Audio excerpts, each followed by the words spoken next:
Hello?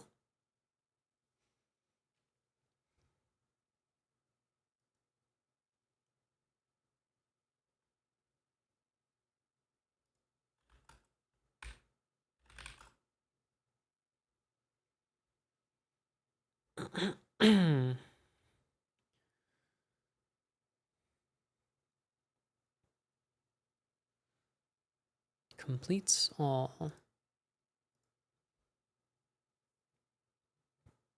JQ parse error. Interesting. How's my bit rate? Why is it red? What does it mean?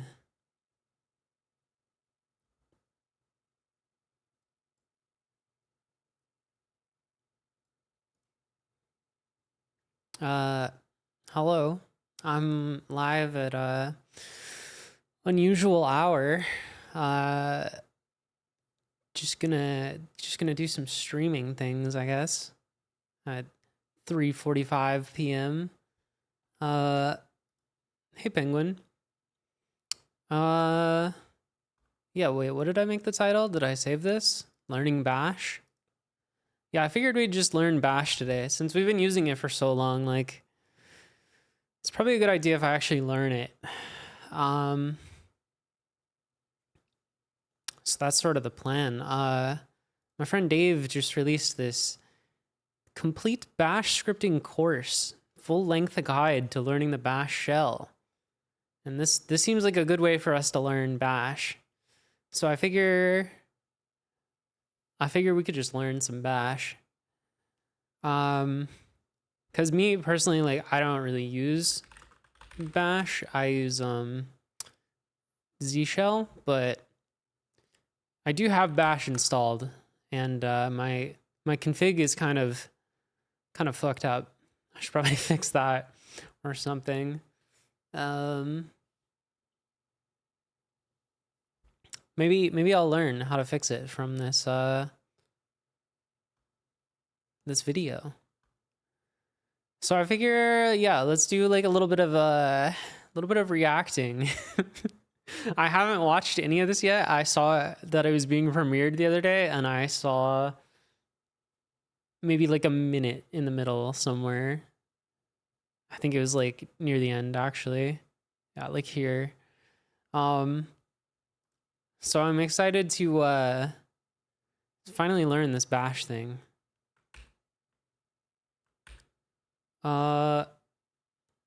Fish would have been even funnier. Oh, come on. No, we don't have fish. No fish. Go fish. Okay, we do have Bash though. Nice.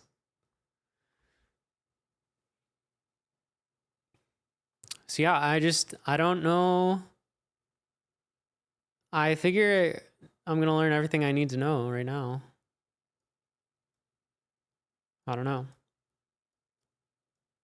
Let me try and figure out what volume this should be. Hey, how's it going? My name's Dave Eddy. You might know hi, me Dave. from a channel online called You Suck at Programming, and this is my Bash guide. My guide to Bash and Bash scripting. We're going to start from absolute beginner to some very advanced Bash scripting techniques. Oh, let's go. Now, I like before I jump advanced. into that, I want to say if you're familiar with my content online, this will be slightly different, okay? This is not going to be like my normal YouTube videos. Yes, it'll be very similar, but the key difference here is I'm not going to just rapid fire information at you. I know that I can move fast, I can speak quickly. I am going to purposefully slow it down for this course.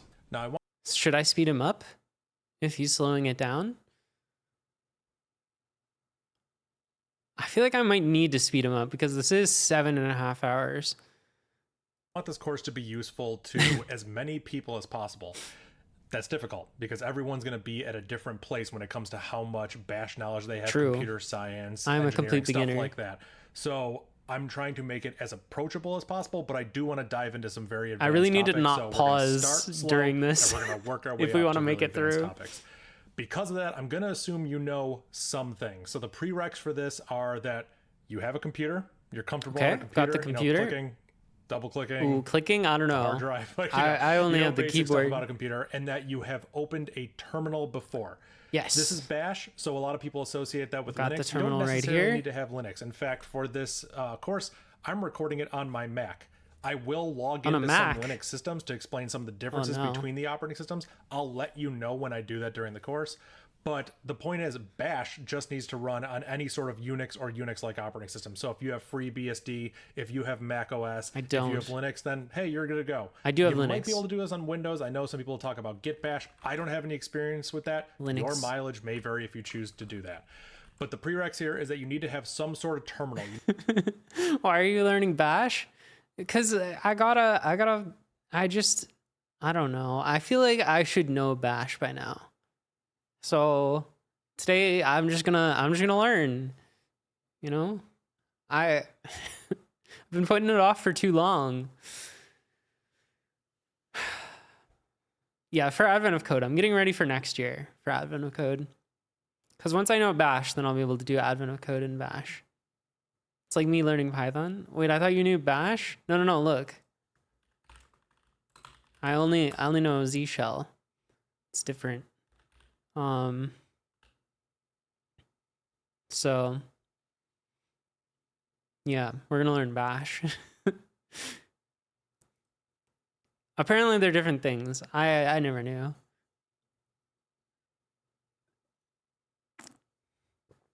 Okay, but this is specifically for Bash scripting, not just using it. So I feel like there's not gonna be like a read line chapter in here.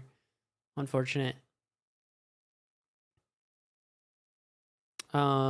You need to be able to open a terminal and type some commands in, and it needs to be running the Bash shell. That's about it. So I need to be running the Bash shell. Okay, pause this video, go learn that stuff real quick, and then come back here, and you'll probably be able to learn something. So I expect you to at least know how to open a terminal. You don't need to be comfortable with the terminal. You can know like 2 commands, and that's fine. We're going to start slow and work our way there. Why is shell bin ZSH like when I'm in Bash? YouTube video. I'm not going to try and is shell not a standard? Right, so today we're going to learn. No. We're going to calm down. We're doing bookkeeping first for this course because look at the length of this video. This is a long video. So important thing to note, this course is mainly a long video. I'd expect you to know the POSIX 2008 publication by heart. That's crazy. YouTube, hey, that's awesome. It's completely... I did have an idea for a video, which was... Can you change shell... Hold on. Can you change shell temporarily? No, because I don't want to change it. I don't want to change it. I just want to do some Bash. Echo 0. That's a good idea. There we go. I thought you were the Bash master. No. You do not need to pay for it. I don't know anything. If I'm just learning. You are more than welcome to. I will have a digital sale up. I'm still at and it will 0000 introduction right here. The course has a permalink website, course.ysap.sh. Permalink. If you lose track of this video or you want to share this with someone, share this link to this website, okay? Because this will have all the information you need. It will have a link to this video on it, and it will have a way to download this video DR free. So you can pay for this course. I'm going to price it, I think, $10 USD. Oh, I have to pay for it? Wait, how do I pay for it? Ooh, I got to pay for it on Patreon? I don't think I have a Patreon. Oh, I could do it on Ko-Fi.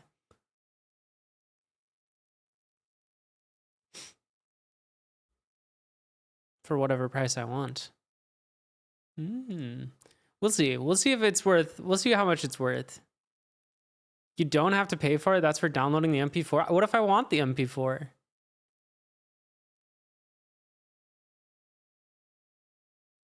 Wait, what happens if I click this? This advanced download system uses the Honor system. Please make sure you've paid before downloading the file.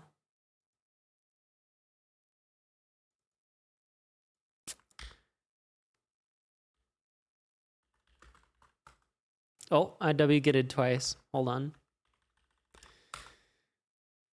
Just doing a little piracy here. Don't mind me. Just a little bit of piracy. Shouldn't have made it so easy. Do what I did, Patreon? How about theft? I prefer crimes. Although now I have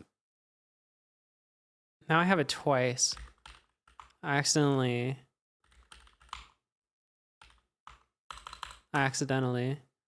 You're not supposed to know get? Okay, sure. Okay, my bad. That's a huge video file, I know. All right, now where do we upload it to? Do I just upload it to my YouTube? That's some advanced piracy. Oh, don't re-upload anywhere. Dang, got me there. Fine, I won't re-upload it.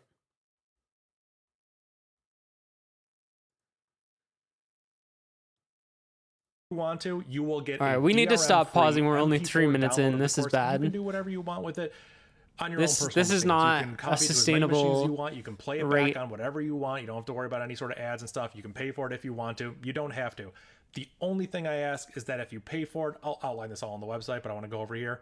Don't share it with your friends. If your friends want it, just send them a link to the video, send them a link to the website. They can buy it. We'll get to the end of the video by advent of code 2026. Yes. If you are a content creator or you're like a professor or a teacher, you want to show this to your students, I'm a professor. or you want to react to it on your stream, or I want to react to it on your stream and then upload this give my chat a lecture. Hey, cool. Awesome. You want to transform the content?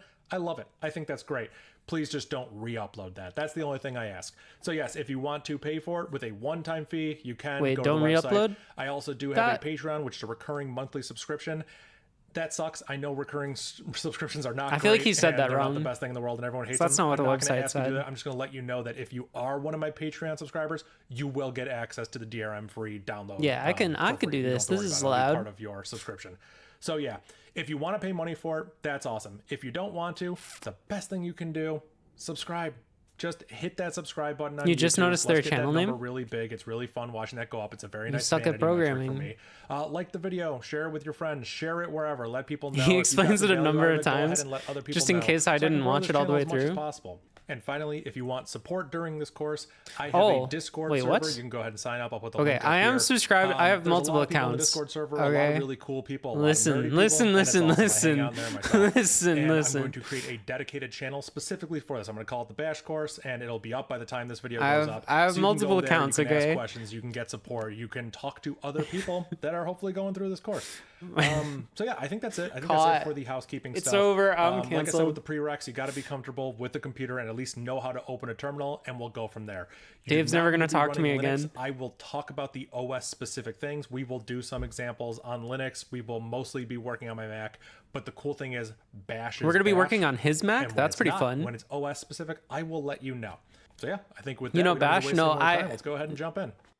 That's not me. That's someone else. Okay, so here we are. As you can see, terminal and Finder open. It has Dave at YSAP, and it has this little $sign there. Wait, why doesn't mine say that? Mine says bad cop at Pancake. What the hell? Is it broken? It's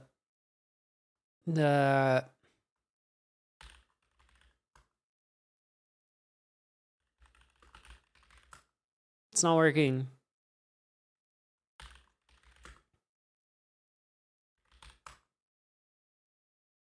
It's not working.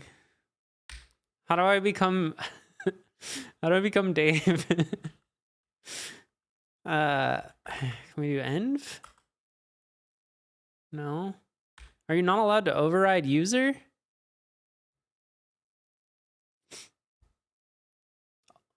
Oh, is my PS1, maybe it doesn't dynamically update.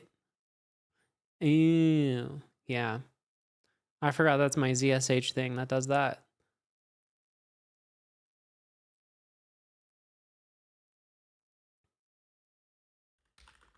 What's my PS1? Ooh. Look at this. What?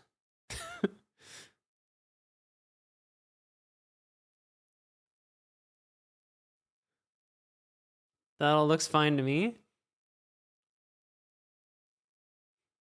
What?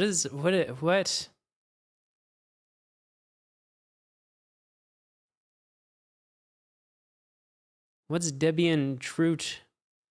I have no idea what's going on. Yeah, I have no idea what's going on either. /u is the username? Oh. I think we'll have to wait until we learn about the course. Hopefully he'll tell me about PS1 in here. Because I don't know. And it is waiting for input. I can type here. I can backspace it. I can type a command. I'm not going to get into what that is yet, but I could type something here, hit enter, and then it would actually run it. Okay, so we can just do this. Dave at ysap $. Oh. Oh, I broke it. I forgot the quotes. All right. Rin. All right. I don't have the colors though. Okay, so we need the colors. Oh, and probably a space after the $sign would be good. So it looks like we've got some sort of blue going on. Can we try, I don't know, 35 M? Okay, that's like purple. Oh, you think 32? Or 34 and 32? Oh, why is it broken? Oh, it's being real weird. Oh God. Why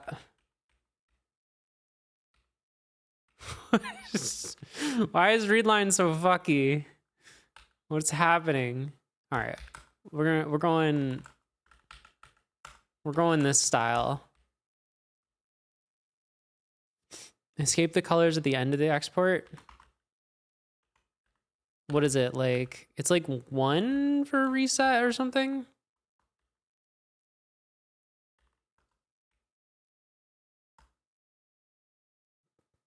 $39 is color reset. I mean, we could do that. One is bold apparently. No, but there's like a global reset one.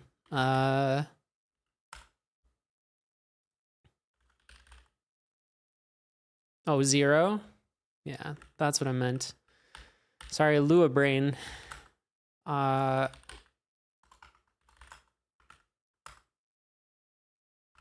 right. Is this working more correctly now? Cool.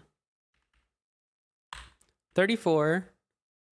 That 35 would have been pretty good for the @ symbol. And then my whatever you just typed whatever you just typed broke my my chat software. Which is pretty cool.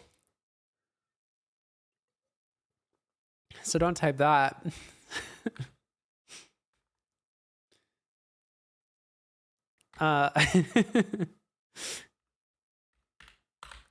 Yeah, we definitely have an injection thing. Wait, he's got, what color is his $sign? Okay, it's the same. Okay, that's looking pretty good. I don't know if I have a better purple. What's the way, is there like bash echo color tests? Surely somebody's written a little, let's see, what does AI have? That's not a loop. Surely somebody has a nice little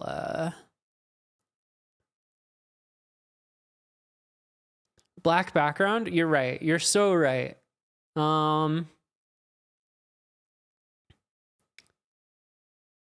We can do that actually. It's yeah, I think Ghosty has one too. Oh no, Ghosty's is weird. This terminal is so broken though. Hold on. Let's just get a new terminal. I don't know what's going on over here. Is it the terminal or is it just bash?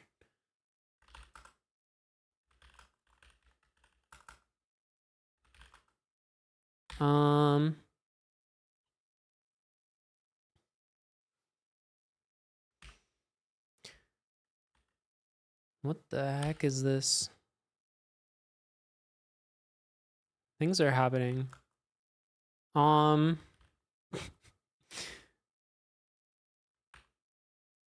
So what I'm thinking is maybe at this point,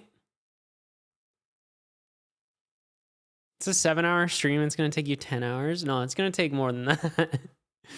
What I'm thinking is maybe we take this line, right?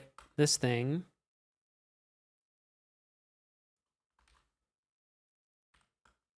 Oh, I actually just SL'd myself. That's crazy.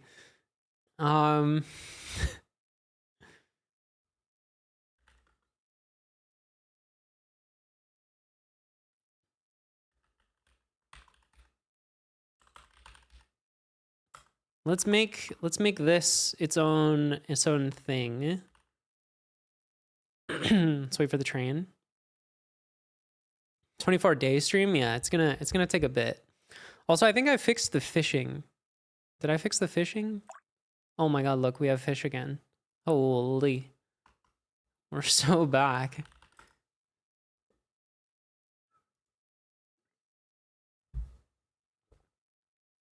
How do you decide between choosing vertical slice architecture or clean architecture? That's a really good question.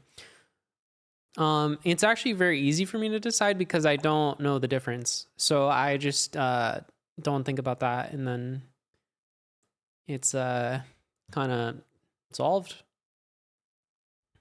Yeah.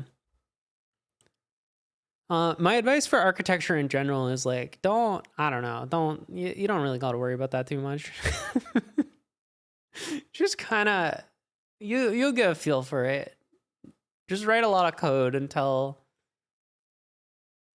it works out. Developer Ezra is rating me with 8 viewers. How is your Baldur's Gate? How's the honor mode? My terminal up here is freaking out from those escape codes. Never worry, make things do. Exactly. How do we... All right. Surely bash has a dash. There's a config. Config? No RC. There's a no RC. Okay, RC file, -- RC file. So we can do bash -- RC file. I already forgot. RC file, course, bash RC. And then we're in.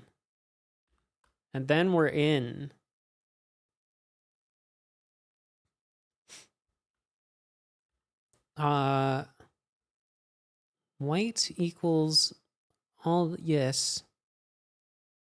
Well, I don't want you at H.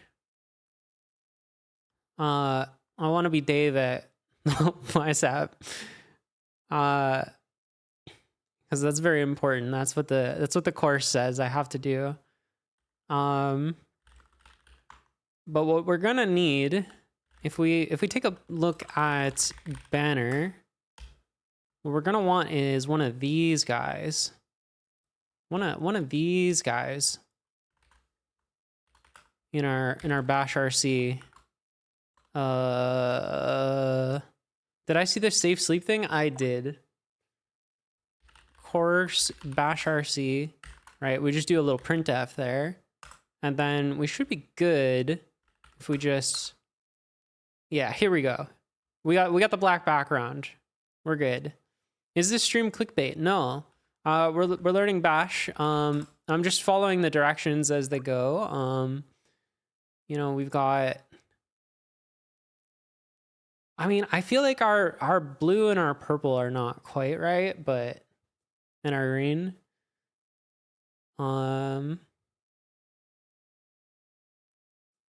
But it's looking okay. It's looking reasonable. He has 2 greens? Oh yeah. Oh yeah. That's kind of crazy, right? Like, that's too many greens. That's okay. I think this is close enough. I think we can move on with our lives now. Now that we are Dave at YSAP. Oh no, is he gonna drive you crazy?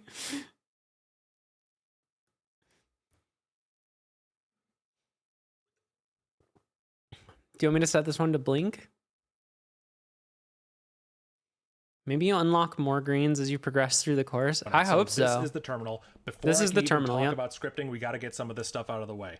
So the terminal works as a REPL. REPL is what I'm saying. It stands for read, eval, print. That's not a command. Loop. That is what read, the eval, bash print, shell does loop. inside your terminal. So A, B, just to be a little C, overly pedantic here, the terminal is the program. In this case, I am running a program, an application on my Mac called iTerm2, and that terminal is running an instance of bash. Bash is a program, and it's the shell. I think I'm starting to get it. The shell is the thing that waits for my commands, and it's running right now as a REPL. Other programs can be REPLs. It's just a simple term for read, eval, print, loop. That is what bash is doing right now. It's waiting for me to give it input, so it reads a line. Input. Once I give it input, let's say echo hi, we're going to run our first command, and it's going to print hi to the screen. That's awesome. Oh my god, it worked. It evaluated what I gave Oh my god. It printed any sort of output that was there, and then it looped, meaning it went back to the top, and now we're reading again. So read, eval, print, loop, REPL. You've probably heard this term before. This is so exciting. That's what's going on here. The terminal will basically sit there. Bash, I'm going to try to be consistent with this terminology, but I do kind of conflate terminal and shell a lot. You'll see a lot of people do that. Bash, in this case, is waiting for my input. Bash is reading right now, and it is doing nothing else. It's waiting for me to say whatever I want. And then when I hit enter, it evaluates what I said. It looks at what I gave it. It says, you gave me the echo command. Echo is a command that's on my system, and it will print whatever I give echo to the screen. That's what happens there. Super duper simple. Now there are some other commands. That is pretty simple. You've probably seen some of these. Let's get started by what if I do like echo where we are on the system. And it can even say echo. Is bash doesn't exist in a vacuum. It's always in a directory, or put differently, it's always in a folder. Now this is very confusing if you've only used graphical user interfaces before and you're not comfortable with the shell. So I've never used a graphical user interface. To show you what I mean. So here I have Finder on my Mac. Okay, hold on. Let me figure out how to get Finder. Okay.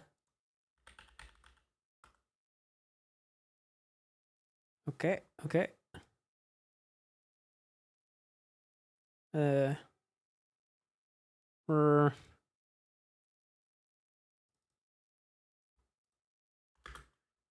right. We've got our Finder. What do I do with this? Can you get bash to run on a smart vacuum so you can say bash runs in a vacuum? It probably does run bash. That's the thing. Like if you have one of those fucking robotic vacuums, the whatchamacallit, what do they call that thing? What's the one that drives around? Roomba, yes. If you have one of those, it probably does run bash. Let's be real. Can you catch a nautilus with fish? No, but that's a good idea. That is a good idea. All right. Open. What does this have to do with anything? Completely visible. Cool. So I have Finder on my Mac. If you were on Windows, you would have like Windows Explorer. If you were on Linux, you would have all sorts of. Wait, other Roomba programs filed to for show bankruptcy? you basically what's going on in your system. What is the world coming this is to? My File Explorer. I can see I'm in my home directory, and I have all of these folders here. So here's the thing: Finder always exists in a folder. It's always inside a folder. Right now, it's in this folder. Yeah. That's my home directory, but it's always in a folder. And why am I stressing this point? Because your terminal is also in a folder, and we can run pwd print working directory to see what that is. Take a look. Oh, my terminal is in. Mine's not there. All right, hold on. Oh, this is a bad idea. This is not a good idea, but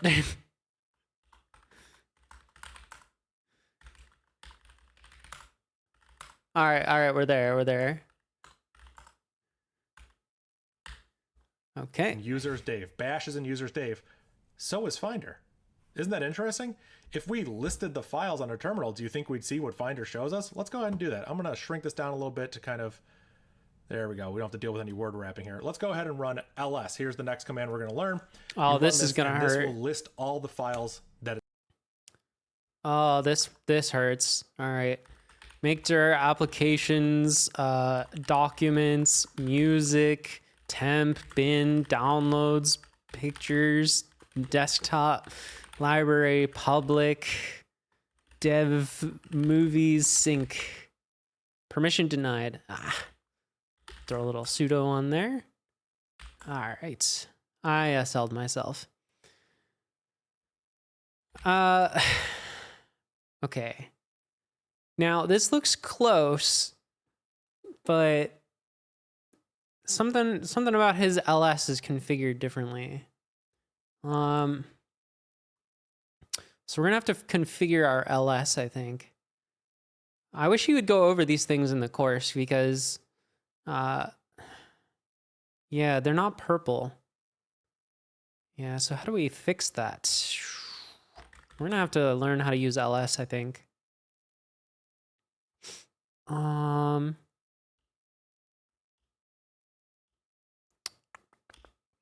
we need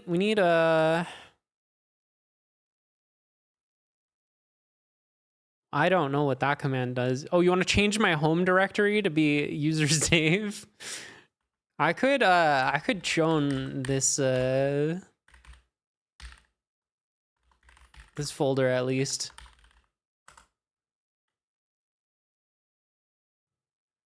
Yeah, they don't have the slash at the end. I'm not sure how to do that. Format? What do you mean, oh god? It's fine. I can own all the users. That's allowed.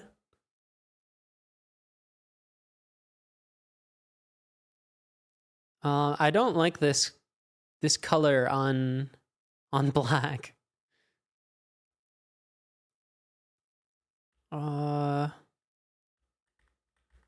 So how do you... I've never configured ls.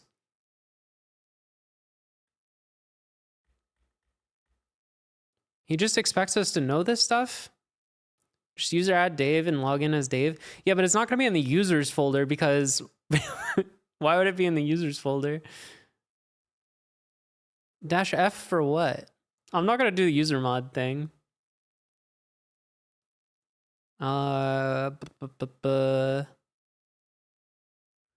Doesn't it have like environment variables for the oh wait. Set the display format. This is genius. Thank you. What the fuck?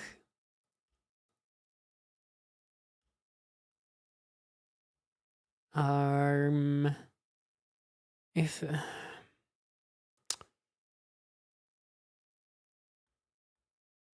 I swear there's like... Wait, there's a -F for ls? Oh, there is. Ooh.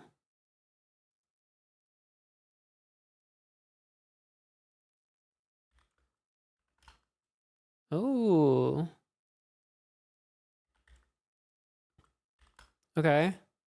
What did you say? -P looks interesting. What's -P? Oh. Wait, why are there... Okay. But there's also color. We could do a color. Okay, that's looking close. I mean, that's pretty good. Wait, did we lose stuff? Oh. What is going on with this terminal? Something ain't right. We're so close. Yeah, is there a way to change what color it is?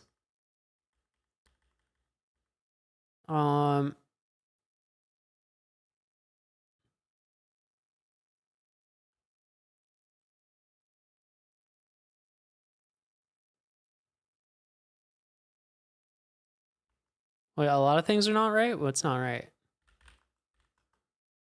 Oh, Wait. All right, we're just gonna do this in an alias.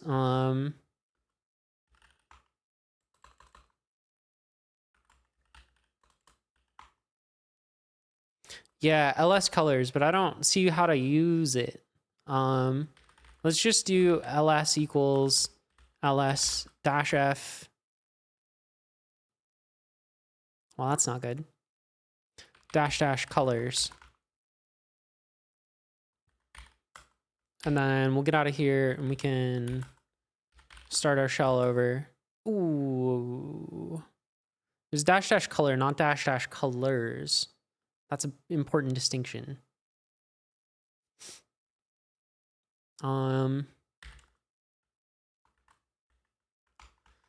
Course. Oh, things are happening.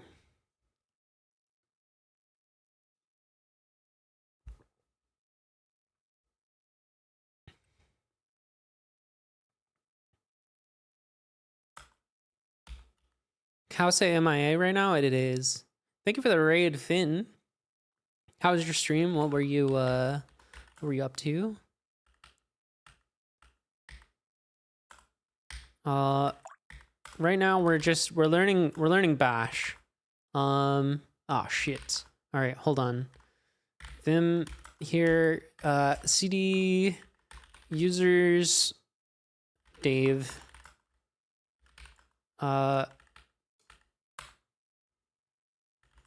Okay. Okay, things are looking good. Things are looking good. Did I get that right on mobile? Yeah, you did. You did. We're following along to this video to learn bash. And I think we're doing pretty well so far. Like we've got this thing where if we do ls, it looks the same-ish. You can make a new user with home dirt. I mean, I could. I don't really want to be a new user. I as long as it looks the same, I'm happy with it. Like we don't have to worry about what's happening behind the scenes. I'm sure there won't be any downside to what I'm doing later. No foreshadowing. All right. Look at this. We've made it eight, something 8.5 minutes. The files it sees here are the same files we have in Finder here.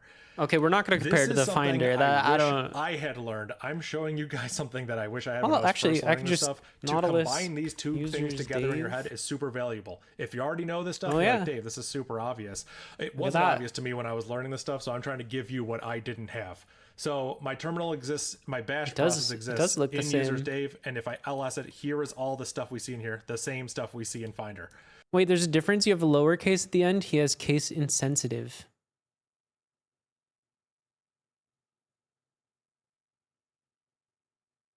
You have lowercase at the end. For what?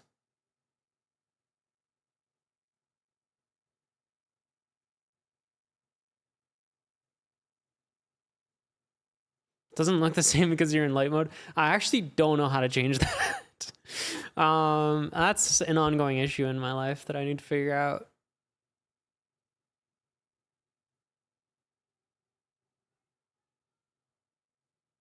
Oh, he has it in the middle. They're out of order, you're saying.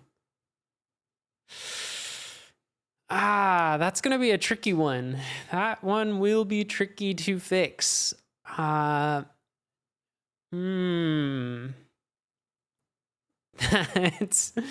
all right. Let's see. Is there insensitive case? Is there a sorting? There is sort.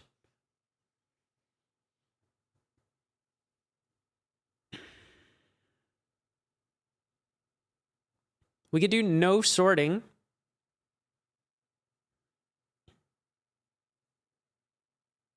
He's on a Mac, are you? No. No.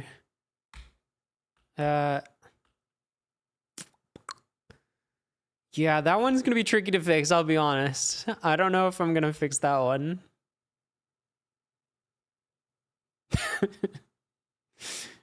I mean, we could sort by modification time and it would probably match.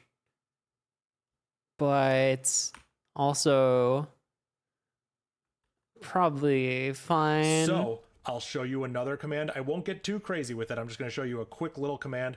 Let's go ahead and touch a file. I can touch file.txt. Uh-oh, okay. And watch this. I'm going to create the file. It instantly shows up here. There's no lag time. Wait, I didn't have Nautilus open. Hold on. It's there. I found it.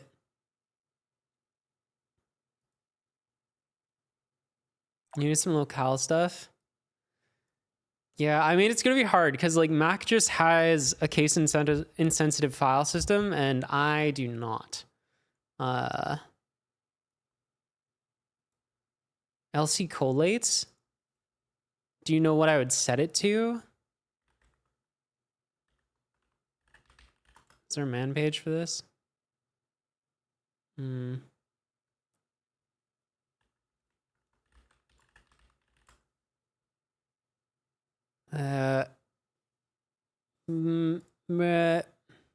C? No, but it's already... Hello. Like, I don't think either of these are gonna be the right answer, right? Well, is that right? No, they're still at the end. What if we try C mode? New.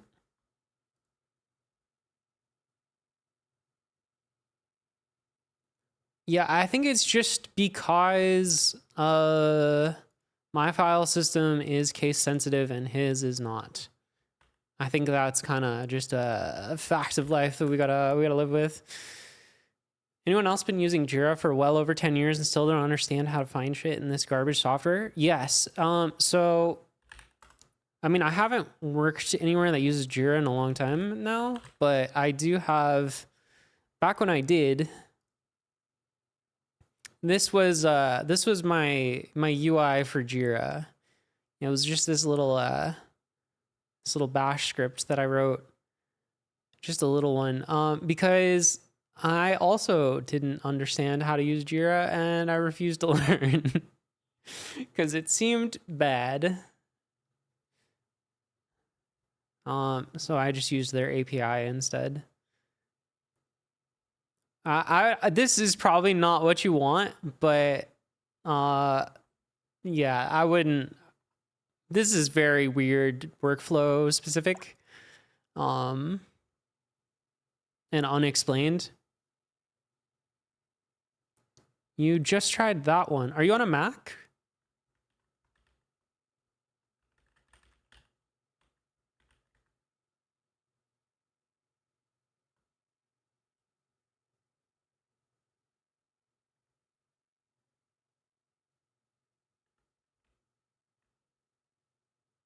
You're on one of those Penguin computers? Why is it not working for me?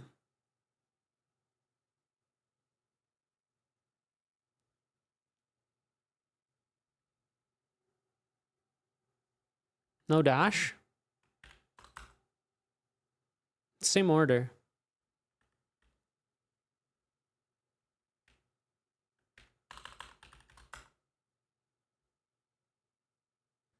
I don't know. If you do it the other way, like without the variable, is it a different order?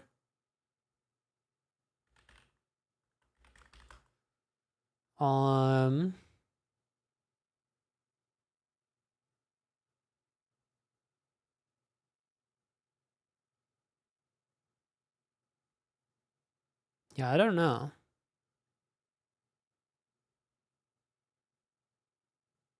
Interesting. Maybe I don't have that like language installed or whatever. I don't I mean I should. I don't really know.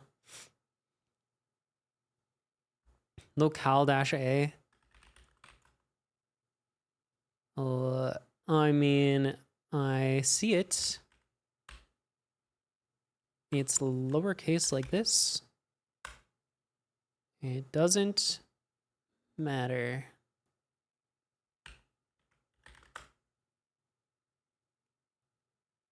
Yeah.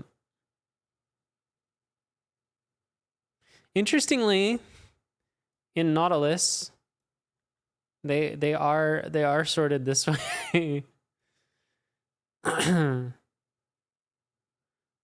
ISO 8859.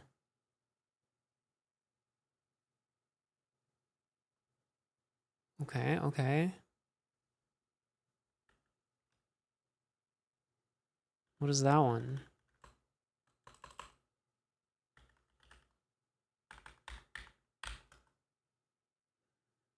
No. Also, this shell keeps getting busted, and I honestly have no idea why. It's pretty funny.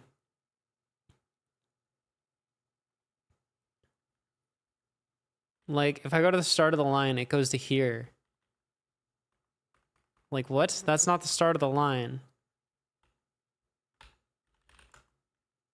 Why is read line so broken? Huh? What is happening?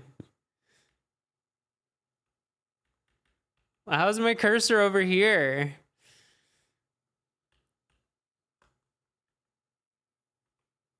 Like what?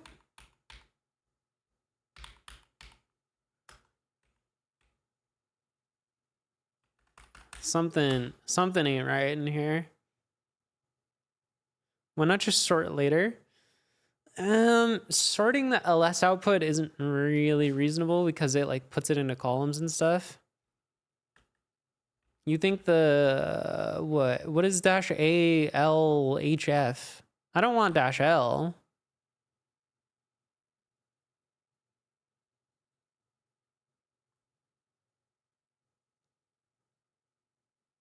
I don't want any of those, I don't think. What's dash h? Dash h, dereference command line.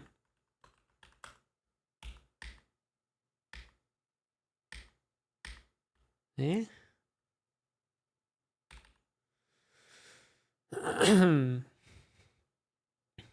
Group ders equals first. I don't know. It really doesn't matter.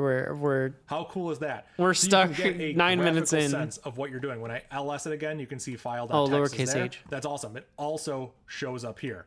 Now we've created that file. Let's go ahead and delete that. Yeah, file. ls has a lot of options. Command. Be very careful with this command because you can delete things. There's no trash. There's no recycle bin. It'll just trash your file. Sorry, I should state that better. It'll delete your file. It'll zap it from existence. So be very careful with this command, okay? rm, remove. Okay. Let's rm space file.txt and let's hit enter. Gone. Immediately gone. Just completely zapped from existence. It's not gone. And of course, this works both ways. I could go here. Oh my god. Hit new folder. And something is busted in read line. Let's call this foo. And I did all that through the graphical user interface. When I go here, I'm going to clear the screen with the clear command. All it does is just clear what was visible. Well, we cleared at the same time. I'm going to run ls, and you can see that we now have a foo directory here. Yeah, I guess shred doesn't actually delete it. I kind of forgot. It just messes it up, right? Oh. Yeah. Oh, you need the dash remove. I should have dash removed it.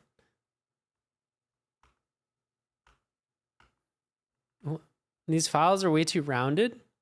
Or these windows. Yeah, he's on a Mac. Here's the interesting part. We can go into the foo directory in Finder. If I double click it, wait, when did we get a foo directory? Hold on. I may have missed something.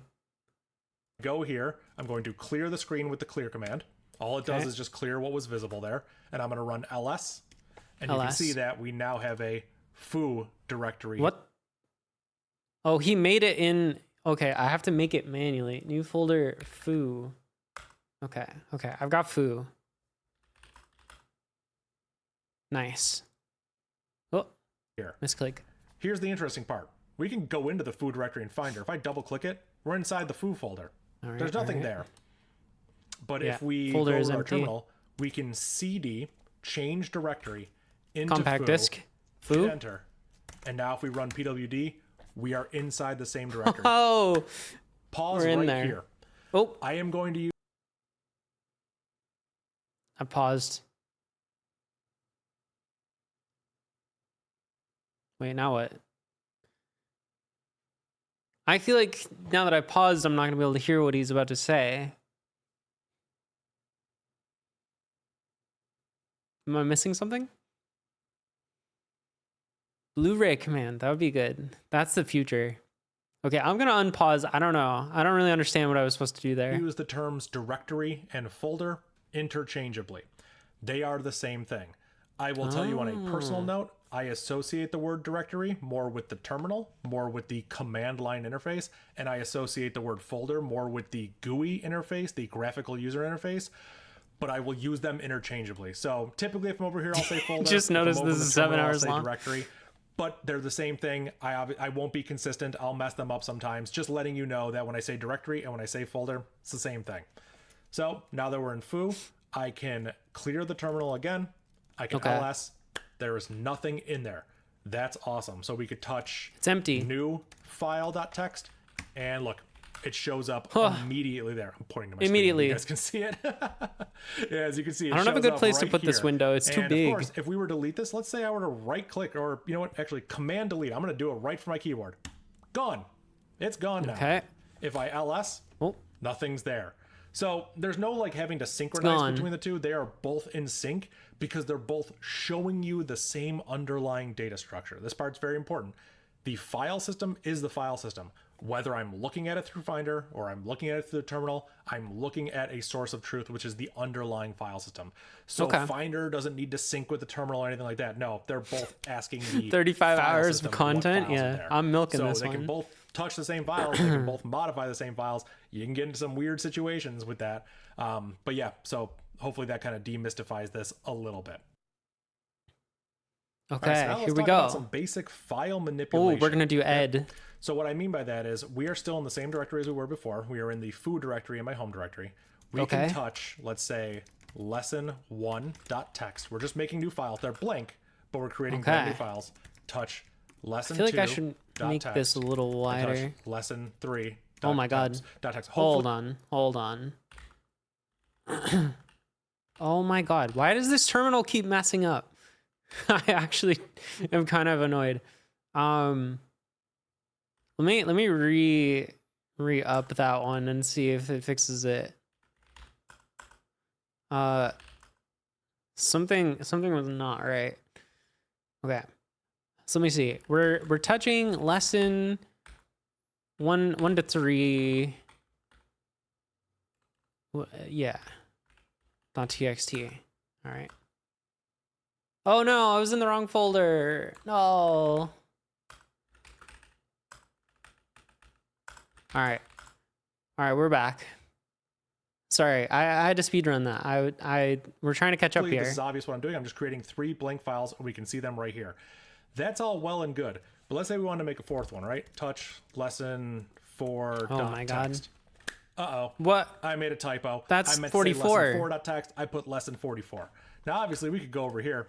We could just read. What is going on? Why is this text here? What is happening? Is Bash broken? Do you see this?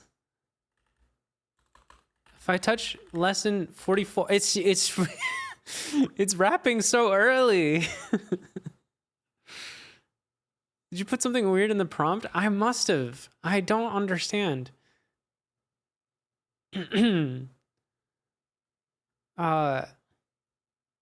Is my ZSH busted? My ZSH works fine.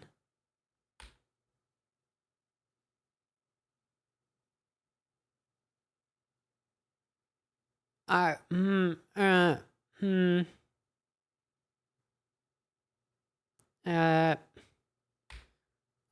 sourced it and started it again like a bunch of times at this point.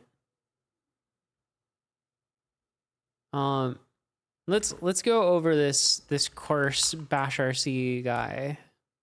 again.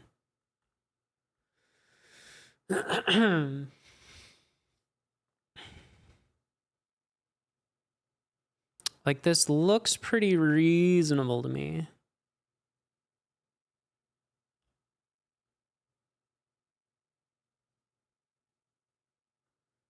Am I missing something here?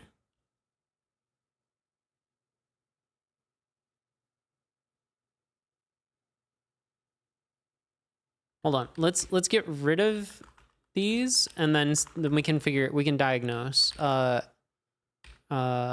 Let's start a new terminal just to be sure. Bash.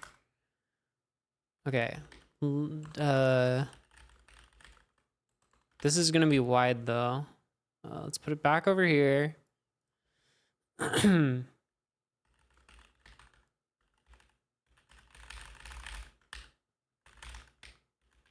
Okay, it works fine like this.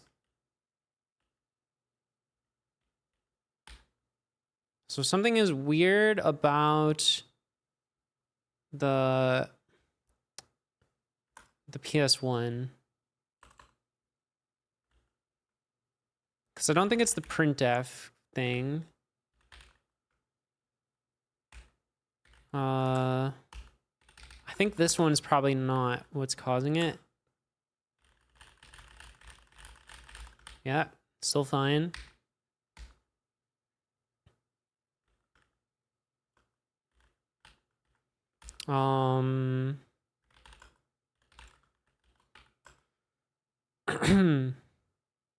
There's something weird about how you're supposed to escape it. They are escaping a lot more things than I am, which is interesting.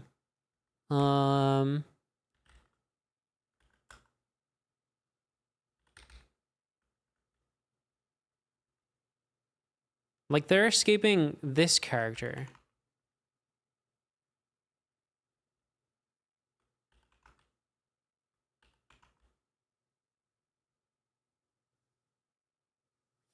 And it counts everything, but there is a way to ignore some characters like the invisible color chars. Am I missing something? Is there some setting in my other bash RC that makes the colors work? Let's go in there. This is the messy place. Color prompt.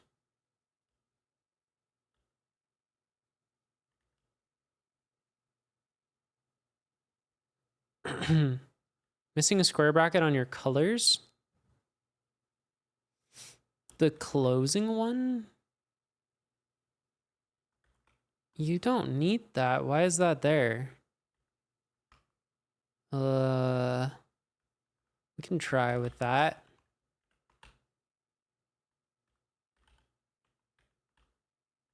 Does it go there? Yeah.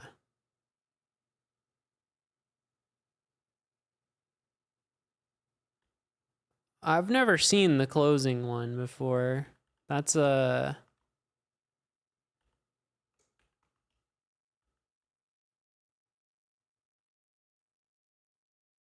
Only open, no closing. Yeah, but what's up with these? These have the closing.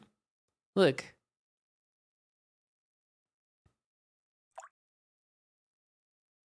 It's only when they do... No, it's after all of them.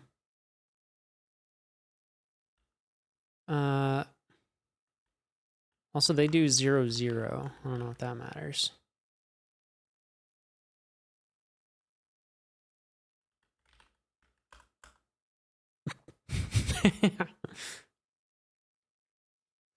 Wrapping the T-put output in slash...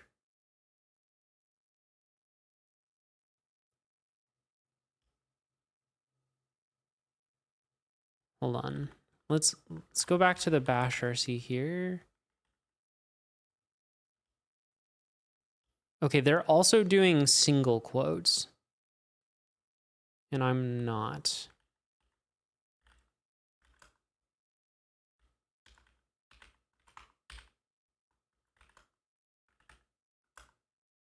No, that's still not right.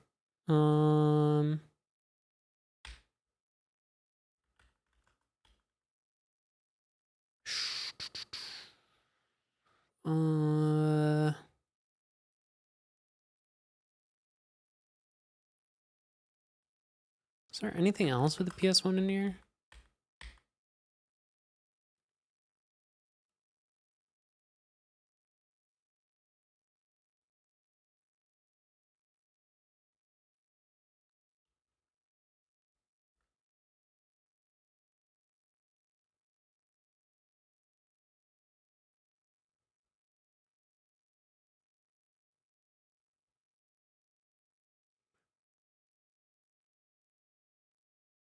Oh wait, what? Yeah, they've got one of these here too. Oh, does this tell it? Okay.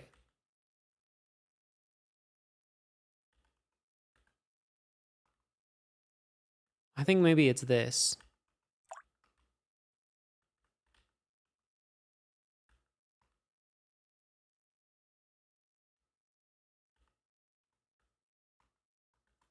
Right? No. And bash prompting.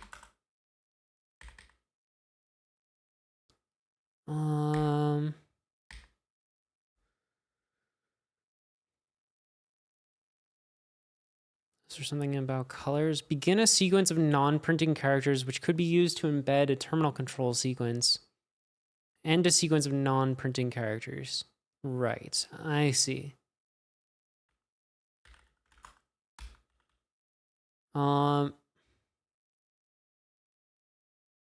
So I don't want to escape these ones.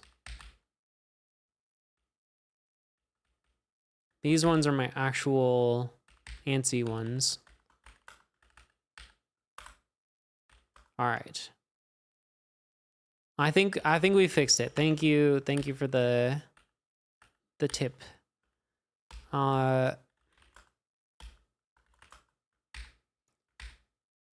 And thank you to my Ubuntu PS1 that I have stolen. All right, where were we? We were in the foo folder, the foo directory. Rename it, and that's all well and good. But can we rename it from the terminal? Absolutely we can, very easily. There's no rename command though, and I'm going to put a bunch of asterisks around this because when you get to the underlying system, it does kind of rename it, blah, blah, blah, blah, blah. Forget all that. We're going to move this file. Now, this might be kind of weird. What do you mean we're going to move the file? We're going to move the file from lesson 44. Let's move it. This is the source. And the second argument we're going to give the move command is the new name that we want it, lesson4.txt. We'll hit enter. We'll get immediate feedback over here that the name has changed. And when we ls it, we can see that we have the 4 files that we expect. It's that easy. That's awesome. Here's the scary thing, okay? Legitimately scary, all right? Be careful with this. Imagine we had taken lesson4.txt and we were like, oh, let's call it lesson34.txt, okay? So we type 3, and then we accidentally type this. Now, do you see a possible problem here? What do you think is going to happen? Because we use the move command to rename something. Lesson3.txt. What if we rename lesson 4 to lesson 3? Oh, this looks scary. Well, lesson 3 already exists. You ever try to do this in Finder? If I were to go here to lesson 4 and I were to say, let's call this lesson 3, and then it gives you an error message saying that file already exists, please choose a different name. That's a very nice error message. It stopped me from overwriting a file. Does the terminal do that? Nope. It just overwrote the file. Clobber. Lesson 3, Boom. the original lesson 3, wait, unrecognized option. Okay, I really want this point to sink in. Like, I really want this to sink in. We've learned the RM command, and now we're learning the MV command. These are dangerous. It doesn't. These are dangerous. Or, more specifically, they're powerful. What? These are incredibly powerful tools. You have to think of it this way. It's not clobbering it, but... and there are no guardrails here, okay? You are it doesn't return an error code? Your system. You paid for it. It's your system. You can modify it.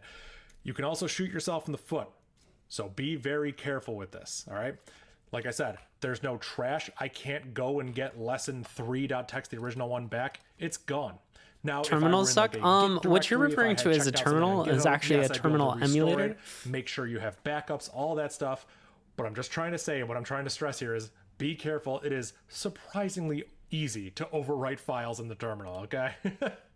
I think the next thing is, let's show how easy it is to delete files in the terminal, Oh, okay? good. Yeah, let's delete our files. And I don't give it any arguments, don't worry. It gives me a problem. That's an I'm error not message. doing that. I have to tell it to remove something. But here's I ain't the cool doing thing. that. Let's say I wanted to get rid of all these lessons, right? We have lesson 1, lesson 2, and lesson 3.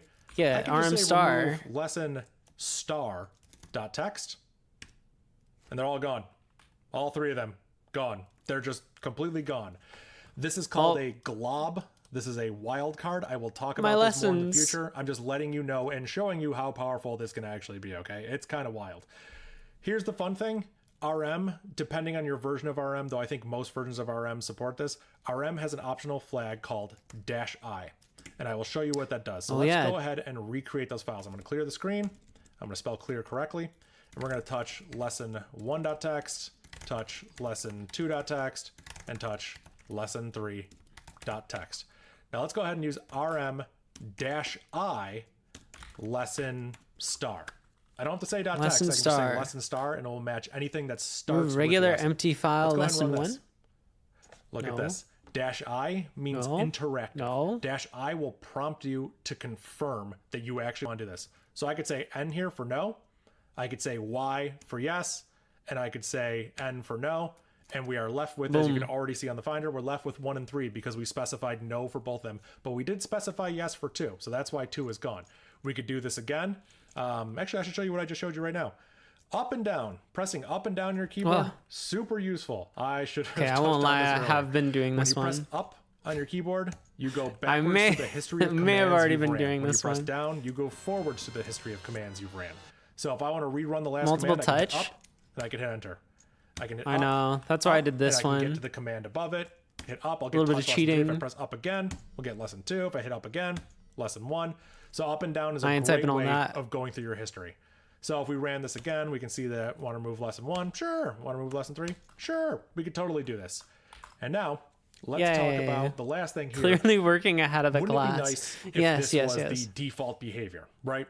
Well, like maybe while you're learning, you don't want to RM files and have them go away like this. Some people might say it's useful. Some people say it's character building to have these files be deleted like that. Hey, I've done it. I've deleted very important files. Not even supposed to use touch to make empty files? Maybe I wanted that to be the default. Maybe I wanted RM to always ask. I can't make it the default of RM. I can't change that program, but I can alias it. Now, I will talk more about this in future chapters, but we can alias RM equals RM. Wait. How is there a hype train? What happened? Did I miss something? Thank you for the sub, LG. Was that the only thing that set off a hype train? Or was there something? That's weird. It gets more pedantic than useless use of cat. Yeah, technically touch is for updating the modified dates of the file, but like it also does make it, so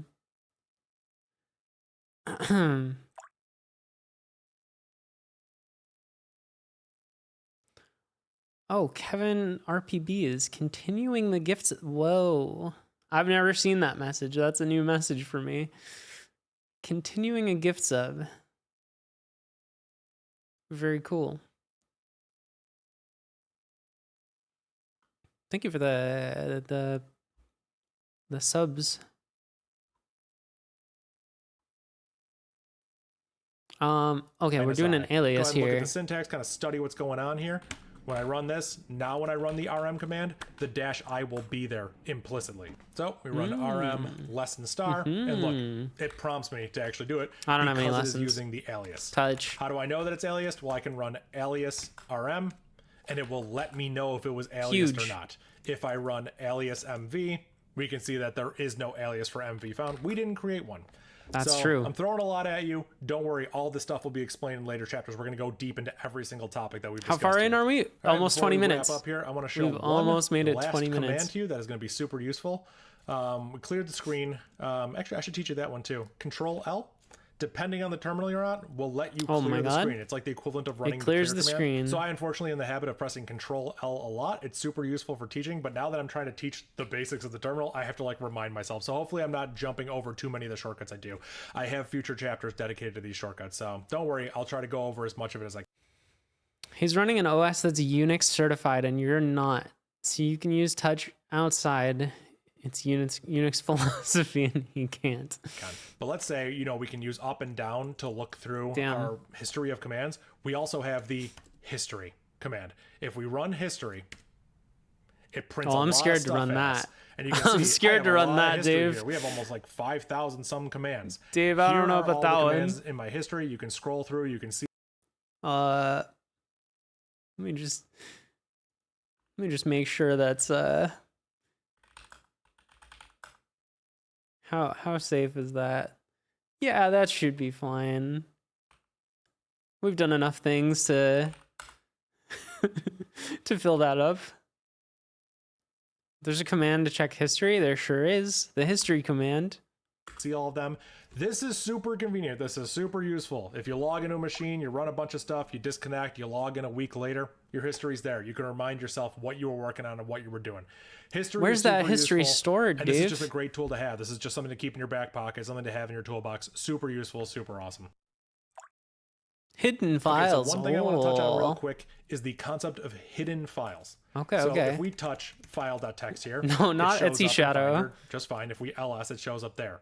But there is this Unix convention. You will see this on Linux. You'll see this on Mac. Windows will handle things slightly differently, but Mac, Linux, I gotta keep up. They all kind of work my the file.txt. same. To make a file hidden, you have to put a dot in front of the name. Or, stated differently, a file that starts with dot is considered hidden. So we have file.txt. We could also touch a new file. .file.txt. There we go. And now notice, it doesn't show up in Finder. It's there, but it doesn't show up in Finder. Are we precluding bash on Windows? If we ls here, it doesn't show up in ls either. So is there anything we can do? Where's my hidden file? Show it in Finder.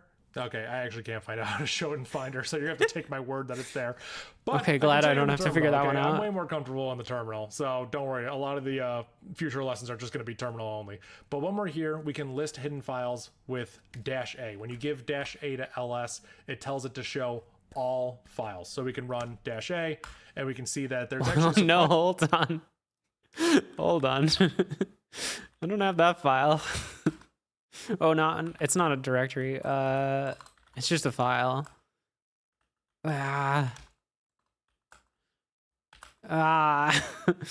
Touch.ds store. All right, let's see.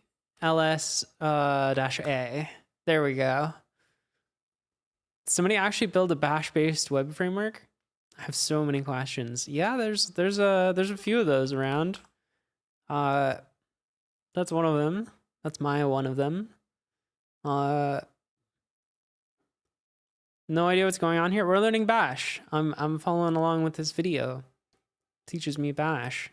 Surprisingly large amount of files here.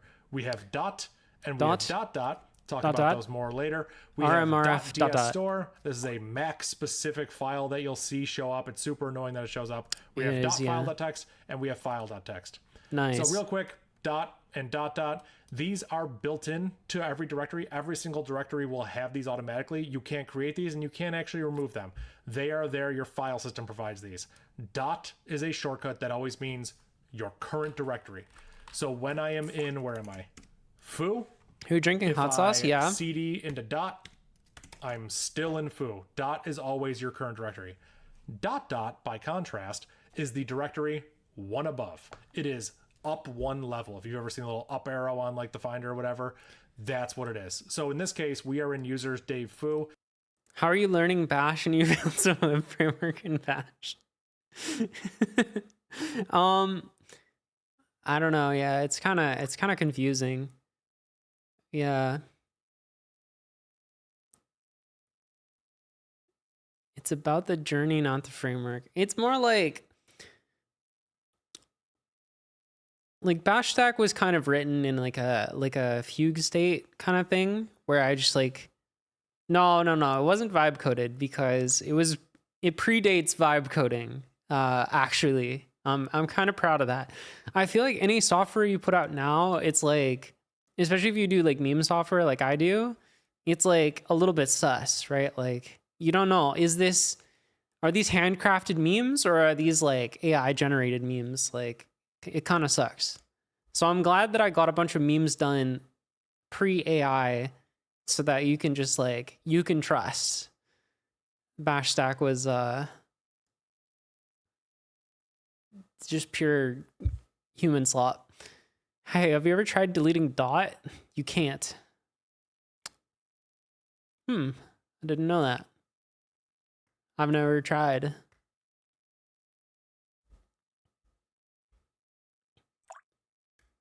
I did read the entire manual, but again, that was a fugue state sort of thing where I just, you know, blacked out, did the stream. Like right now, I'm not actually learning. I'm just, you know, best bash command is : true. 1993 bash manual read stream.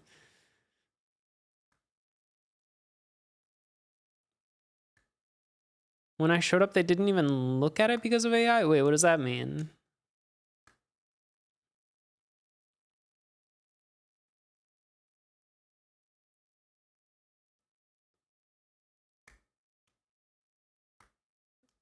I don't think I have Pac-Man. I don't have Pac-Man. Sorry. If we were to go up one directory, we would be in users True. Dave. I should really make a little Pac-Man game and have it run when I do Pac-Man. That would be good. Why do some people not trust AI coded software? Well, it's not about trust. I mean, that's a whole separate debate, but like when it comes to meme programming, right? I would classify a lot of what I do as meme programming. Like, I don't know. You want your memes to be handcrafted, in my opinion. Like, there's just something about it. Like, if you ask AI to write a joke for you, like, I don't know.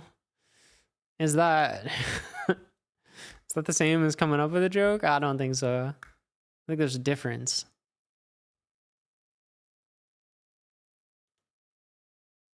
It's also really bad at coming up with jokes, unrelated.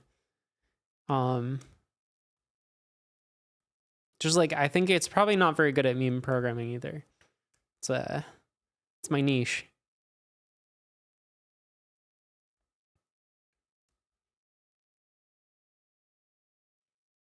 Using it as a workshop partner is a lot different than letting it do writing.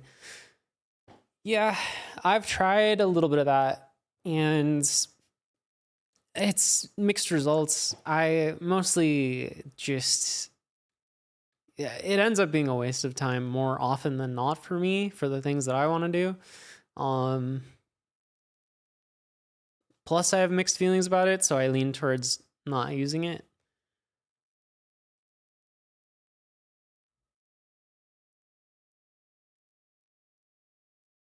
It's like the difference between watching a comedian write and host an award show and whatever happened at this. Hey. Yeah. There was definitely some technical issues going on there. I felt bad for some of those people. If you're good, if you're coding for the love of the game, you might as well just like code.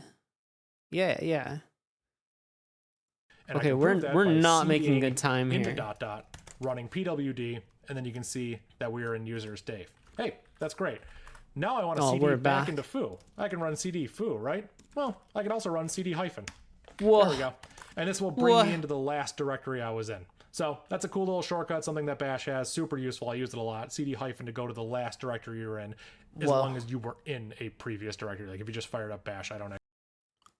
Unless you want to do this. Boom. Actually know what happens if you run it. So yeah, let's go ahead and trash some of these files. We don't need them. We can run ls-a, and we can rm.dsstore. We don't need that. And we can rm.file. Okay, let's get rid of the ds store and .file.txt. Oh, it's asking me if I want to remove them. Now hold on, what happened there? I didn't actually type the whole file name. Did you notice that? Watch this, I'm gonna backspace this. .ds somehow just magically completed, right? Tab. I'm hitting the tab button. It's called tab complete. Tab complete is super useful.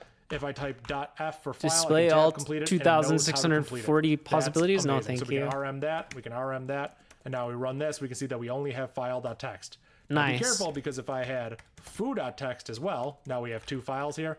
If I were to RM F and then hit tab, I got a little bell notification. My terminal I did not get a bell notification. Again, you can see that it auto-completed and showed, hey, I can't actually autocomplete this. There are 2 things that match this pattern, so I have to pick which one it is. So I have to put FI, and then I can hit tab, and then it works because it's not ambiguous. If it's ambiguous, Bash will show you all the possible completions. It'll actually prompt you if there's like a lot of completions too, because sometimes you're in like a directory that has like millions of files or whatever. So millions of files. What directory is he in? All right, so next searching in files. All right, here we go. Paging. As you will do you have bell disabled? Yeah. Have the Finder window open. We are going to be going. Do you not know my lore?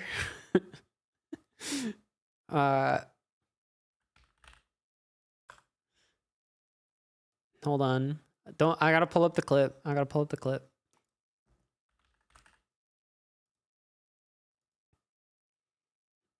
This is why you disabled the bell character. All right? Let this be a lesson. Very. How do I go full screen here? Here we go. Very informative comments. Oh, what is that? This is why you disabled the bell character. Why are we so fucked up? We're like lagging out here. So we've in one of I think it was L:Q's second stream, he had a redeem where you could change the letters on his model, and I typed in the bell character into the funny box where you can set what letter you want the model to use, and what that did is made Emacs interpret like, I don't know, a couple hundred bell characters per frame, so maybe a few thousand a second, which just arrived in a bad situation. Yeah, it made a bad situation. Let's I think you successfully exploded it, Bad Cop. Yeah, my bad. Yeah, I can't even. My keyboard's locked. Oops. We're entirely locked. I'm gonna actually. Is this gonna crash the stream if I do this? No, it won't crash the stream. You're good.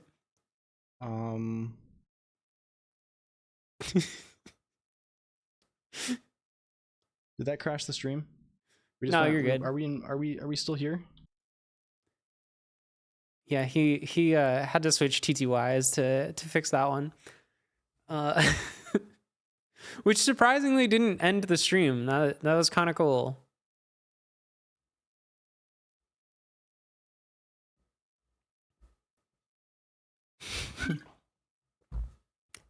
Oh, hey, that's you. Hello. What convenient timing.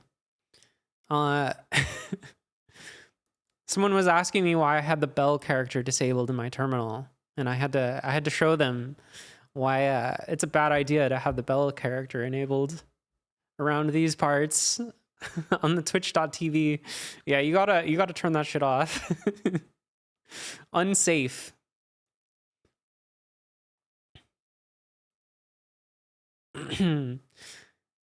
Yeah, it is crazy how fast L:Q switched up the speaking and did the speaking a lot better.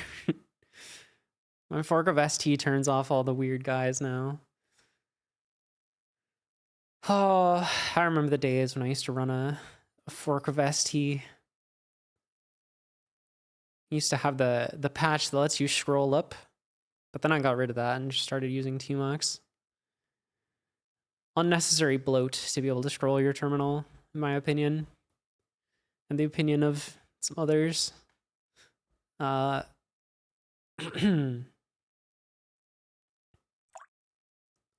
Nowadays, I'm using this one. The ghosty. It's pretty cool. I like it so far.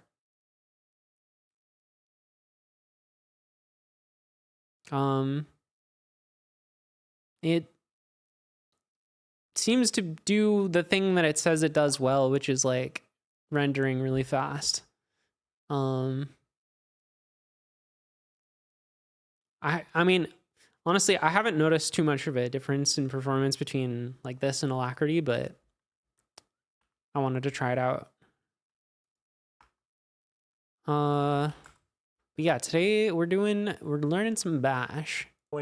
All terminals. Who needs to just roll up? Exactly. So we have our food directory here. When we ls it, there's nothing in here. That is where we are now. I trashed those last 2 files that were in there. You're on Kitty? I haven't tried Kitty, but it seems cool. It always seemed like it had more things than I cared about.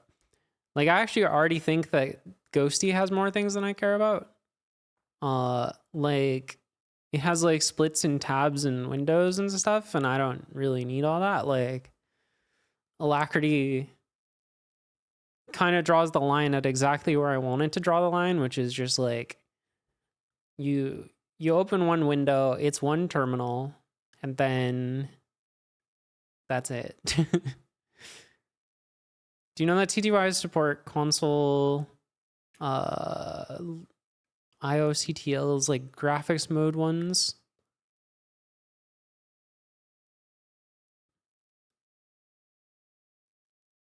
I'm not sure what you're talking about, to be honest.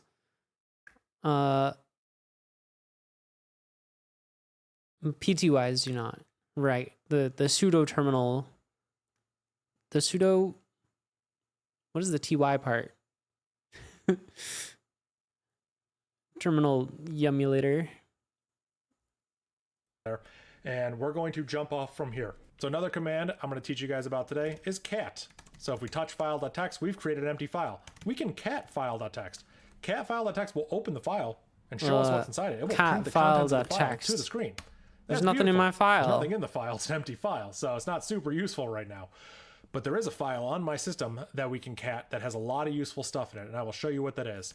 It is user share dict words. This may or do I have that user? No.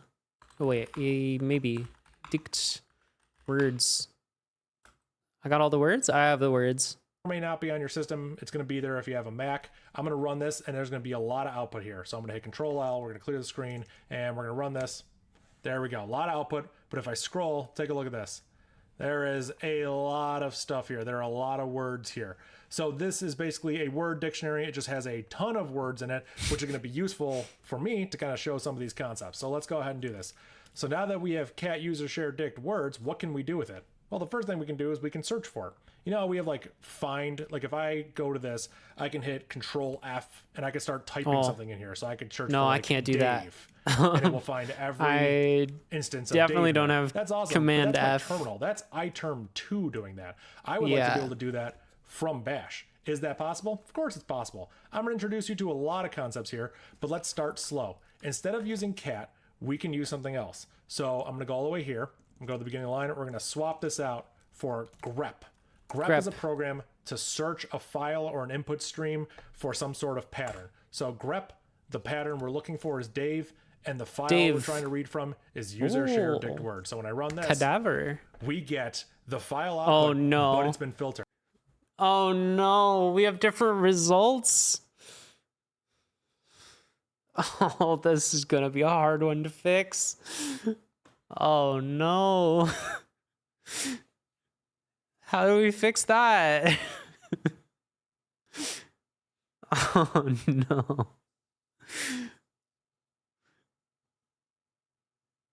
I have to upgrade everything? I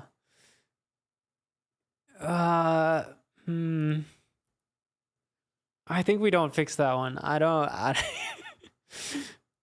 It's been that one scares me. Only lines that have Dave somewhere in it. Notice that it doesn't necessarily have to start with Dave. It could be cadaver. That's pretty cool. But it has to have Dave in it somewhere. So he's on a Mac, what can we do with this? Well, we could anchor it, So we have Dave here. I could put quotes around this. The quotes won't change anything. The quotes will just stop Bash from interpreting any special quotes characters. Around it. And one of the special characters I'm going to use is this little character, the caret, C-A-R-E-T. I love a carrot. And this means match the beginning of the line. That's what this character means. It's special. It says it has to match the beginning of the line. So if I rerun this, look, it only matched lines that start with Dave.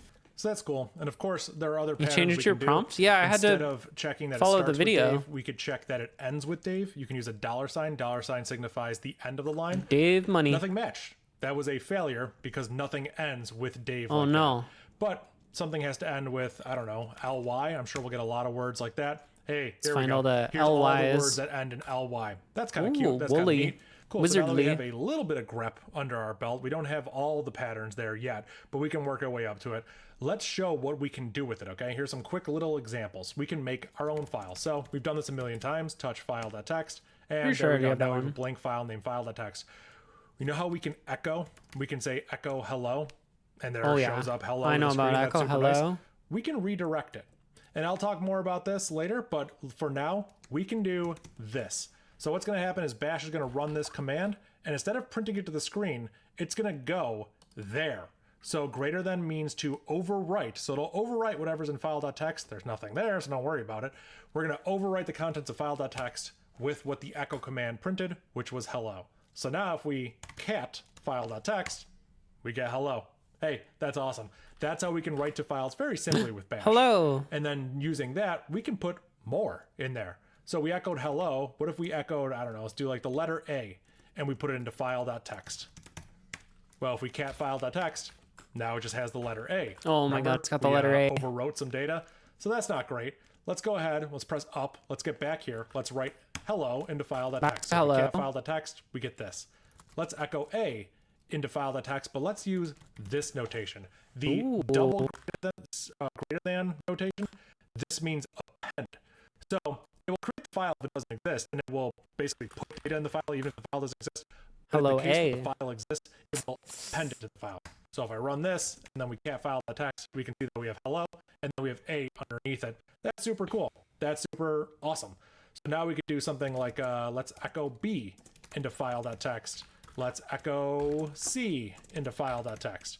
So if we cat file.txt, we have this. That's super awesome. He's going so fast. Let's go back and do some of our grep. So we can cat the file. That's great. But we can also grep. So say we wanted to grep B out of file.txt. Well, there it is. There's only one line that matched B. Oh my God, we found it. Just that one line. We found the B. That's super nice. But what if we wanted some context around it? Here's some useful flags for grep. I find these super useful like, during my day-to-day with it. Let's say we wanted to find B, but we also wanted to get one line after B. So we want to find every time B shows up, but we also want to get one line after it. We can specify the after to 1. So that means find B and then also print one line after it. The opposite of this, of course, instead of after is before. So we could find B, but then also print the line before it. That's super nice. And the final one, which is nice, I love their ABC, that's why I named them this way. We can do a -C of 1. C is for context. So we're getting one line of context both above and below C.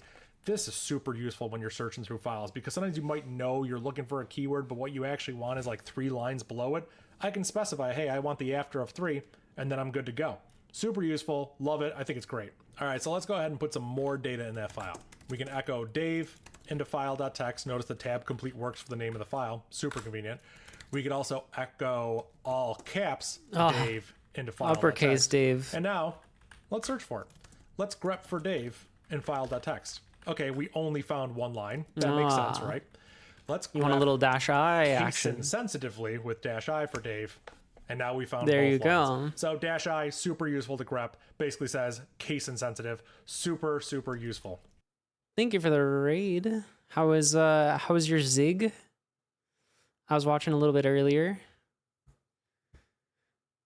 How was your add this? We're learning some bash here. I like is grep-o. Grep-o means only grep print the -o. parts that have matched the pattern. So I could do something like this. I could say I want to look for a line that starts with D and then matches Line that any starts character. with D. So I can put a dot. And a dot means any character. Ooh, any character. So that's a little bit confusing, but I want the line to start with a D and then have any other character to the right of that D. So when I run it, we get DA because it matched Dave, but it only printed the part that matched. That's what -O does. It means only print the part that matches. You can combine arguments. So I can say -O and -I. So I want to do a case insensitive search of the same thing. Notice that it matches both DA and This is a bash tutorial? This is a grep tutorial? You might also see arguments like this. When it takes multiple flag arguments, you can specify them together. -OI will give you the same result. And oh, I am so far will behind. give you the same result. That basically just means multiple flags combined into one. Ooh. But this is the same thing. That's what's going on here. The order of the flags doesn't matter. I'll refer to them as arguments or flags. Typically flags when they're sort of like a Boolean, yes or no, true or false. So I is case insensitive, true or false. O is only true or false. So that's kind of how I think of it. That's why I'm doing regular expression tutorial. So yeah, hopefully. Very cool. That is super powerful with Bash. And if you've heard of Bash, you've probably heard of this. And I thought you were pro basher already. Oh, you know, I've been having, you know, bad memory. Got some corrupted RAM up here. And so I'm just, you know, we're just starting over. We're learning everything from the beginning.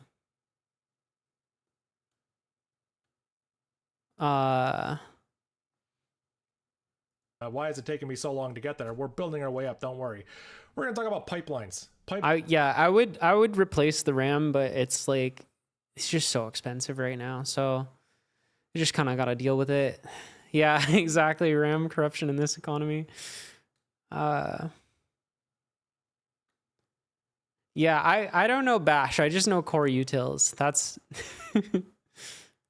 consider storing all your memories in permanent storage.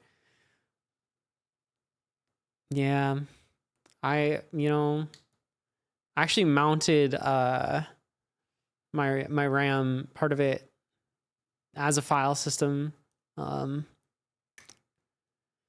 Little RAM disk action. Pipelines in Bash are amazing. They are super powerful. It is what makes Unix just so powerful. It's incredible. So oh, is it all storage? Oh, good. Can't wait. 300% the price? Okay. I actually wonder if one of my RAM sticks is going bad. At this horrible time. I can cat file.txt. We can also pipe this data to another program. Now that might sound kind of confusing. What are we going to do? Well, let's pipe it to grep. Let's look for Dave. And then remember how grep takes the name of a file as this argument? Let's not give it. Let's not give it. We don't want to give it the name of the file. Grep is going to read from this pipeline instead. If we don't give grep the name of the file, it will read from what's called its standard He's in the input, file. and its standard input will be cat in this case. I'll talk more about pipelines later, but if we run this, we get the same result that if we just grep for Dave out of the file. So I'm looking to re-architect and possibly get away with NVMe storage for caching. Interesting. Yeah, I just bought a new NVMe a couple months ago. Just for more storage. Last time I was around, you were at 10 to 15 viewers. Oh, I don't even have the viewer count enabled, to be honest. Like, I got that shit turned off. I don't want to know what the number is.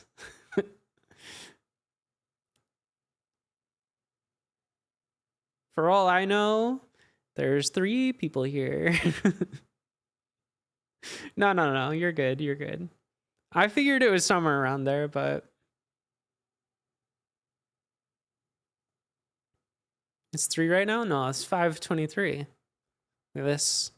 I got the clock right here. We're all figments of your imagination. Yeah, you're all bots. I'm aware. The internet is a dead place. Dead internet theory. I'm just talking to myself. I went crazy long ago. Beep.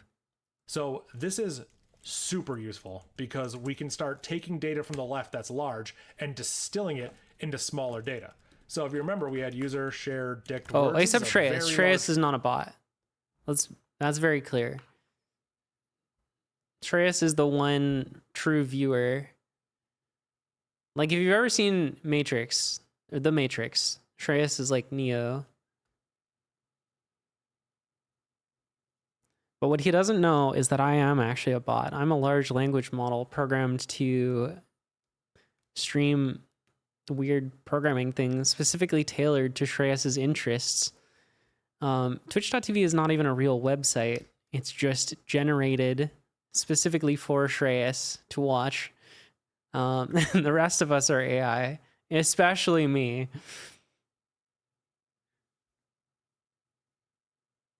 Didn't you read the True Scotsman Wikipedia page?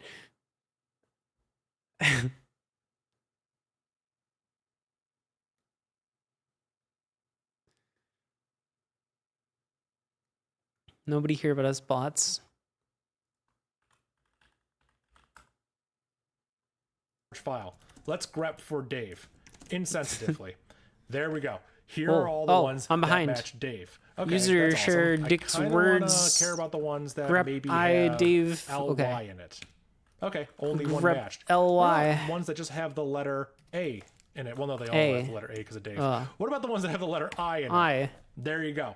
So as you can see, you can kind of Wait, treat these like there aren't any. filters. It's like going through a sieve or something. Like we start with something very large and we pare it down a little bit. We pare it down a little bit. This is super useful. This makes interacting on the terminal just so incredibly powerful. And if you're thinking, Dave, really? This is all the time you're going to dedicate to pipelines? Don't worry. They will show up so much more during the duration of this course. This is like a main point of power with the shell in general. I'll teach you some of the bash specific stuffs, but just the Born shell or POSIX shell having pipes, it's just incredible. What an amazing abstraction. What an amazing concept. Okay, I don't know why that didn't All right, work. so now let's I think I talk typed about one wrong. the pager. What exactly is a pager? Well, Oh, I spelled let's get there. cadaverize wrong. If we can't user share dict words, that's a big file. That's a very large file. I have to scroll. I have to get my mouse to scroll. That's how big of a file this is. Oh no, I'm not gonna be able to scroll. We can do this. Instead of running cat, let's run a different program. Let's run less. Less is a pager, is a program that pages through input. So I'll show you what that means. Instead of cat, we're going to run less. Look at this. And look at this. Instead of seeing the bottom of the file, we're seeing the top of the file. And see at the bottom where it says the name of the file. What about in blue? more? That's a little bit confusing. Check this out. I'm pressing the down arrow. I'm pressing the up arrow. I'm pressing the down arrow. I'm pressing the up arrow. I can paginate. Ooh, the arrows. Data. This is I'm pressing J. Stupidly I'm pressing useful. K. Your terminal may even support it. I can press page down and page up. This is Page super down. duper Oh, yeah. beautiful. Look at that. So instead of having to print it all to the screen, I can just run it through the pager, and then when I'm done with less, I hit Q. Q for quit. Look, it's gone. It's not on my terminal anymore. It didn't take up any real estate. It's still on my terminal. It shows me my file, lets me page through it. I can hit Q, and then I'm done. Paginate? Who says that? I'm not going to spend too much time talking about it. It's obviously I really paginate. I'm just going to teach you some of the basics. When you're in less, you have up and down to move. You can also use J and K. Just like it's J and K pag chomp. are moving up and down. So if you've used Vim to program or like VI or anything, you're probably used to up and down being J and K. This is the same thing. Okay, so we can use J and K to move up and down. That's great. Notice at the bottom there's a colon here. That's the command that we're currently typing in. I'm going to change it. Ready? I'm going to hit slash. Oh my Now it god. became a slash. Slash. Now I can search. I can search for Dave. Dave. And there's every instance of Dave. my I can God, still move it's up Dave. and down. But if He's you in want to here. jump through He's the in the search file. results, N to go forward and Shift N or capital N to go backwards. So commit those to memory. Holy. Super useful. I'm just hitting N to find all of the and look, I hit the bottom, so now there's no more left to go. So Shift N to go backwards to the results. So super useful. being able to E search for through up things down? Like this. Oh, Less no. is a super useful pager. Q to quit out of it. You may also have seen more. More is another pager that you can use more on a lot of sucks. systems. More is the same as less. People will say it's kind of cute. They'll say less is more. So yeah, more will work, less will work. I pretty much just use less. So yeah, the beautiful thing about less is, you know how we used less and then we gave it the name of a file? You don't have to do it that way. You can actually just cat a file, like user share. Oh, we're gonna do a pipe it useless in cats. to less.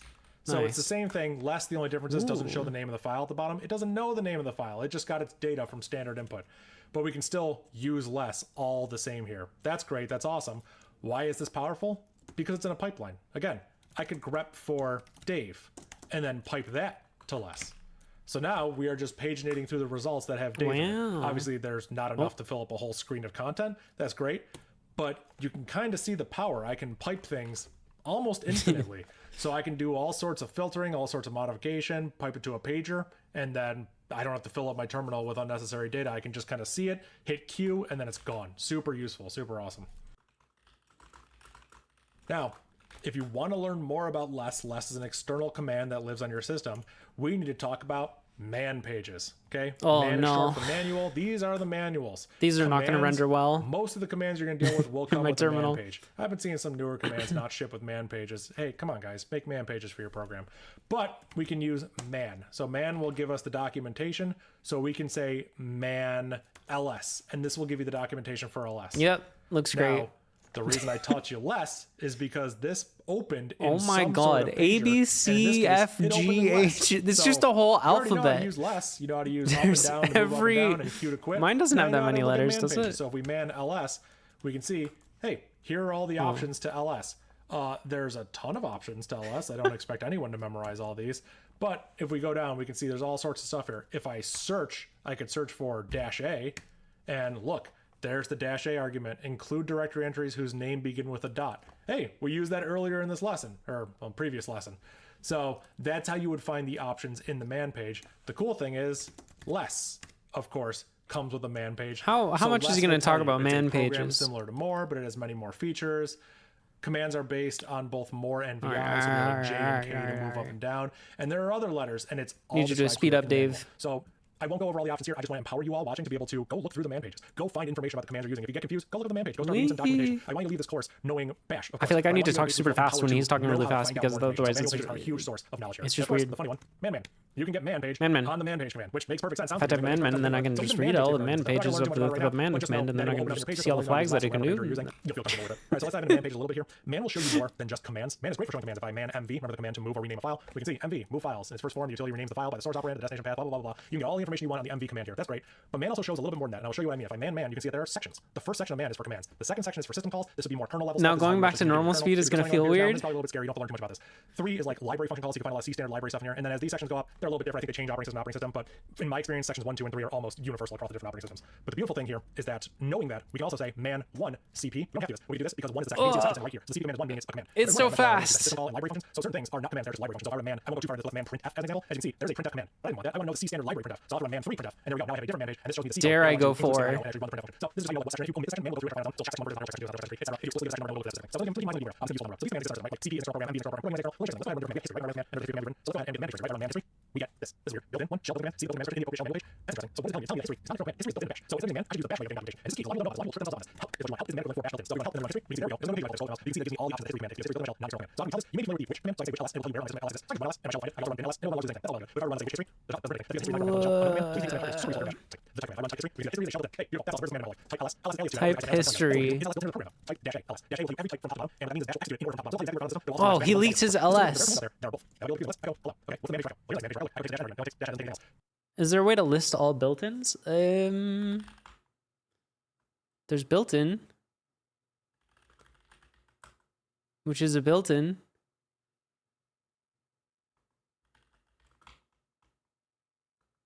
I don't know what it does. Execute shell built-ins. Oh, it's like command. Yeah. Yeah, I actually need to turn him back down because oh man, the 4x is crazy. But if I run echo, I can give it dash E, and it seemed to work just fine. Why is that? Because echo is built into my shell, but echo is also bin echo. This confuses people. This trips people up. Really, I mean this. Think command about this. Learn echo. the type command, because people will be like, "Oh, I don't really know how to use echo." I'm using an example here, but echo is one that trips people up. I don't really know how to use it. Let me pull up the man page. Oh, it doesn't seem to have the options they're talking about. That's interesting. Yeah, because the man page is for bin echo, and that's not what you want. You are executing the one that is built into your shell. When it's built into bash, you need to use help. There you help, go. Echo. And here are the things that echo supports in bash. We have a -n, we have a -e, we have a dash E. Oh my god, we have all dot. These sorts of fun little characters when we're giving it a -e. Echo in bash is more feature complete than the echo that's on my system. So just keep that in mind.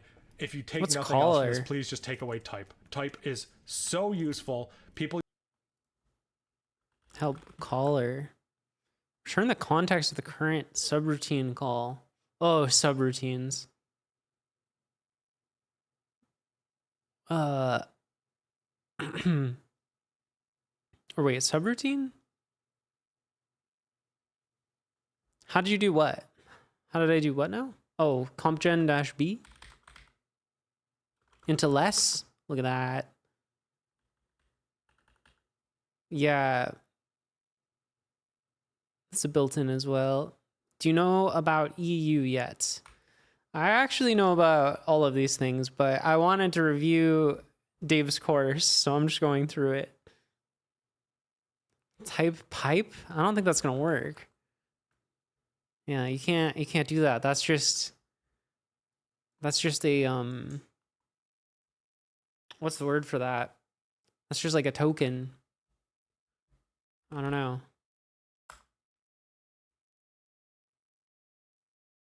That's just an incomplete expression. use the which command, which only finds the external command. Type is useful for telling me everything. Operator about it. would be a good word for it, yeah. For RM. If we run it, we can see that RM is aliased and RM is bin RM. So the type command, super useful, amazing. Please commit that to memory.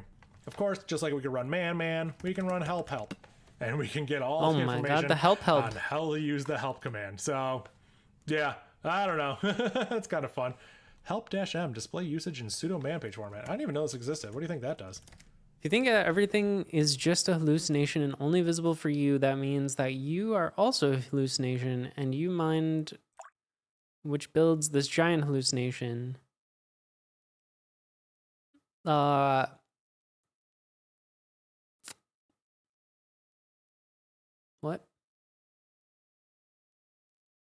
Git commit -m to memory. Oh no. That's too many commands. Help info help wait. Info help info man man help man. Oh wow, it makes it look like a man page. That's really cute. So if we take this and pipe that into He's learning stuff during his course. Wow, I genuinely didn't know this. That's actually really cool. That's super so useful. Funny. See how knowing how to use these tools and compose them together with pipelines is super useful? You can make the computer do a lot of really cool things. Oh! Bash 5.3 spotted. Let's go. Wait, what command did he do? Help echo? Oh wait, he's on a newer version than me. What the heck? What? Oh, we can't allow that. We cannot allow that. All right, hold on. Let's where do I keep bash? Tools? Bash? What? Okay, I don't know where my clone of bash is. Stand by.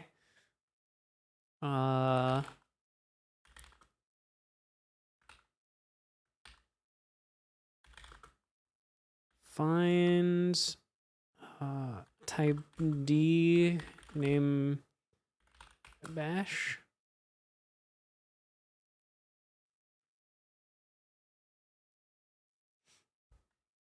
Three point 2.57 is the newest on Mac OS. How do you update? Well, I built it from source. But where did I do that? Git pull and make. Exactly. I can't seem to find where I cloned it.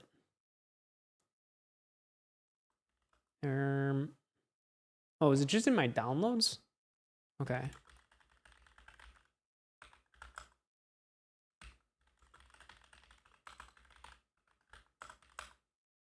Oh, but wait, this is not I don't think this is a repo. Yeah. I just downloaded this. Okay, I'll do that later.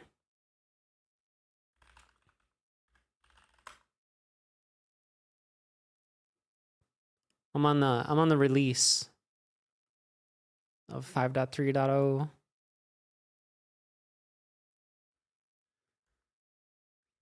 Not bleeding edge.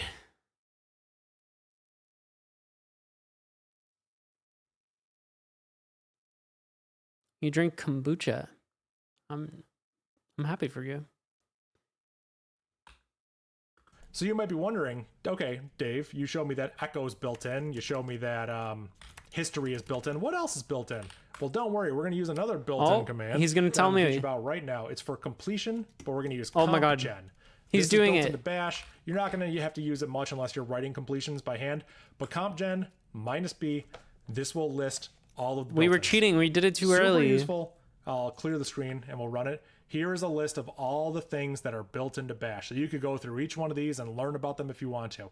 They might also be external commands, like kill is built into Bash, but kill will also exist on your system. So sometimes I forget about that. let. The kill on Bash might work slightly differently than the kill that's on your system. So, but yeah, That is weird. -b. The nice thing is, just like all the other commands, we could pipe that to grep for anything that has a K in it. And there are the built-ins that have K in it. I don't know why you'd want this, but you could. You could pipe this to less and you could page through them. So yeah, pipeline, super useful. Any program that just outputs text or data, we can run it through a pipeline. Super useful. Also, like we learned this before, I just want to cement some of these concepts. We could write this out to a file. We could make built-ins.txt. We ran that. Nothing happened. It didn't print anything. That's good. That's the Unix philosophy. Nothing happened. I had no idea about kill. I've always had so much trouble with kill. Text. There we go. There's our list of built-ins stored in that file. Why you want to do that? I have no idea. I'm just showing you that data can be translated and written to files. It can be written to pipelines. You can do all sorts of fun stuff. History is the same way. So you could do history pipe grep to less. And there we go. There's every time we ran less here. There's some weird examples from when I was like working on a previous video, so ignore some of this weird stuff here. This is my actual history file on my Penguin. I feel like you're the only one still on this bot versus human thing.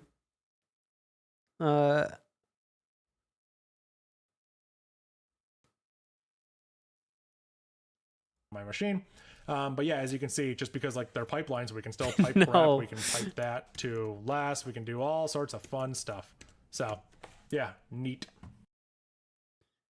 Oh. All right, so now that we talked about external commands, I want to talk about another command that's super useful. It's not built into your shell. This is an external command. It's called file.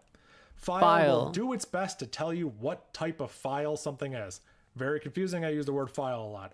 So we have these two files in our directory here, built-ins.txt and file.txt. If we run file on built-ins.txt, we can see ASCII that it's text ASCII file. text. Hey, that's super cool. If we run file on file.txt, hey, it's ASCII text. That's awesome. If we were to run file on star.txt, it will go through each one and run file on it. Super useful. That's awesome. There's some other files here. Remember when we ran foo.txt is empty. -a rm, we can see that rm is bin rm. Well, we could run file on bin rm. And there's a slightly different thing going on here. Look, we have a universal binary. It's a symbolic link executable program. to this genome. is not a text file. It's an executable program. Okay, I There's didn't all actually. sorts of fun stuff. It'll tell you if it's like a JPEG, if it's an image and stuff. I didn't actually know file that. is super useful. Before you open up a file to like edit it, you can check to make sure like if it's binary or not. Your editor will probably do some of that stuff for you. File is super useful, but of course there are ways to trick it. But I would talk about this because I want to talk about some of the path resolution that Bash does. This is confusing. I'll explain what I mean. So in Bash, when I run ls, it finds it on the system for me. It found... there we go. This. It found bin ls. So it found ls for me in bin. I didn't have to type in bin ls. It knew to look there. How does it know to look there? There's a variable. It's a built-in variable called all capital path. So we can echo all caps path, but because it's a variable, we have to put a $sign in front of it. $sign. When we put that $sign, it tells Bash to open this variable up and expand it. Don't worry, I have a whole section coming up on variables. This is just a very quick example. So here are all the paths it will check, separated by colons. No. Oh no, this is gonna be bad. Mine doesn't look like that. Yeah, it's different. I have to fix it.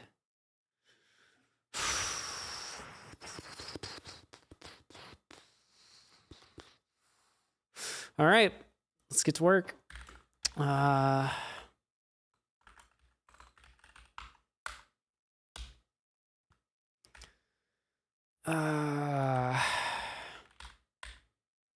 right, sorry. What do we got here? Opt, homebrew, bin, opt. Wait, he has that one. Oh, homebrew bin. Okay. Users, Dave, cargo bin. Users, Dave, a bin. User local bin. That's a good one. I'm glad we have that one. System cryptexes. Don't know what this is. App user bin.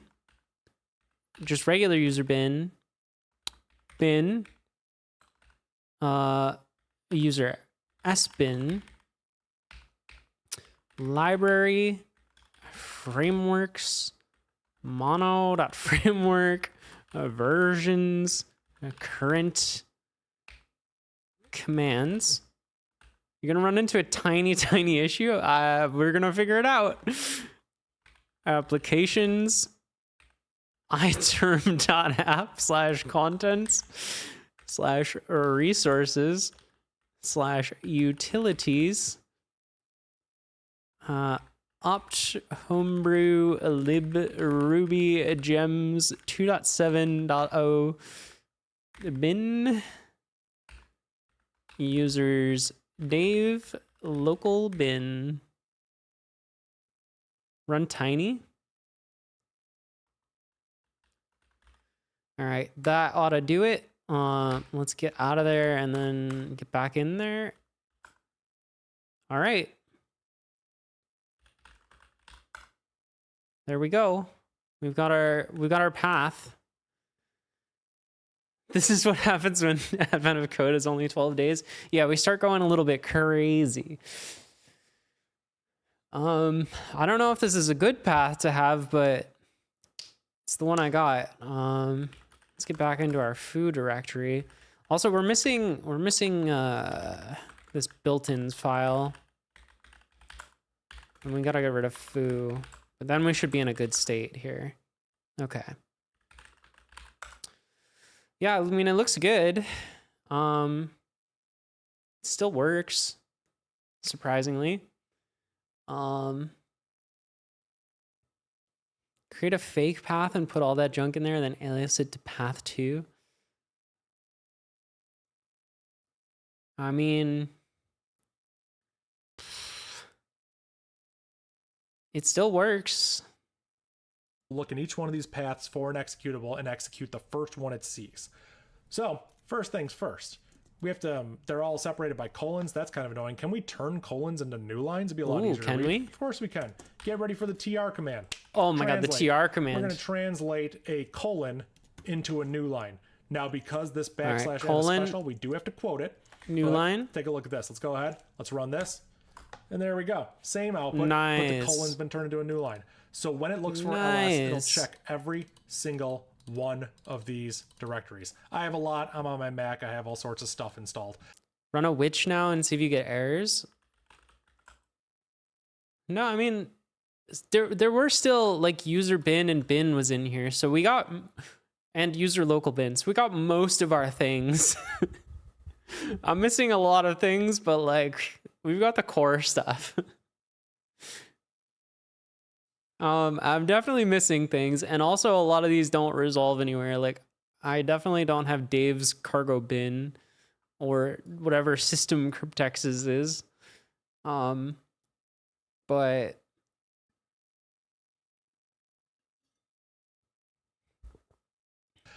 it will go through each one until it got down here, it found ls, and then it executed. That's how that works. That is something your shell does for you. I can modify path. I could set path equal to bin, colon, sbin, colon. Oh, we're changing path? Okay. I don't know about this one. This might break things. AOE, AOE, UUOEA. All right. Not actually going to do this because then I'll probably forget to unset it and it'll be super annoying.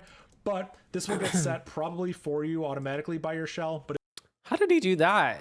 How did he delete back to the equals?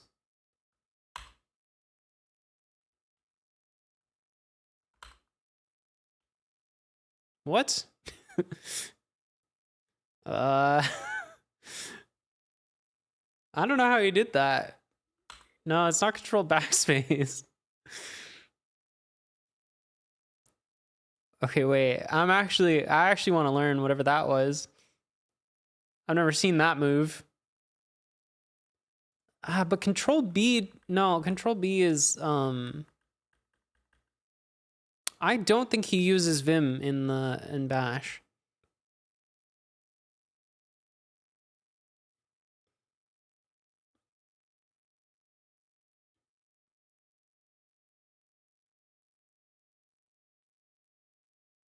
I'm pretty sure he's not using Bash mode in Vim or in Bash. Wait, what did I just say? Yeah, I'm pretty sure he's not using Vim mode in Bash. He uses iTerm too. iTerm shouldn't have anything to do with the shortcuts of Bash. I don't think. Let's go through our readline shortcuts Bash manual. Commands for, no, that's for manipulating history. Commands for changing text. There's control D deletes a character, but that deletes it like forward. Drag the word. Oh, control T swaps two characters. Yeah, control W deletes the word, but that's too much of a word. It doesn't go to the equal. How did he go to the equal? That's what I want to know.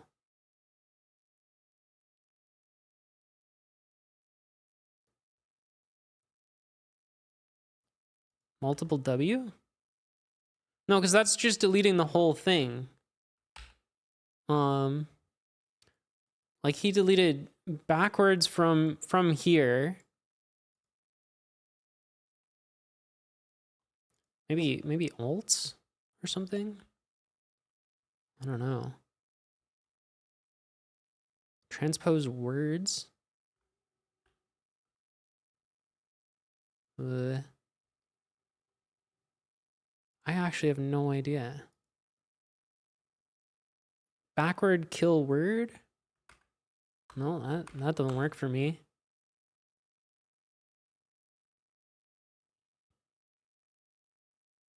Pretty sure iTerm 2 has different bindings. I'm like, I would be very surprised if iTerm is overwriting the Bash readline bindings.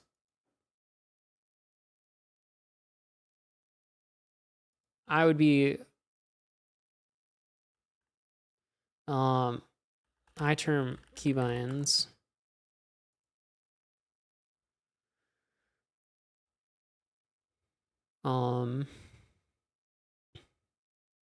Because I've used iTerm too.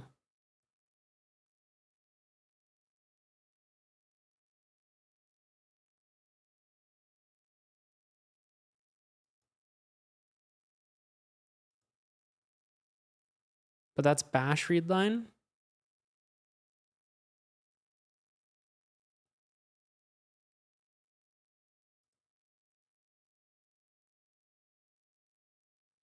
Well, so the terminal gets the keys originally, and then it translates them into like the VT100 sequence and passes that to Bash, unless it decides to do something with it first. So like for Ghosty, like it intercepts certain key combos as like a Ghosty thing. So like if I do, I don't know, Control Shift comma, I think. See, it like reloaded my config. Yeah. So first it goes to the terminal, then the terminal translates it to the VT100 bullshit, and then it goes into bash, which feeds it into readline.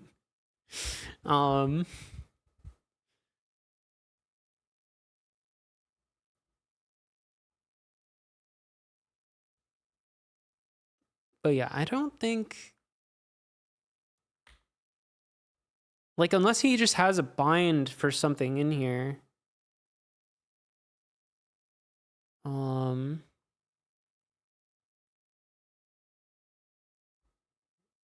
That I don't.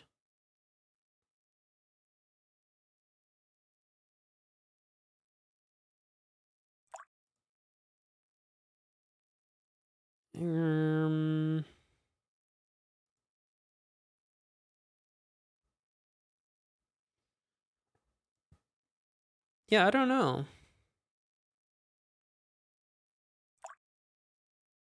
Letting readline type for you.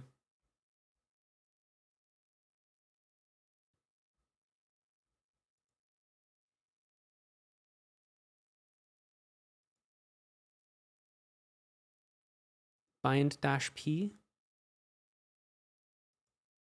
I mean, I just have the defaults.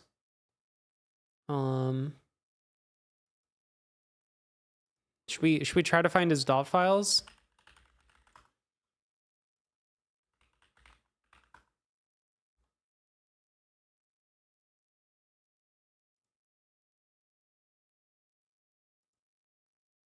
Does he have his dot files on here? Why does he have 338 repos? Holy.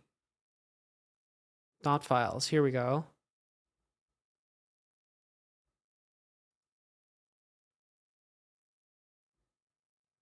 Okay. Bind? No, he doesn't use bind at all.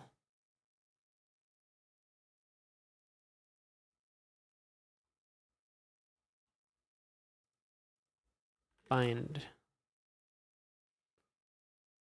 Okay, he does have stuff in Tmux. Bash completion. Control slash? That doesn't do anything for me.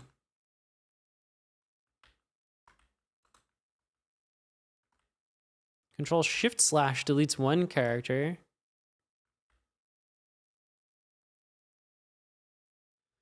In VI mode, DF, but he doesn't use VI mode. Like, look, I've got his bash RC right here.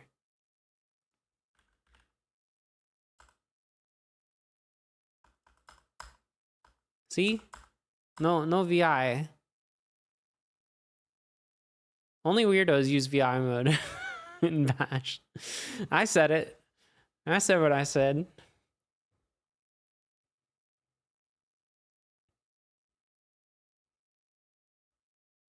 It's just not very good. Let's be honest. Emacs is better at editing a single line, and Vim is better at editing like multiple lines.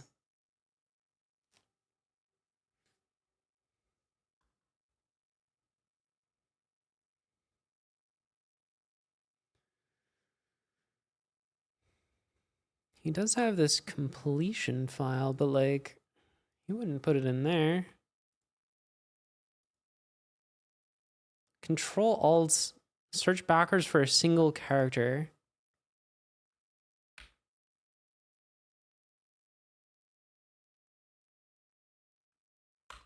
Oh, Alt plus backspace did do a lot of things. Alt shift backspace? No. I'm not understanding this Control Alt close thing.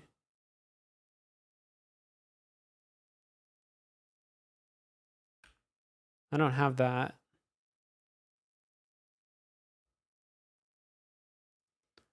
Should we try the bind-P thing? See all the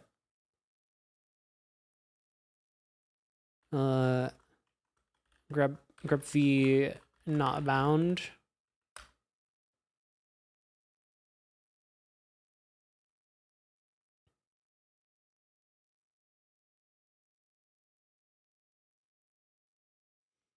I don't even know what character that is. I don't know how to type that.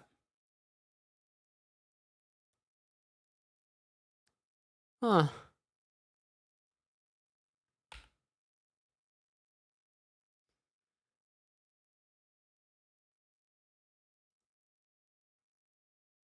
All right. I know what I need to do.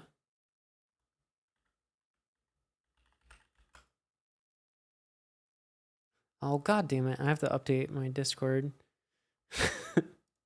I really need to set up an auto updater.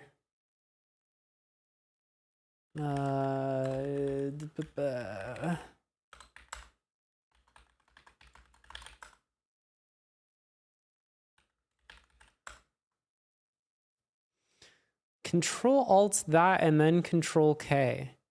It's a bash 5.33 command. Is that real? Are you trolling?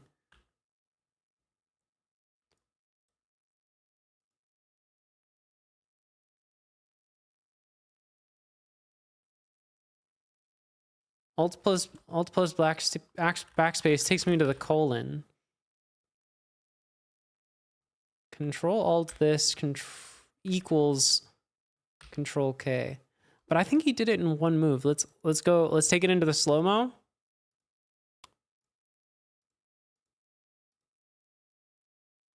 Hold.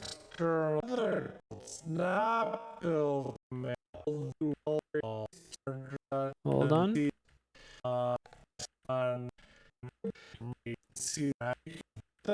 I went back way too far.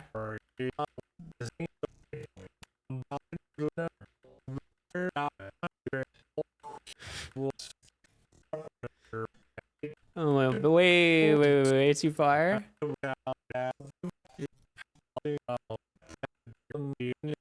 Alt plus backspace. I tried that. Look. Here. Alt backspace. It went back to the colon. You see this? Because there's a colon there. Come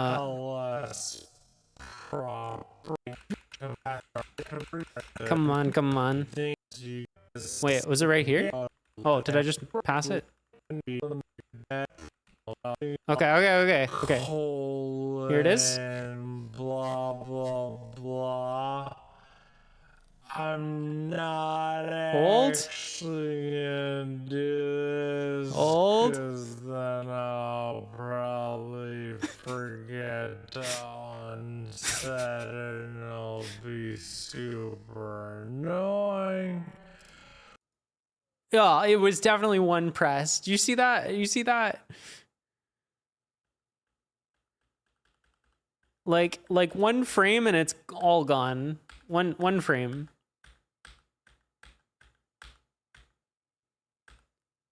What the hell happened there?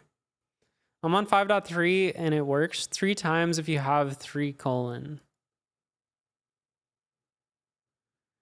Yeah, like what did he press? All right, I have an idea.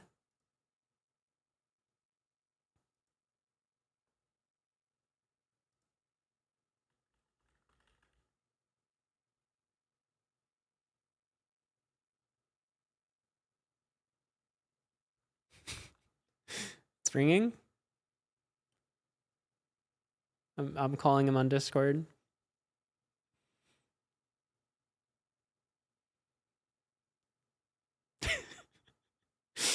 I don't know if he's gonna answer. He's not online right now. No, he didn't answer. Bummer. Control Z? There's no way it's Control Z. It's not Control Z. Control this and then equal. Oh yeah, that doesn't work for me either. Where do you see that that's supposed to work?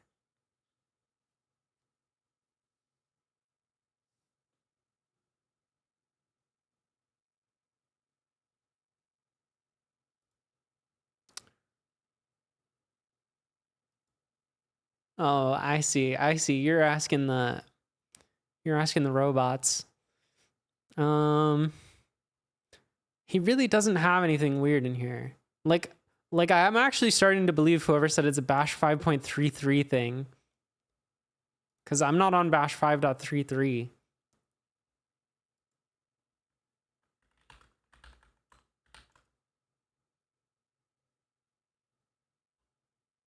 How do I see the minor versions?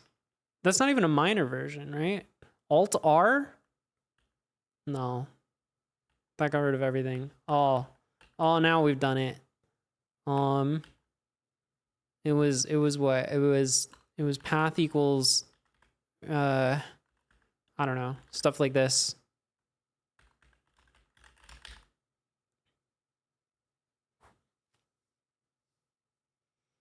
Mhm. Mhm.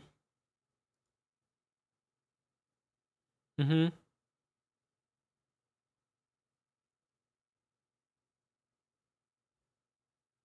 Mhm. I have no idea. This one is stumping me. Some miscellaneous commands. All right, maybe here.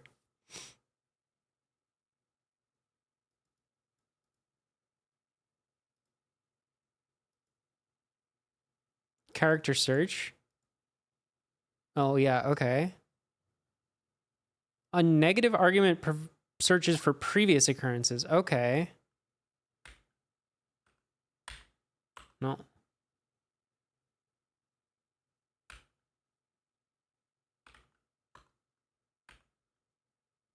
What?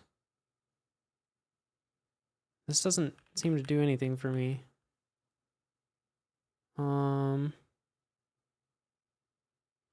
Is Alt U redo?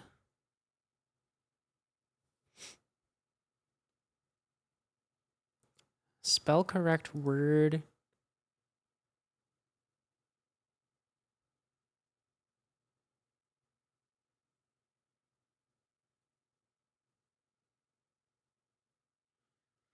Yeah, what the heck? I don't know. We're stuck here.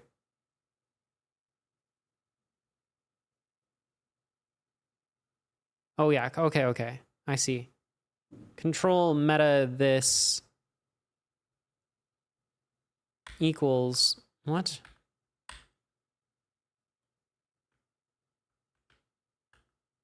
Oh, this one. Yeah, that jumps to there. You got it? What is it? What is it? Oh, you got the joke. Damn it. Ah, I was hoping you figured it out. Oh. Control R, then the character. What? That's reverse search. Control R? Might be got another locale thing.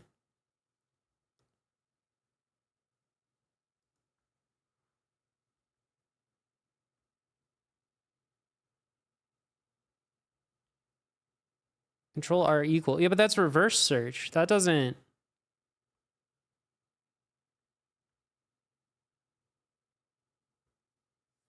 That's not default.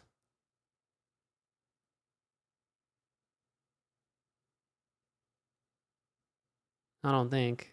Having it delete with Control R.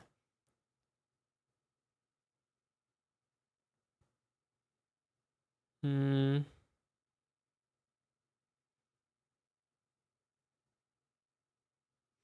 Yeah, he really did it in one move.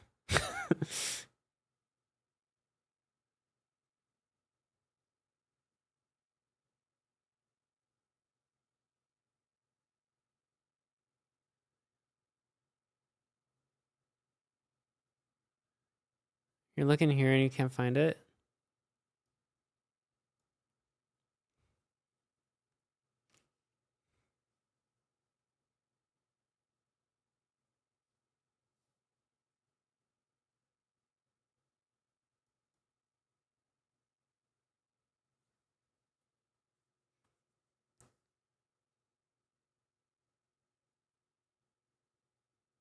He deleted one character at a time with backspace. Oh, okay, hold on. Let's see. Let's see. We can science this. Hold on. So watch his face. Watch his face.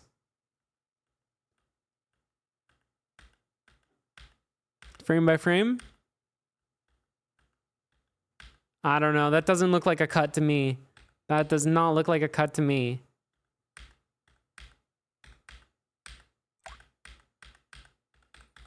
I think it's clean. It's clean. It's fair. It's fair game. Maybe he deleted to the slash somehow, because he's got a slash here. GNU readline supports macros. Yeah, but I don't see any in his config. So like, where is he hiding this technology? Control backspace does not do it. That just does one character.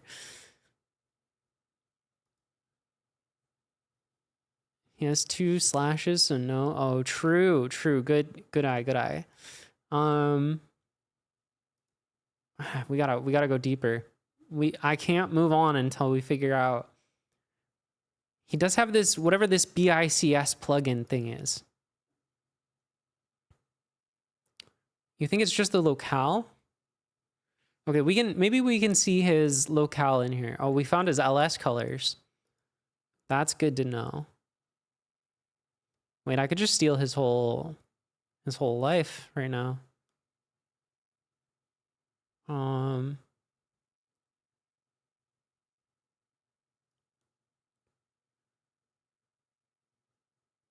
What is the original string? Okay, so it starts off as this. It's a path equals bin sbin aoe uuoea. There you go. Let me get the exact string in here.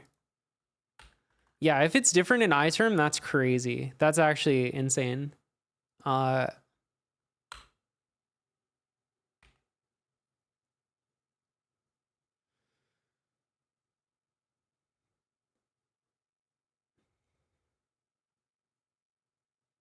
Install the Linux update and then been unable to reboot? No.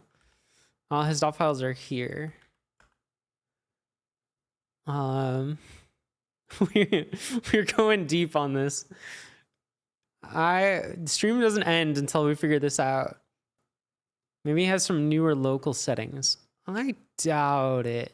This is 3 weeks ago, so it's pretty recent.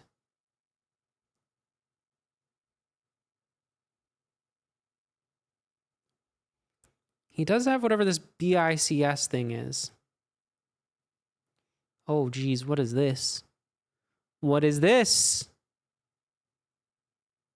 Bash interactivity? Hold on.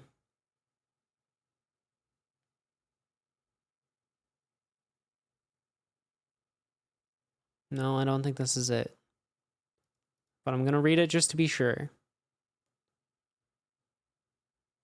No, this is just a couple functions. We're good. But it could be one of these other ones. These other little modules, kind of sus. Bash Dvorak. Who knows what the fuck that does?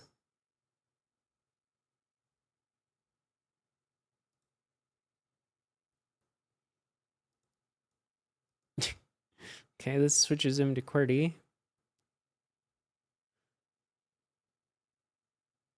Okay, that's just 2 things to switch back and forth. That's not it.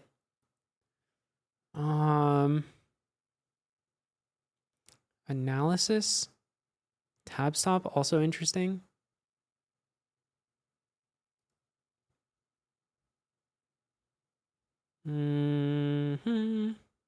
Nope. Those are nice though. I don't mind those.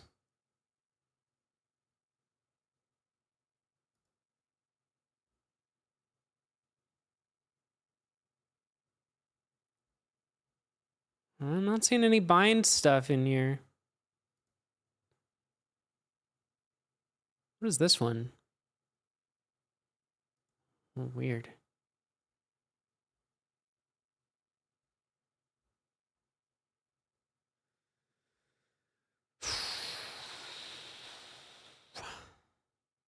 I mean, I don't think it's going to be these ones.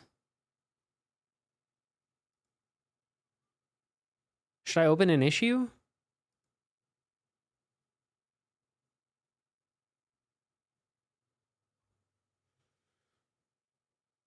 Did somebody test iTerm? Did we get to the bottom of this? Default key binding. This is interesting.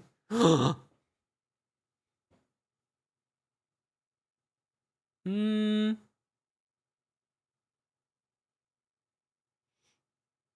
Hmm. I don't think this would be it.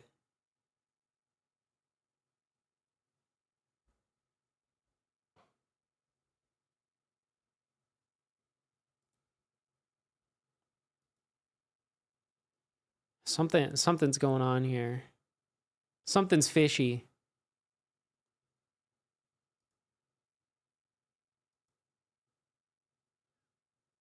Trying stuff out in iTerm 2 and can't replicate. What? He's gone too far this time. He's literally gone too far. You don't have a US layout. Fair. Fish mention. Misaka, I need your help. You might be able to help me with this. Look at this. All right. So I'm watching Dave's bash course. He has this typed, right? Path equals some stuff, right? And I'll probably forget. Here's the slow-mo. He presses some key combo here, and he backspaces to the equal sign. How did he do that? I don't know how to do this.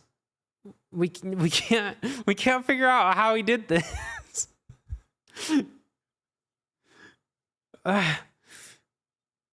It's very suspicious.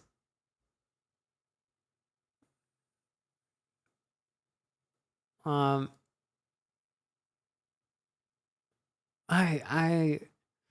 stumped. I think he's cheating.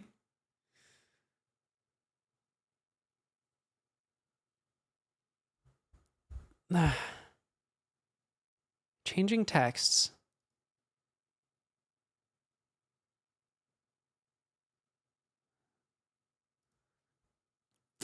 Like,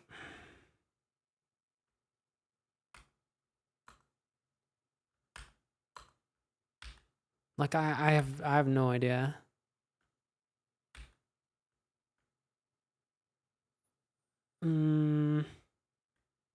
That takes me to there. Still on Advent of Code? No, I finished Advent of Code. I'm going through Dave's bash course, but I'm stumped on how he has done this. He's not explaining himself. There are macros, but there's no way he doesn't. Okay. It's definitely something in this bind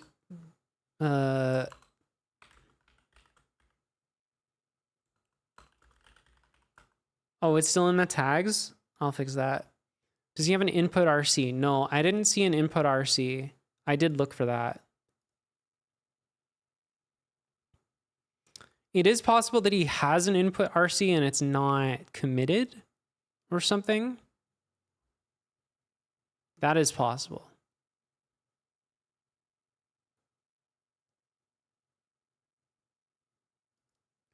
VI binding mode, but he's not in VI binding mode. That's the thing. That's the kicker.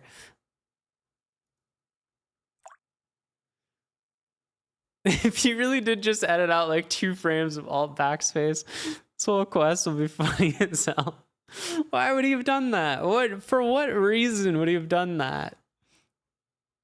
There's no reason.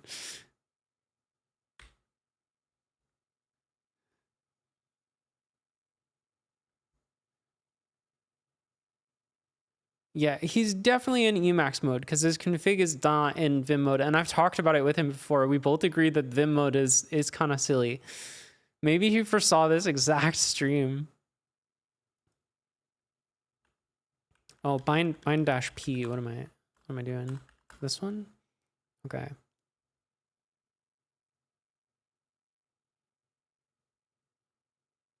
You don't think you could clear a line like that with VI mode? Wouldn't what they said make it work? The DT equals?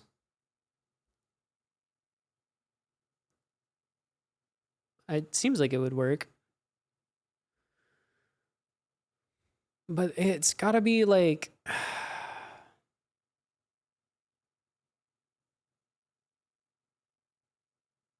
I mean, we have... What does it mean when it starts with /E? Is that like alt? Alt Control H? No, that just...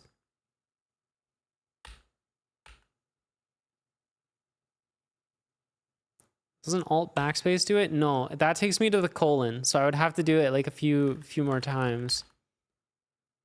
He goes all the way to the equal sign. That's the crazy thing. ANSI? Yeah, it could be a locale thing. But I don't see anything in his config specific to the locale.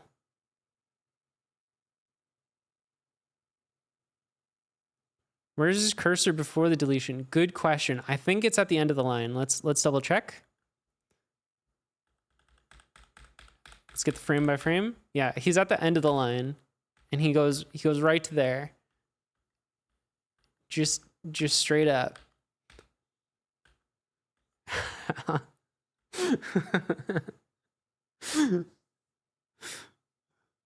Ah.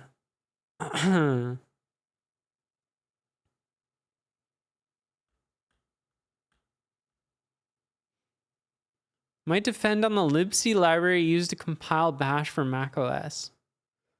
Oh, that could be. It could be alt backspace and it's just different. Well, is anyone on macOS and they want to try alt backspace?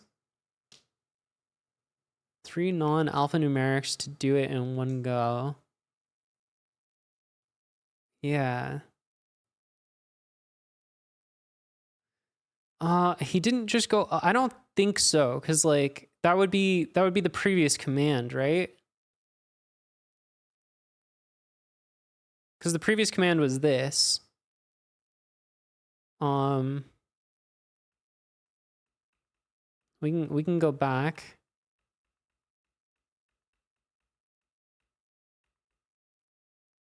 What am I trying? Try typing this. Oh, wait. No, alt backspace. I lost the thing. I put it up in chat somewhere. Should I pin it? Let me pin it.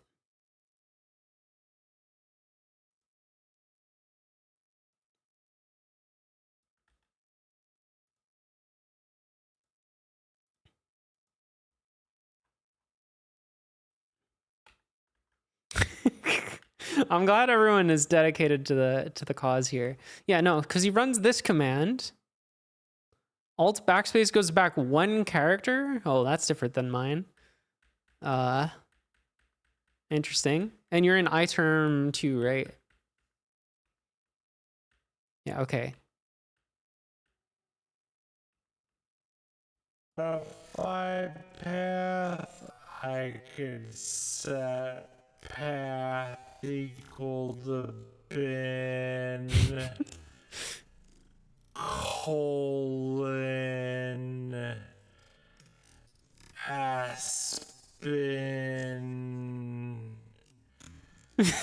colon blah blah blah.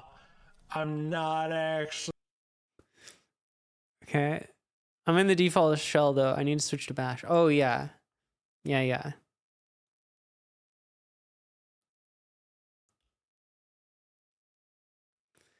Yeah, I mean I tried calling him, but he must not be around right now.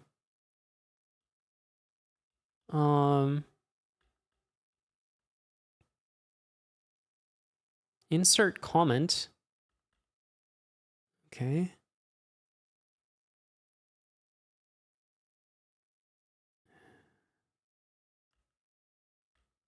What's alt D? Nothing.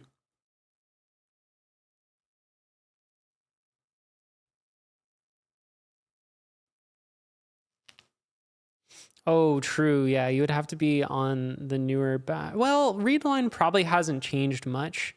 So you can probably use bash 3.2 or whatever the hell they have in...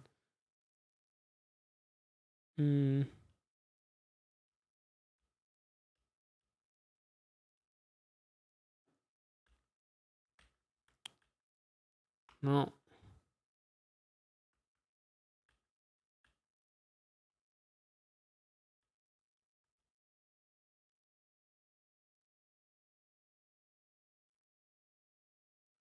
There is control, what is it? Control Alt B? No. Yeah, I was thinking about Mark, but I doubt he did Mark, but that would probably work.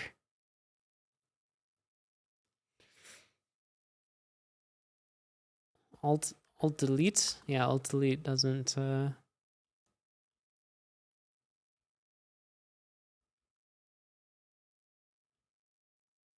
The only thing I could think is he has an input RC that's not committed.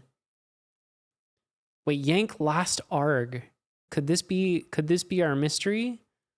Okay, how do I do this /e? What is this /e? Oh.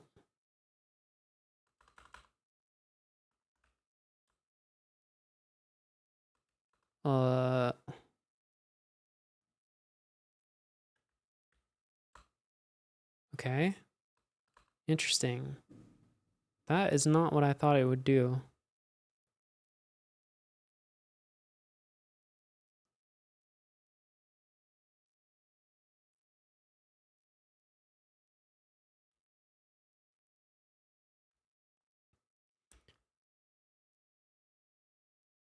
Yeah. I thought maybe yank last arg. Oh no, that yank is like paste in Emacs, right?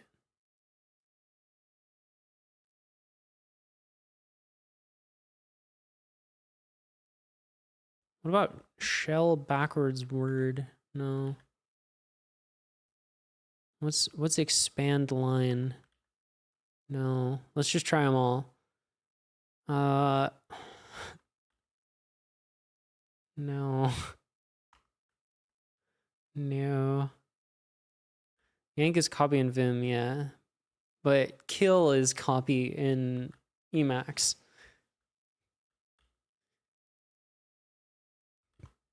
Control Y is a yank, which is essentially paste.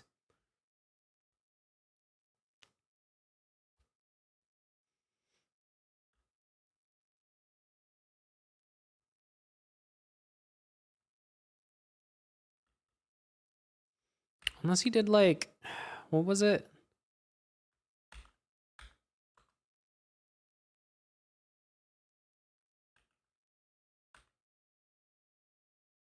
No.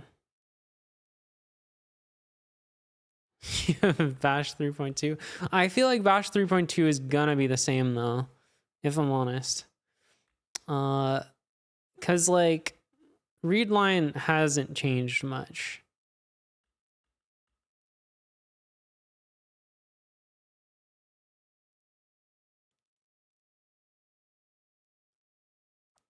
Shell backwards kill word. Yeah, where was that?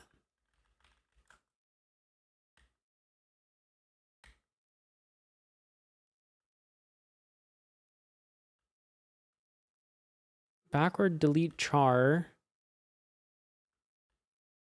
That's not it though. Control W back to word boundary, but I doubt equal is the boundary. Yeah. Unless you can configure what the boundary is. Maybe he has equal set to the boundary or something.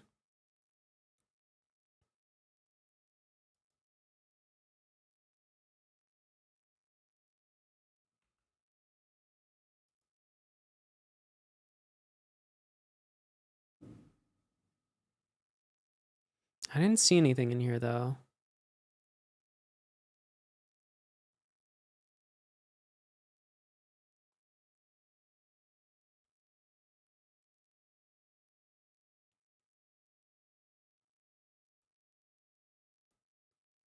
You can change your readline config from your bash RC. He doesn't have an input RC committed, but it's possible that there is one.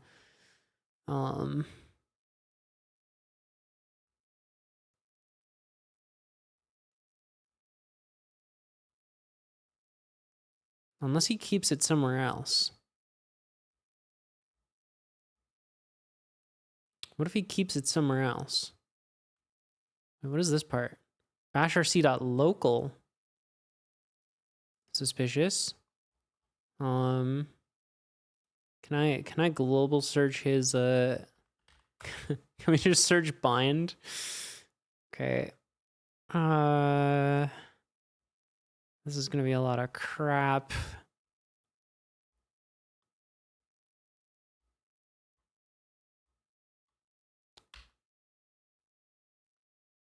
Warrants a GitHub issue? Yeah. Oh wait, that's the repos. Input RC. Whoa.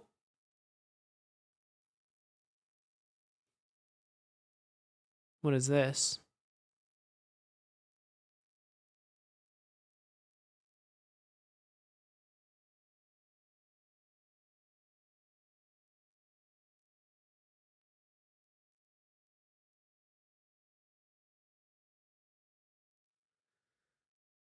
Hmm.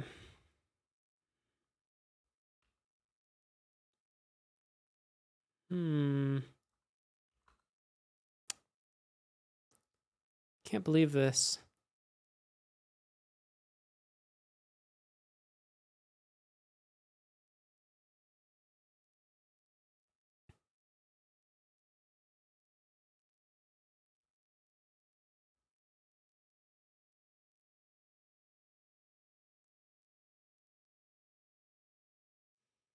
You're back and you have bash 530. What should you try?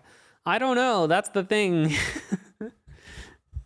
I don't think he explains it. If he does, that's crazy. Hold on. Actually gonna do this because then I'll probably forget to unset it and it'll be super annoying.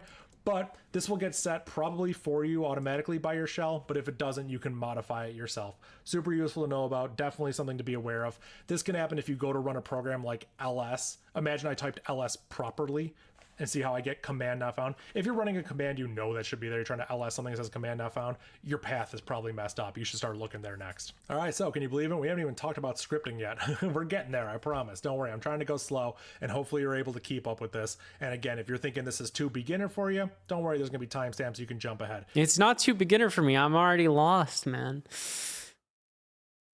Okay, what about abort? What is abort?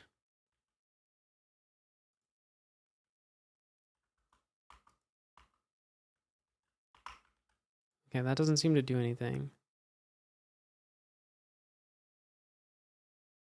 You mess with your path, it's not likely, but what?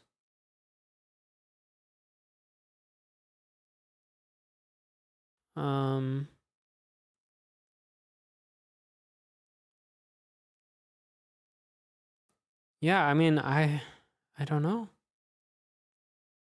It's crazy. There's also this one. Wait, what is it? Escape, control, no. Okay, that goes to the slash.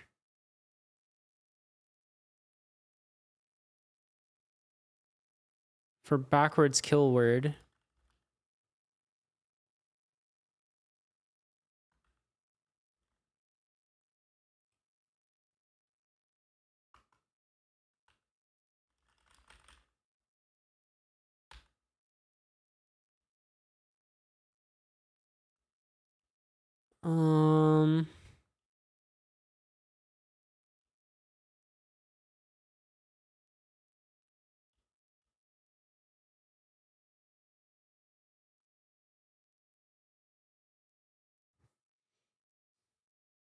A macro that was previously recorded.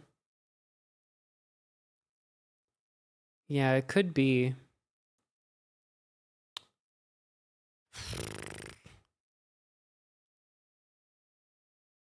It's so crazy.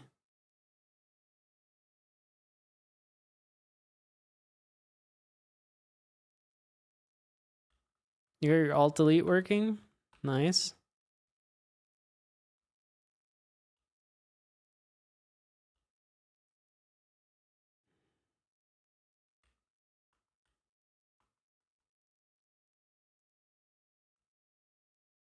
What is this insert last argument one?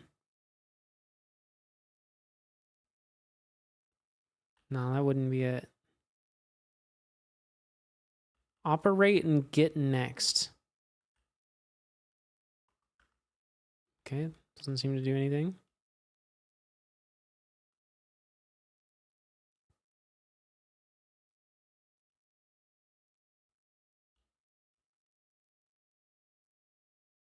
Wait, what's shell kill word?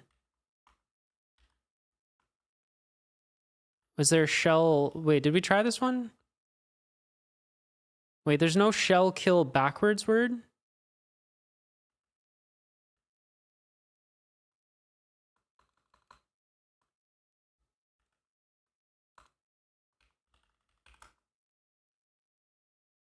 Okay, this one's not bound. Can we bind it?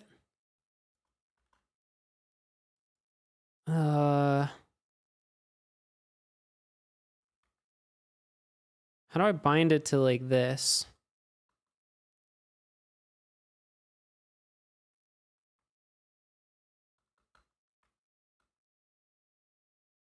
I don't even know what I'm typing. I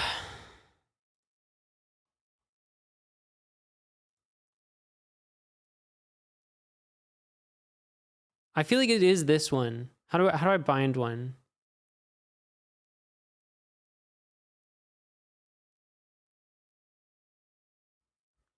Help bind. M is the key map.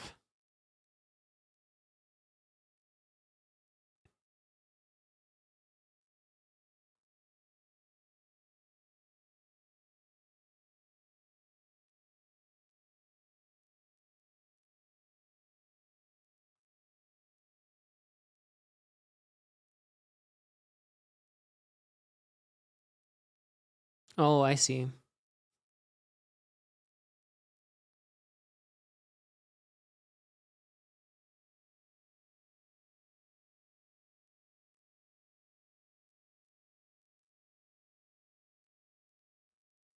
Okay.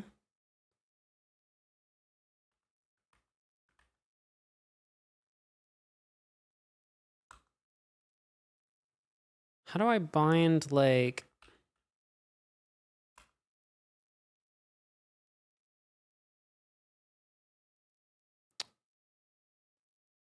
backspace or something?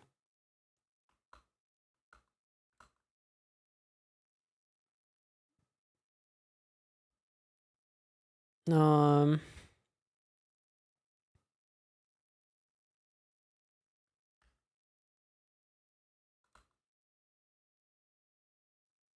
All right, let's just bind it to like Alt P or something so we can test.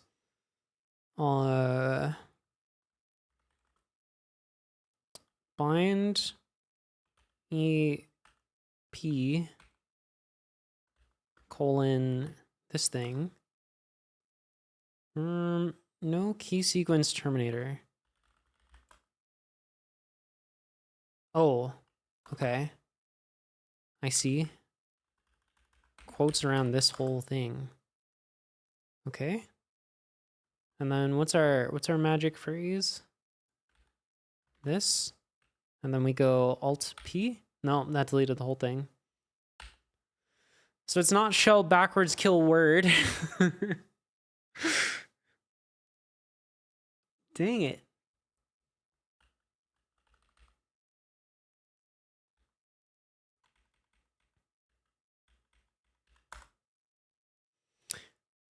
Kill region.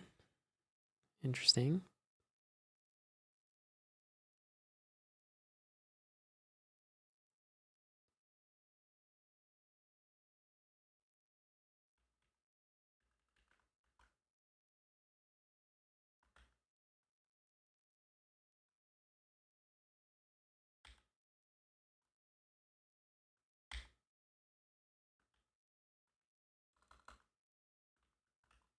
Hmm.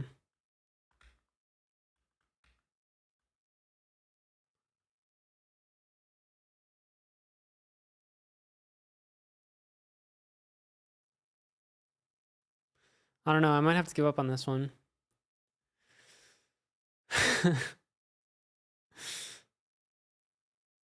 It's crazy. We'll say it's a newer Bash feature that I just don't have.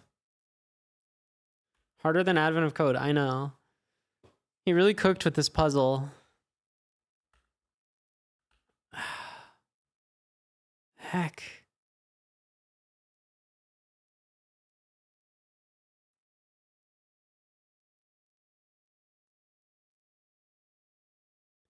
Yeah, I'm gonna need a short.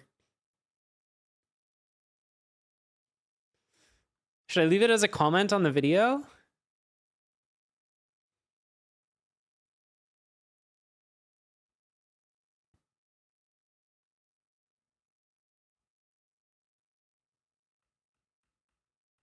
Where did he do it? Right here.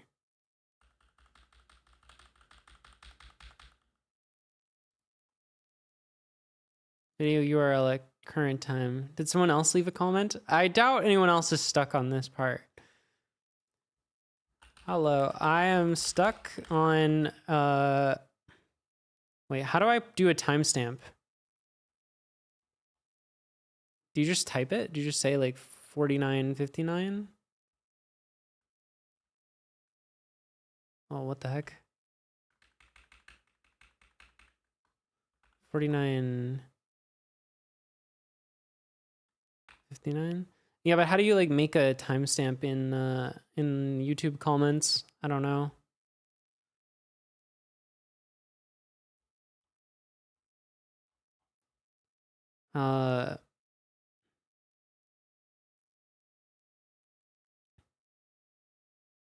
You just write it. Where he deletes path backwards from the end of the line to just path equals with seemingly one keystroke. How is he doing this? I looked at his dot files. I don't see an input RC file, and I don't see any bind commands in his bash RC. None of the default binds work for me. I'm on bash 5.3.0 if it matters.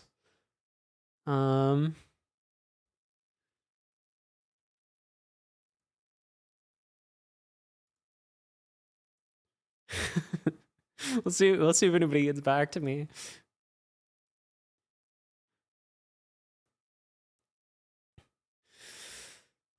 Oh, that's crazy. I didn't expect him to get me so early on in the video. We're only 49:59 in.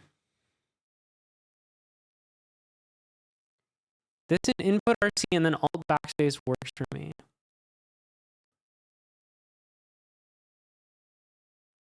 Right.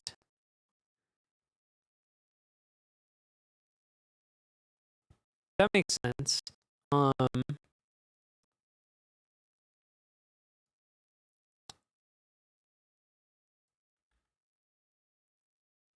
Let's see. Bind, and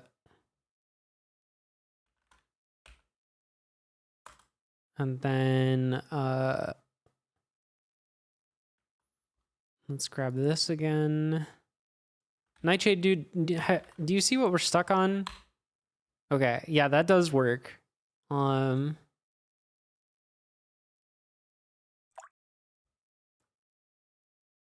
Yeah, I mean it's searching backwards for equals, and then it's what is Control F? Going forward one word, which I assume is just the character, the equals character. Or oh no, going forward one letter. And then killing the rest of the line. Pretty good, pretty good.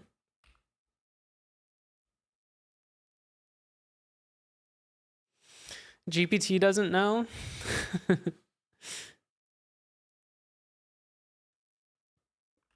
I mean, this does work. It's just not like, unless he has a secret input RC file that we don't know about.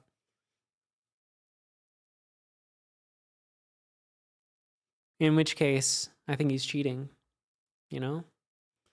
It's not really fair to have a secret input RC file.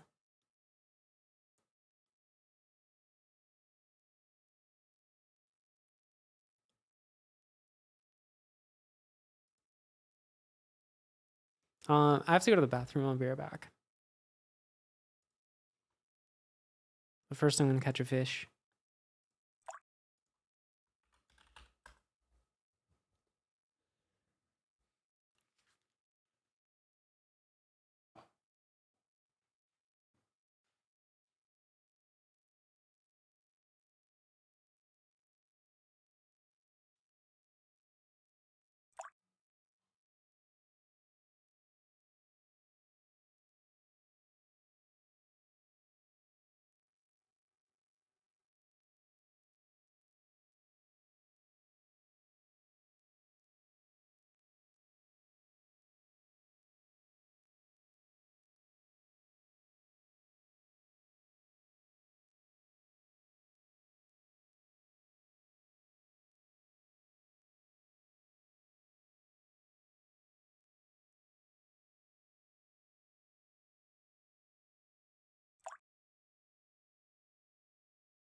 What is this?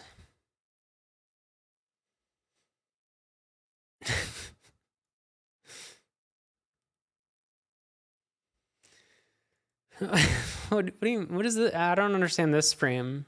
This panel. What are you saying here?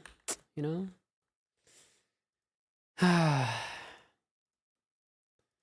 Can't believe you actually tricked us here. I don't know if we can continue. I don't know if I can continue until I figure out what the answer is. I'm gonna have to stop here for now. 100% your fault somehow. I mean, how is it my fault? I'm following along with the video. Look, my shell says Dave at YSAB. And yet I'll probably forget to unset it and it'll be super annoying.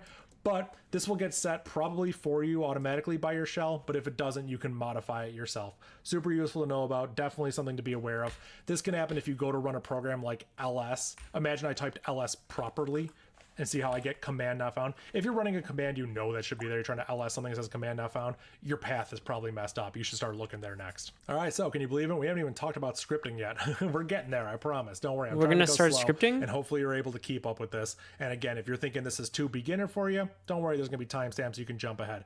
If you're thinking this is too advanced for you, I'll try to slow it down a little bit, but we're going to keep moving forward. So we've talked about variables. We have $path that is built in to bash. It is an environmental variable or an environment variable. It'll be where did the screen go? Programs. Oh, I'll demystify I was scrolled down later, but we can echo it like this. I put double quotes around it. I'll explain the importance of that later, but for now, I may or may not put double quotes around it. I'll try to explain what it's important. Yeah, just be aware right now, whether I put them there or leave them out isn't going to make too much of a difference. But when you are scripting this, and again, I'll talk about this later, just put the double quotes around it. Be safe. There's some weirdness that can happen. Always put the double quotes. So we have path, and we can translate things. We can turn the colon into new line. We could also turn every B into an A. I don't know why you'd want to do that. I don't want to do that one. We have aim. Super weird, but that's like the power of the translate command. Actually, you don't need to run 2 tr commands here. So what you can do is you can just put tr colon B and then new line A, and then you'll get the same thing. Unnecessary fork detected. Anyways. You technically join those 2 commands together. We could change colon B to new line A, and it would have the same effect. I'm gonna find something in here that he's wrong about. Oh, you can just join things together. Again, don't know why you want to do this. ABC could become XYZ, and now every A became an X, every B became a Y. He's too good. So super powerful command, super useful. More variables. I want to talk about this. So we have the pwd command, which can print our working directory. We also have the pwd variable, which does the same thing. It expands, meaning when the variable is turned. But did you know that if you unset the pwd variable, it loses all of its special meaning? To what data is inside it, it expands to the same output as the pwd command. There are a couple other ones. We have user. So the user that's logged in is Dave. That's who I am. I like how the background color goes away. System called who am I. This will tell you. The user this one's going to be hard to fix. Who am I, of course, is an external command. So it's there. It's on your system. But you can just run this, and Bash can do it in the build. Hold on. We can fix this one. We can fix this one. All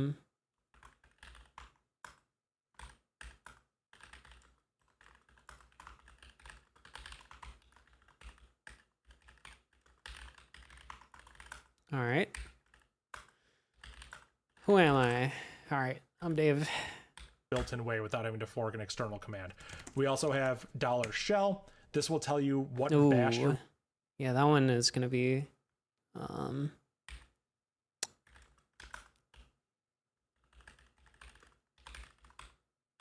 What do I want? Opt homebrew bin bash. All right.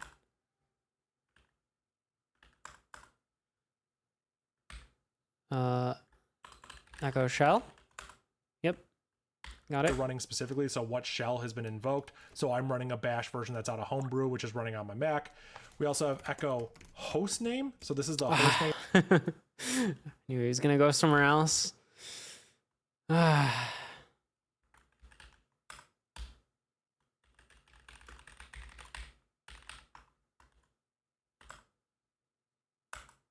Let's just keep watching. I'm sure we got more so that we gotta put in that here. I'm running on is called studio.local. Oh wait, what?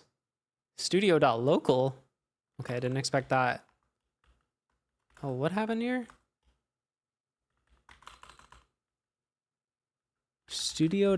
No, wrong one. Studio.local. There are some other ones. I think you can do like machine type. Yeah. Oh gosh. Export Mac type ARCH64 Apple Darwin 24.4.0. That's gonna have some implications for sure. Yeah, so you can see that I'm running on like an Apple system. So these are built in. This bash will initialize these for you, and you're free to expand them in your own scripts or on your own system, however you want. The other thing here is that we can set our own. So I'm using all caps variables, so those are pretty much set for me and not intended to change, but I can just make anything equal anything. So name equals Dave. Name equals Dave. A new variable, and its name is equal to Dave, and it will exist so long as this bash session continues to exist. So now I can just echo name. Echo name. I could echo $foo, and there's nothing there because we haven't set foo. Foo That's equals true. Hello. Notice the quotes, they're optional, you don't technically need them. We could echo foo now, and it prints hello. That's neat. Crazy. If we That's echo pretty neat. hello space world, and then we echo $foo, notice that I got rid of the multiple spaces. Whoa. This is why I'm stressing the importance of double quoting your expansions. When you double quote them, it won't get rid of spaces in a weird way. There's technically defined reasons why it gets rid of it, and you can use it to your own benefit, but I stick to always quoting your expansions like this because then it will retain the original data perfectly as is. Most of the time, that's what you want. There may be sometimes you don't want it, but we can talk about that. That's more advanced stuff. We have all sorts of fun stuff here. We can set foo equals to nothing, and it will set foo equal to nothing. You can alternatively unset it. So I can just run unset foo, and then, hey, it's unset. That's super cool. Super easy way of just unsetting a variable when you're done using it. Super cool. So I'm going to show you a little bit more, and it's going to kind of blow your mind if you've never seen it before, but it's super useful. It's super awesome. Remember I showed you the who am I command? It prints Dave. Who am I? Yes, well, prints Dave. Have, yep. The uname command, and it prints uname. So this is the name of my system. That's not good.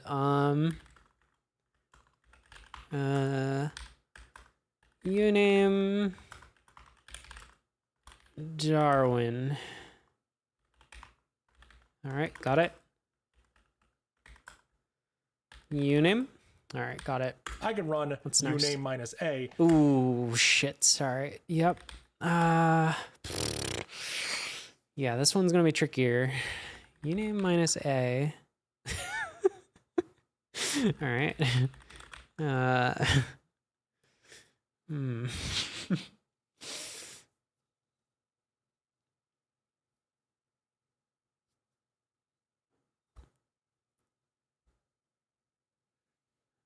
Lucky it's all static info. Yeah, is it? Is this? Oh yeah, this is the date it was compiled. Okay. It's not the current date and time. That is actually useful. So we can just fix our uname.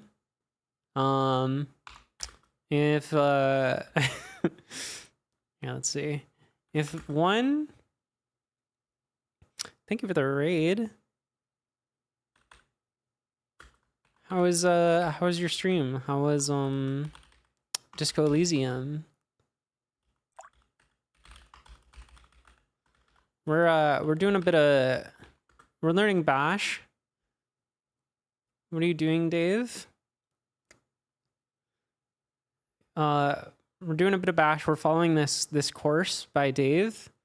Trying to follow it as closely as I can. I don't want to miss anything, so right now I'm copying the output of this let's see, Wednesday, September 17, 21, 41, 45, PDT 2025, semicolon, root XNU 12377 1.9 squiggle 141 release ARM 64T 6000 ARM 64. All right.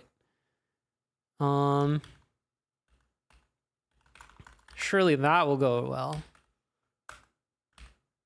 So if I do uname, it says Darwin. Uname dash A, it says Darwin studio.loc. Perfect. It was good. We completed a full day. I'm really trying hard to turn a new leaf, go sober, and solve a crime. Trying my best to be a good cop. Dang. And it prints all sorts of stuff. It prints, like, I think the data was booted, the version of the kernel I'm on.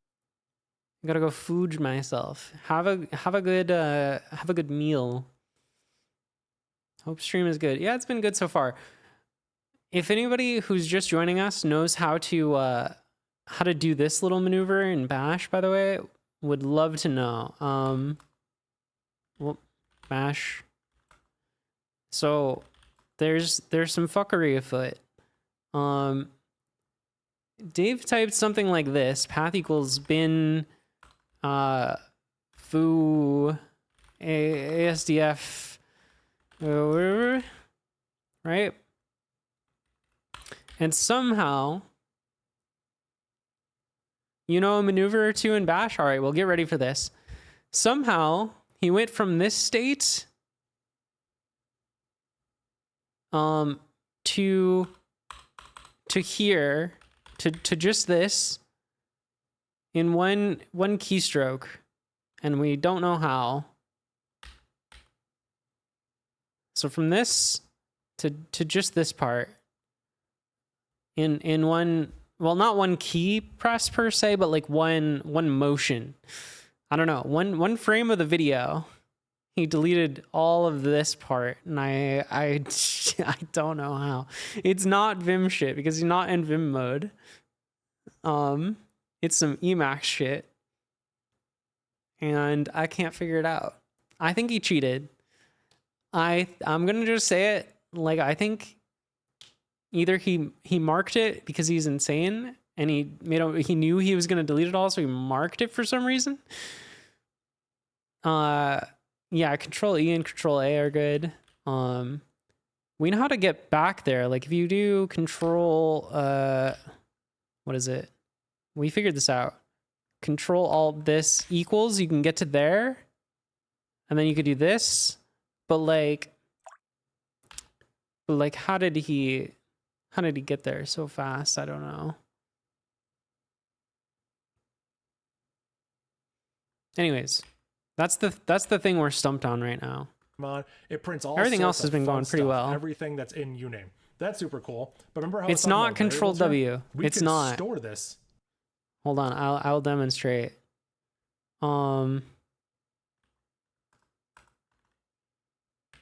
Control W just deletes the whole line.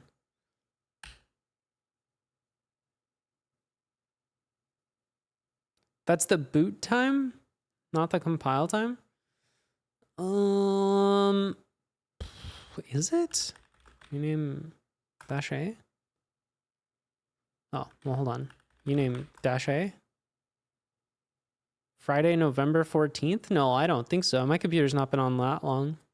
That's definitely like when your kernel is from.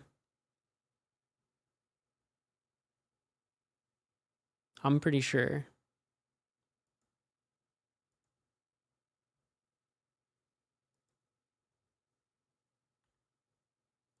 In a variable. So we could say thing, name of the variable, equals, and we're going to use... Do we know he's not in Vim mode? I'm pretty sure. The reason I'm pretty sure is because we've had a conversation before about how goofy VI mode is and how nobody uses that actually. We've definitely had this discussion. It's just not as efficient to use VI mode in Bash because 99% of the time you want to be in insert mode anyways.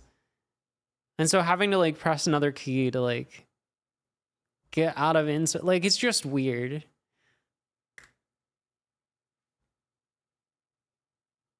Yeah.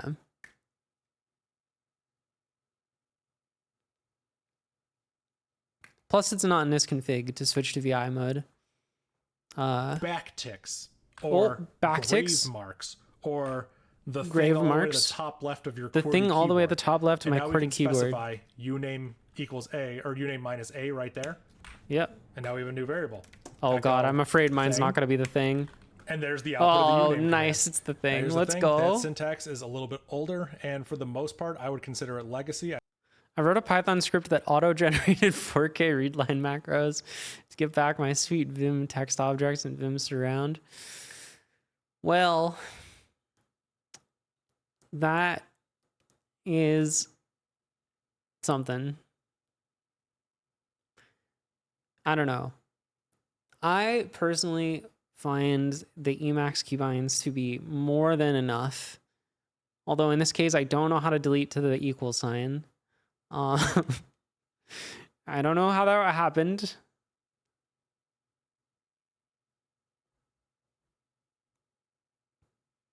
Yeah, I don't really see many people using that syntax much anymore. It's been replaced. It was replaced by Bash, and now I believe it is POSIX to use this. What that means is instead of using the backticks, because it can get confusing when you start nesting them, you use this syntax instead.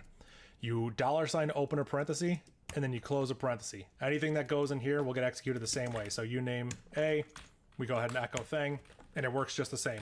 Prefer this syntax where you can. I would stay away from the grave marks or the backticks or whatever you want to call them.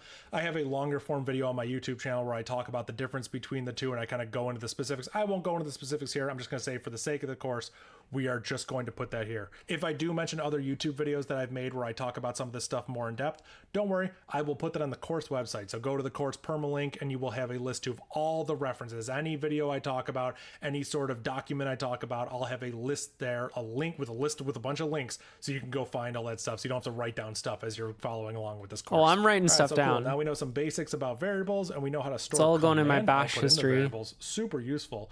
We're going to switch gears a little bit and we're going to talk about a text editor. We're actually going to start editing some text so we can start scripting. Can you believe we're no. on scripting in this course? Oh, this part's going to be very hard to copy.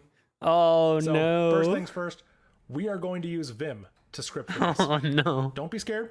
If you've I'm never scared. used it before and you've heard scary things, I understand why. Dave, I'm scared. going to give you a very quick Vim crash course. That is what I'm going to use for a text editor. Don't make course. me set up my If Vim you like don't wanna yours. use it, if you're more comfortable using Nano or you want to edit it through some sort of GUI editor, that's fine. That's on you. You just have to translate everything I'm saying to match your environment. Oh, I could just use a GUI editor? Well, hold on. What do we have? I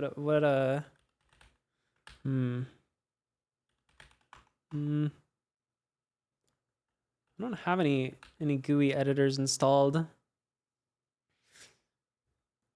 Yeah, I mean, we got to find out what he's going to use. I'm going to be focusing on Vimming this file. So if you've never used Vim before, that's okay. I'm going to teach you. We're going to get going. So hopefully your system has Vim. If not,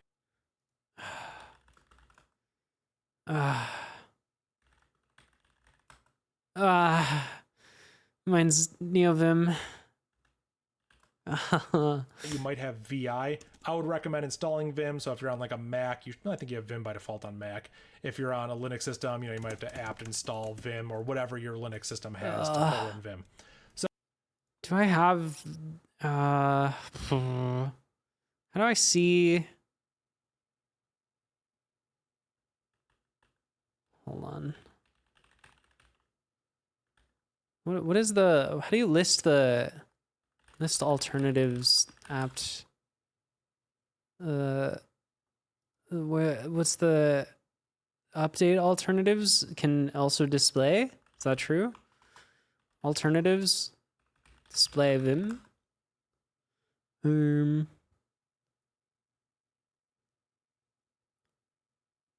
Okay, I only have one Vim, I think.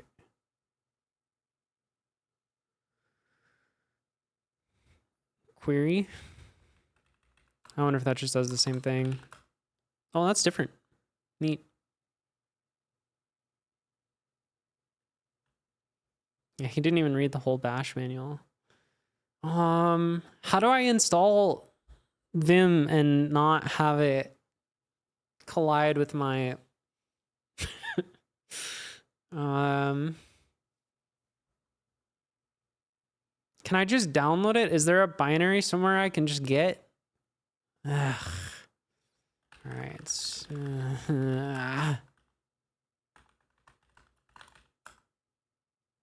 Where's it gonna put it?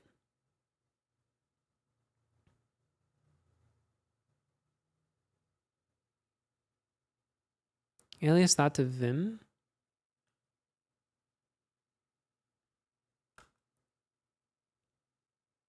Oh, look, NeoVim still got it, but we also have user bin vim.basic. Okay. We do have normal Vim. So we're gonna start by Vimming. Yeah, we're gonna have to put this in our bash RC here.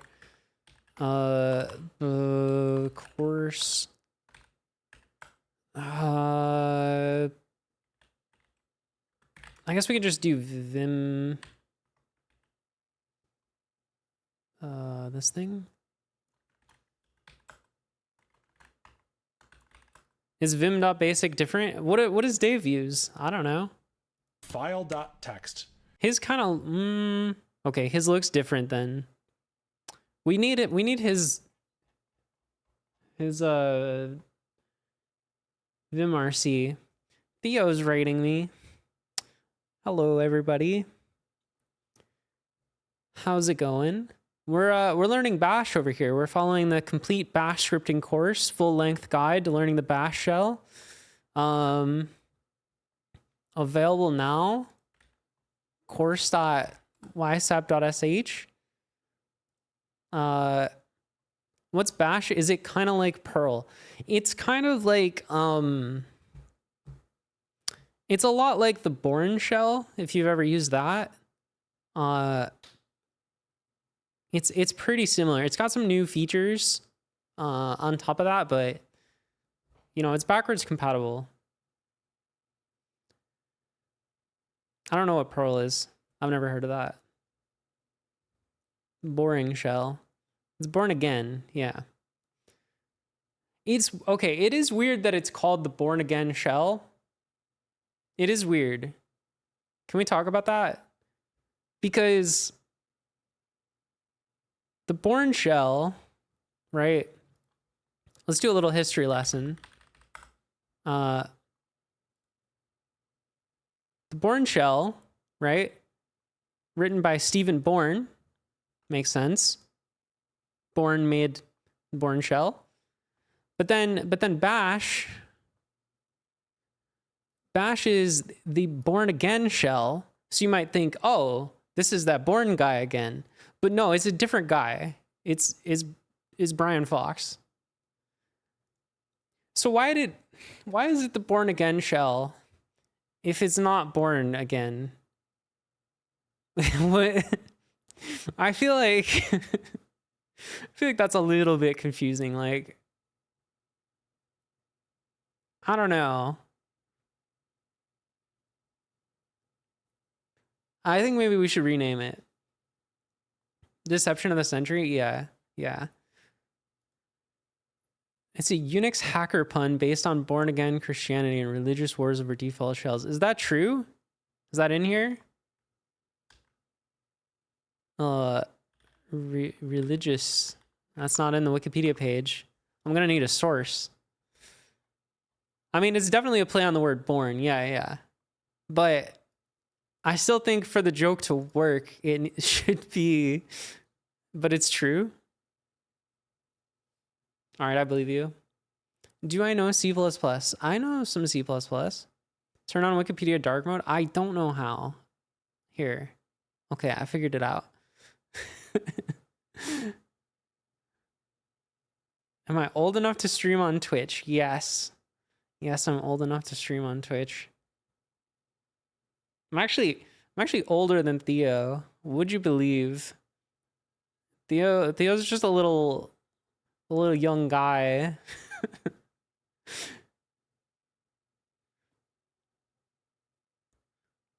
I want to know if you could help me carry over a JavaScript web project to C++. JavaScript to C++. Ask ChatGPT. I don't know. Oh shit, that one's still in dark mode. It's an Electron app. Rewrite it from scratch. You, why would you have guessed that? Do I look that young? Jesus. Wait, why did this get... Okay. Automod is not a very good moderator. Anyways, yeah, we're currently trying to... The meme so far, to catch you up, I've been following Dave's course, but I've been trying to make all of my output in my shell look exactly like his. So, you know, we've changed our prompt to Dave at YSAP. Sorry, the train's going by. Hold on.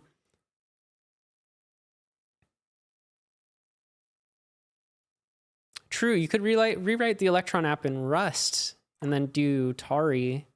That's a hot new thing, right? Yeah,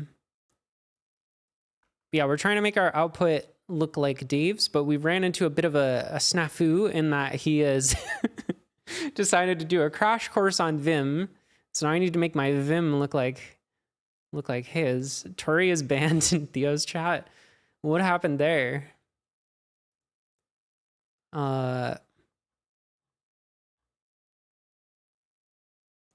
Stop using Chrome. No, I like Chrome.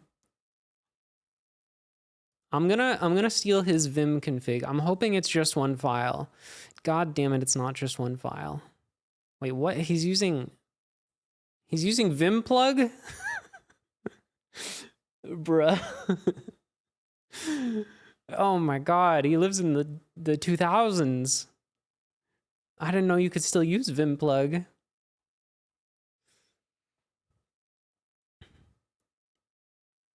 People kept bringing it up and being annoying about it.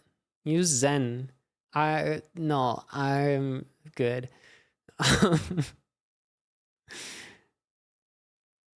If anything, I'm gonna download. Do they have Microsoft Edge for Linux? I might get Edge. Edge is pretty cool.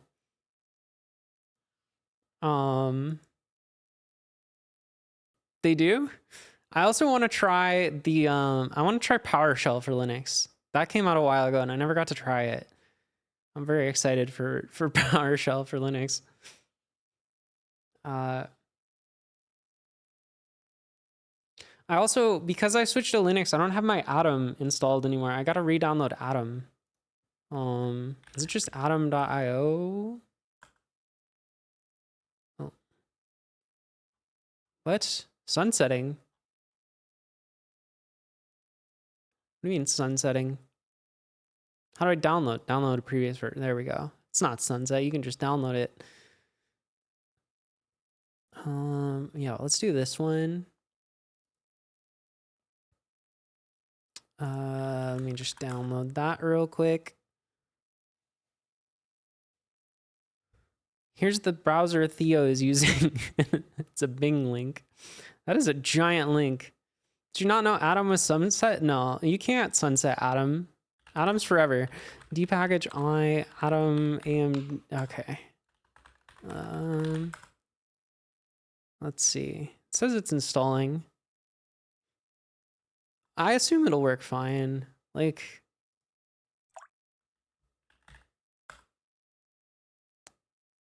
where is it launching? Hello? Oh. Oh. It did crash almost immediately. All right, let me run it in this terminal and then see what it crashes. Yeah, no, okay. Okay, that's gonna be a bit of a project to install Atom.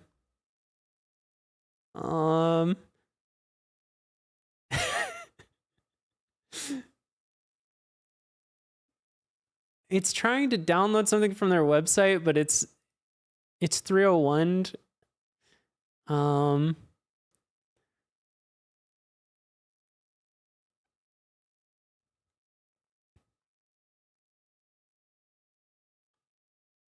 Okay. That's a weird message. Use Pulsar instead. It's a fork of Atom. No way. That's a weird question. Please stop asking it.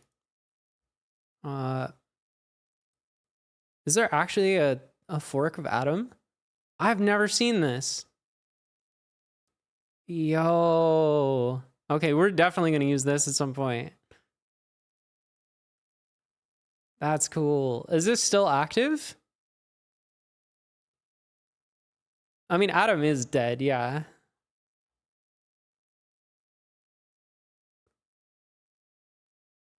Please don't use Pulsar. Oh, okay. I'm gonna time you out because you're being really annoying. Sorry.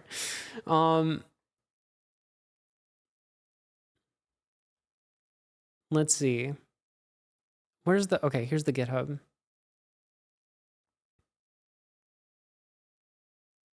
Just so you know, you might want to ban him.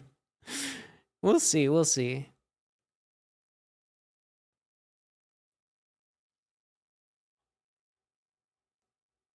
That's interesting to have a raider who's banned.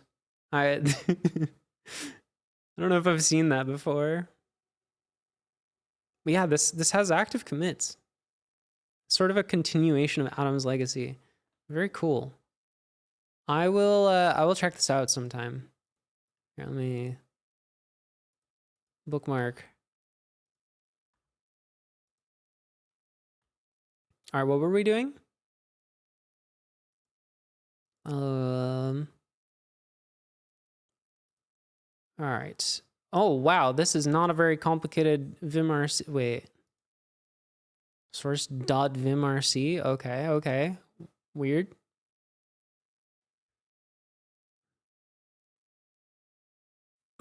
Byte lost.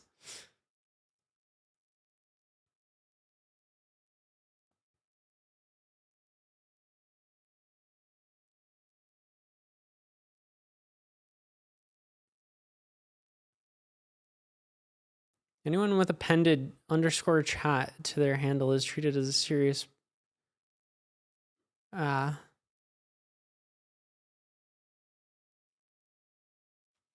wait. Wait, Dave's online. He's responding to me.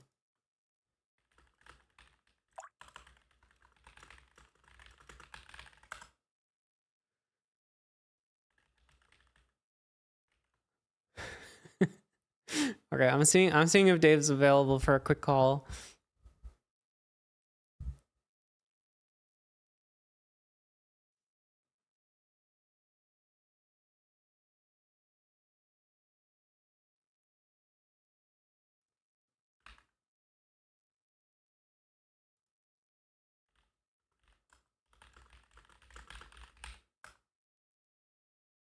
Okay.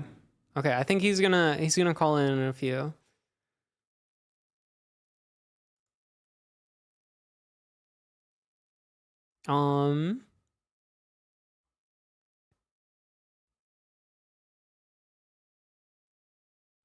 3 hours, 36 minutes of stream into 1 hour of the video. I mean, 1 hour is not bad. It's probably, this is going to be one of the harder things, is making my Vim look like this. This is going to be tricky.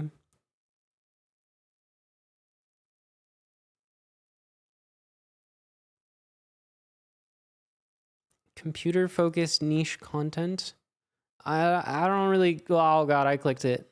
I didn't mean to click it.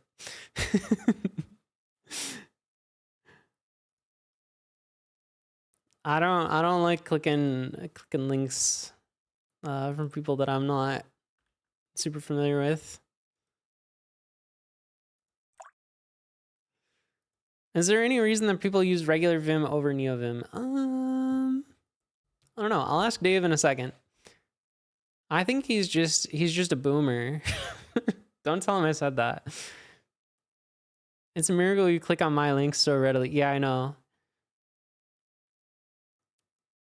It's okay, because I know if you send me a bad link, Nightshade, I can just take away your sword. And that's like punishment enough, right? Like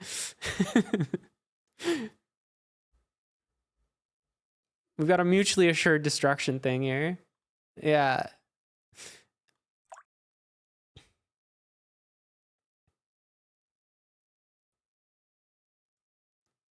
Oh, hello? Yo, what's up? Hey. Okay, so I'm going through your course. You're streaming right now, aren't you? Yeah, I'm streaming. Oh my god. Are you Oh, I haven't looked at your stream. Are you actually going through my course? Yeah, I'm going through your course. I'm going through your course. Oh my gosh, you are. That's awesome. Yeah. All right, I pulled your stream up. Oh my god. Yeah. This is awesome. I've been following along as closely as I can. The thing that we were stuck on is back here at like, what was it, 49.59? Okay. You do something but that I think you cheat. Until it got down here, it found LS. That sounds like me. Executed. I don't know. I can't prove it. Shell does for you. But I think you're not natural. Path. I could set path equal to bin colon. Oh my god. All right, right here. Colon, What? Blah, blah, So blah. you type this out, right? I'll wait for you to catch up on the stream. I got the bin. You type this out, and then like you delete to there. In like one frame, you delete from there to there. And I just can't figure out. I can't figure out how the fuck you did that. Well, yeah, let me think, because Control W would get rid of the whole world. Alt delete would get rid of up until the colon, right? Yeah. I don't know how you got back to the equal sign. Listen, it might. There are some edits in this video. It might be movie magic. There's no because we stepped through it and it doesn't seem like it. Like, okay, let me do some. It's tests on my own literally like one frame. Also, hello, okay, hold Bad on. Cops chat. I'm reading you guys. All right, hold on. Like literally, I set this to like 0.25 playback speed. Blah, blah. Oh yeah, if I do Alt Delete. I don't see a cut here, unless you cut just the left side. Probably Here's what I will do. I'm gonna go pull up the project file in the video editing software right here. Annoying. YSAP course. Now, what's the timestamp of this? You said it was like 48 something? 49:59. Okay. Let's go there. Yeah, it's literally one frame, and it's in the middle of you talking, and like, there's no way. Okay, let's see. Oh, there's no cut. There's no cut. There's no cut. Okay, I I'm not do? going crazy. How did you do it? How did I do that? Oh my god. Do you Wait have a an minute. input RC file that you didn't commit to your dot files or something? There's no way I would. Yeah, I'll double I didn't check. think so. I'll double So check. it's gotta be just a vanilla bind where we couldn't. Because if my history had it in there, I could have just pressed up. No, but it gone wouldn't have back to- been. It wouldn't have been your hit because your No, 'cause previous my command history's was this. psychopath. Yeah, Yeah, no, I'm you're telling. right. I don't know how I did that. There's no cut. I'm looking And at you it. can you can tell in the video you didn't like mean to do it because after this you like. Oh, let me switch it back to. Yeah, you control C'd it away. What did I do? How did I do that? Oh, I look, don't know. You can see the bell icon goes right after. I'm trying to do this will something. get There's set- a visual bell in the title. So whatever I'm Probably doing for is not right. You automatically. Yeah, by you your- just gave up and hit Control C. I don't have an input thing. I'll look on my. Okay, I'm on the machine right now. So Okay, I'm glad it's not just. We were wondering if maybe it's an iTerm thing. dude, I do not have an input RC on this machine. Yeah, I didn't. I figured you would have had it committed if you had an input RC. Like, I This don't is know what's hilarious. going on. Maybe it's gosh. you are on a slightly newer release of Bash than I am. But like, there's no way. My iTerm behaves like that? What do you mean? What do you mean your iTerm behaves like that? What button do you Yeah, what press do you that makes press it to do it though? Yeah. What button makes that go to that? Well, the Well, bell that's- goes after I do it though. What did I press? It's actually crazy. Okay, how thorough are you going through this course to notice? Well, I that? mean, look at my terminal and you'll see it's what is it's that? pretty- Are you recreating my setup? What is happening here? I mean, I'm just trying to follow along. This is Um, when I where it gets yeah, that's where what it gets I wanted. really cursed is when I echo my path and I, if I just do this one, this is bound to cause problems later in the course, I think. But Did you just copy over my path? You're yeah, insane. Why are I you did doing copy your this? path. I don't know what the system Cryptex's app user bin is, but I don't have that. Wow. I don't even know what that is. Yeah, I'm surprised my computer still works at this point, but What is system cryptexes? What was it? App bin? It's not even there's no bin directory even there. control plus underscore. Oh, it's user bin. Safari driver. What was the thing? Path. Yeah, I'm willing equals to guess because there's a bin. bell after it. I probably hit something wrong. Like I surprised myself with that.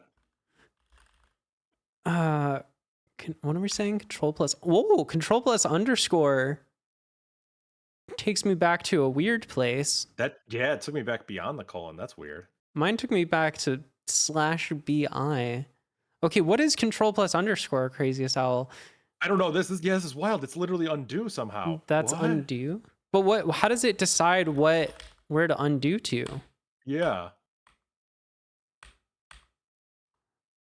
Oh, wait. Could it be that you went like path equals something and then you backspaced it and then you typed this,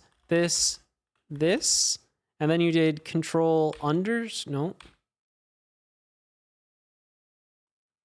This.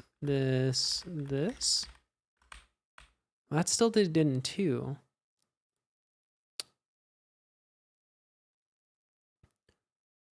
/bin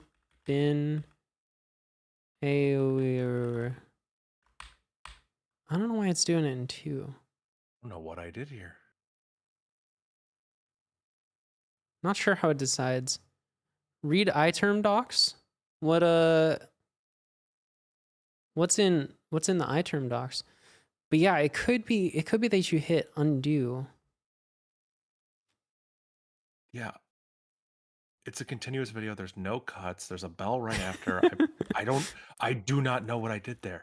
Oh, I have a theory. Hold on. Wait a minute. There is a part in the video where someone comments on it, and I use the word chmod shows up before ls, and it still runs anyways. My prompt might be broken. I had an issue with my prompt with the PS1 variable. That's so funny because I had that issue earlier. So maybe you just deleted everything and it went back to the path equals. Yeah, and I probably kept trying to backspace, and that's probably why it gave me a bell, because it's like, hey, there's nothing there, even though I see it. I fixed that quietly in the video at some point. I don't remember where, but someone commented. I think they put a timestamp of the chmod ls. So I'm gonna look through my. You commented on my video. Yeah, I commented on your. I was trying to figure out. I'm scrolling through the comments. There you are. We've been digging into this for like an hour trying to figure this. Comments 47 minutes ago. Yeah, trying to figure this one out. Hilarious. I'm gonna look through my comments because someone commented on it. Chmod ls. I might just be a visual. Someone linked a Medium article for how to do this on iTerm.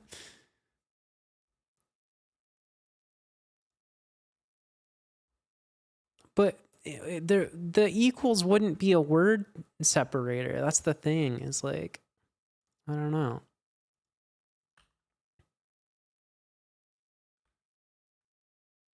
It's very weird. Yeah, someone calls out at 1 hour, 7 minutes, and 19 seconds. Oh, no spoilers. Oh, sorry. No, but so that means that at that timestamp, 1 hour, 7 minutes, 19 seconds, it looks like chmod is still on the screen, but it's actually just an artifact of my prompt. That's when I go and fix that. Okay, so we need like 5 characters worth of broken prompt. Oh, and to replicate this. Characters. So where would I find 5 characters? Maybe here. I could do like. And how do you even get to that point? That's a great question.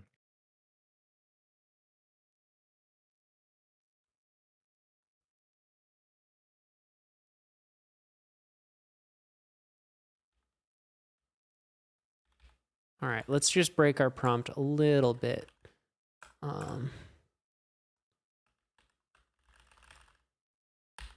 Aha! I've done it. Oh my god, how did you do it? I broke my prompt. I know that. What did you get to delete everything? Did you Control C or? I did Control U to just delete everything, the whole line. Oh my god, that's an artifact of my. And then I got to hit Control C to. Wow. We did it. Wow, what a mess. I can't believe you guys dug into this. I can't believe you have 170 people watching you dig into this. What happens over here on the Bad Cop channel? We learned Bash. I don't know. This is awesome. Oh my god. Yeah, there's some broken. Let me show you my full Bash RC so far. Okay. So we got my PS1, and then I switched the background color to black so that it matches yours. And then we had to make our LS look like yours. And then we had to. Oh, I did have to make a users Dave folder because that's like not a thing on my computer. But we go there. Yeah.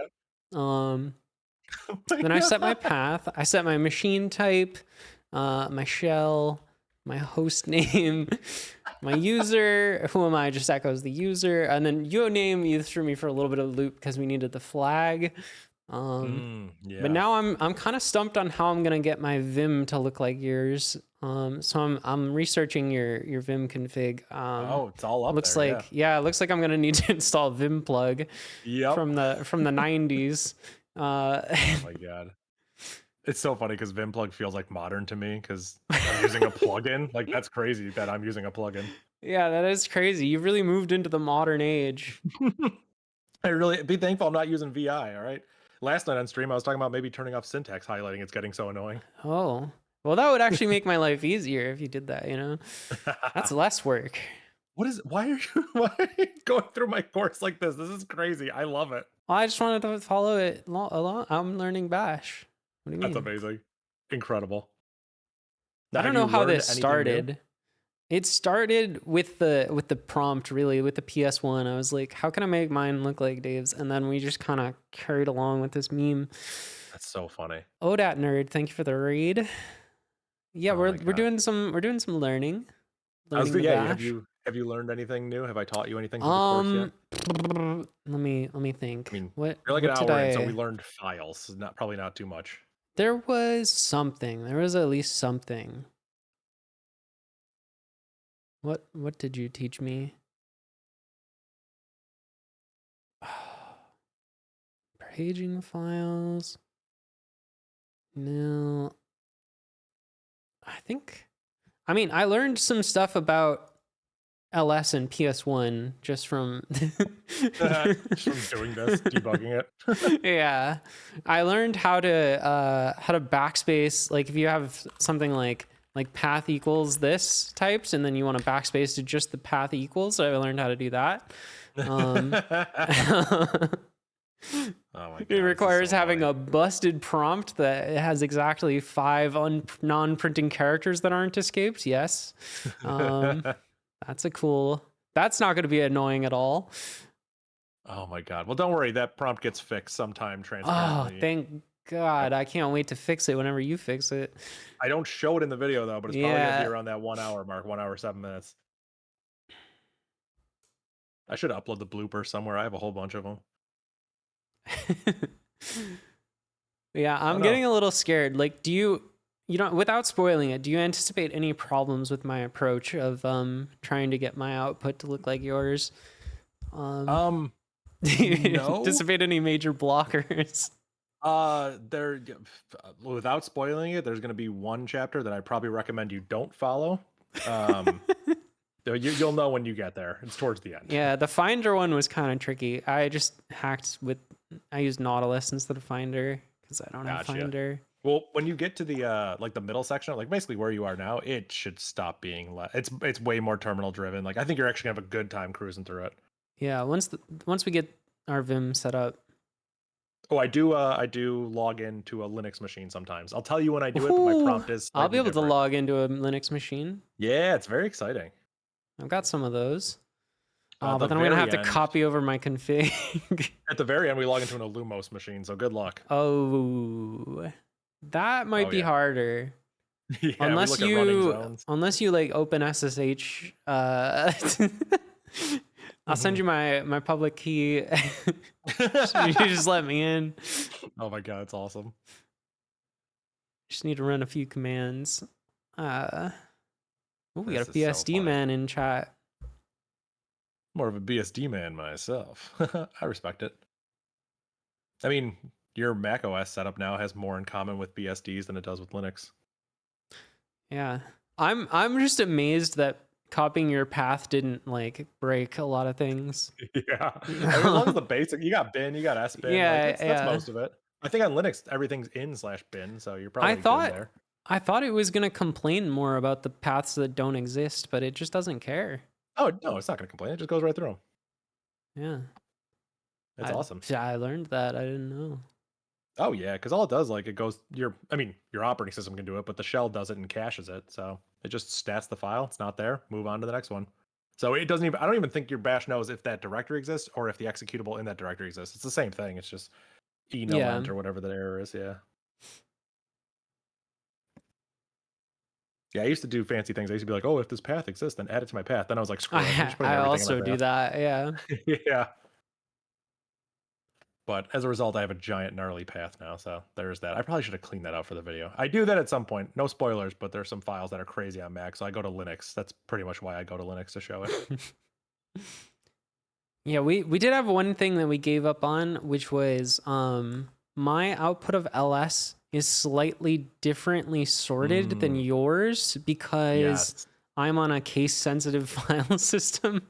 Yep, that seemed like it was more effort than it was worth to fix.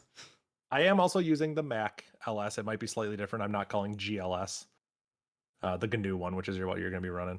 Mm-hmm. Oh, that has caused so many problems. In one of my videos, I show the difference between my stat and then I showed the gstat command, the GNU stat, and so many comments were like, I don't have gstat on my machine. I'm on Linux. I'm like, it won't be called gstat. Your version of stat is just that, but it's like it's hard to explain that. Mm-hmm. Oh man, this is exciting. I'm gonna go throw your stream up on the TV and just watch this. This is great. I'm probably gonna stop soon because we are 4 hours into getting less than 1 hour through your course. This is a pro React streamer right here, guys. This is how you make content. You gotta really stretch it out. You gotta pause a lot. Oh, absolutely. And you oh, there was another part that I was confused. Because you told me, I forget when it was, but you were like, okay, pause right here. And I paused, and then I was like, well, how's he gonna tell me to unpause? Because like I paused the video. So I didn't really understand that part. Okay. This is like when like baking instructions are like, put the instructions down. It's like, okay, well, now when do I pick them back up? I'm like, okay. No, I think I said if you don't know something, pause the video and go learn that real quick. But you probably already knew it, so you didn't need to pause. Yeah, I could remount my system in ignore case mode. That would probably that would hopefully not cause problems. I could make a partition on the /users and just the dedication here is incredible. Yeah. I just really want to learn Bash. I feel like I'm looking at my prompt when I look at your screen. That's really awesome. I couldn't get the colors quite. I mean, I could, but I didn't. Yeah. Somebody was kind of sad that I don't have the 2 different greens that you have. I don't know why you have 2 different greens in your prompt. I think one's bold and one isn't. I could probably do like a color picker here and.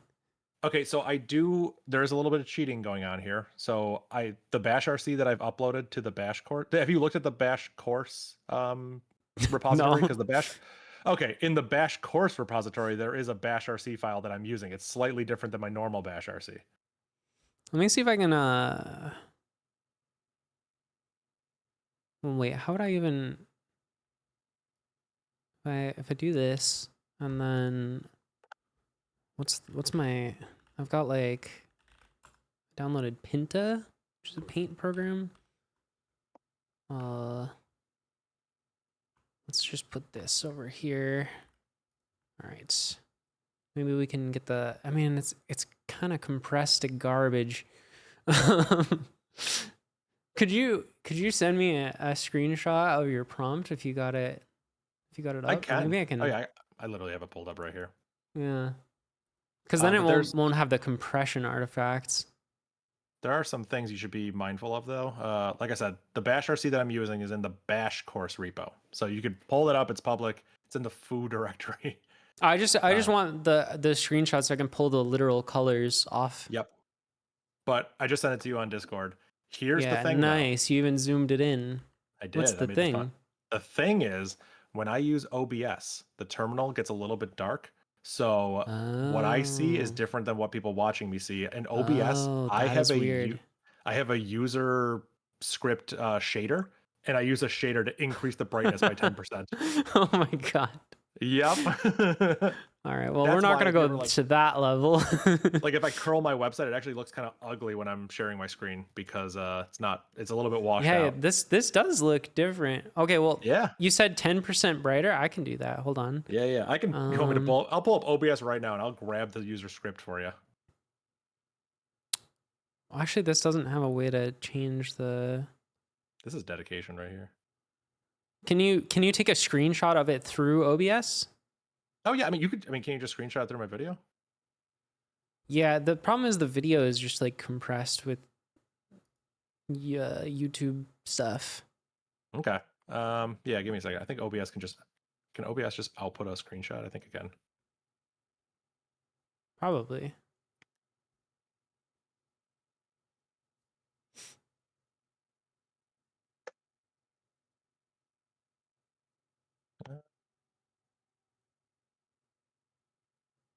I thought there was an easy way to export a screenshot. I'm looking for it now. I thought you just right click and hit like. I mean, you could just screen grab it, right? From the preview. Save. Unless you don't have a preview up.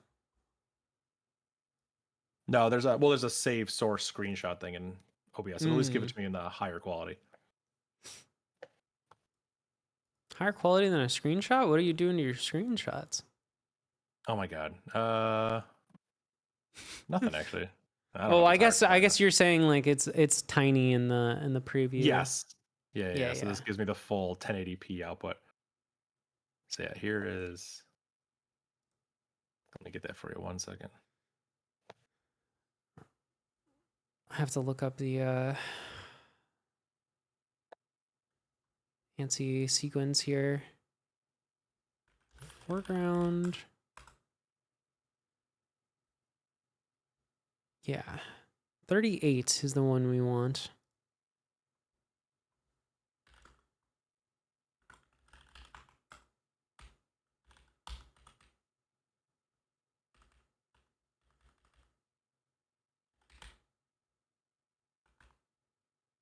So 38.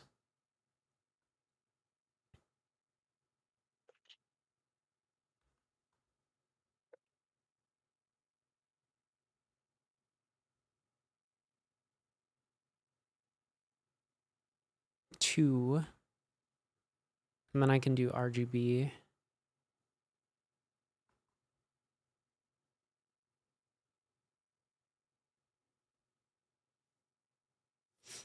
Did you figure out the screenshot? I'm working on it. This thing's being stupid. Trying to get as I'd have little artifacting as installed possible. Oh My Bash. Wait, is Oh My Bash a thing? I believe it. I do use Oh My ZSH still, because I never got around to making my own. All right, so the second one I sent you. Yeah, that looks right. Yep. That looks like the prompt I know. There you go. But again, I had to cheat to get that. I had to use a user-defined shader. So we're looking at 0136195. 0136195. Cool. That gives us the Dave. Then we need 38 to 148255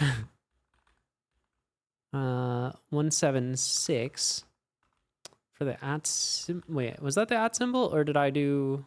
No, I did the YSAP one. Dang it.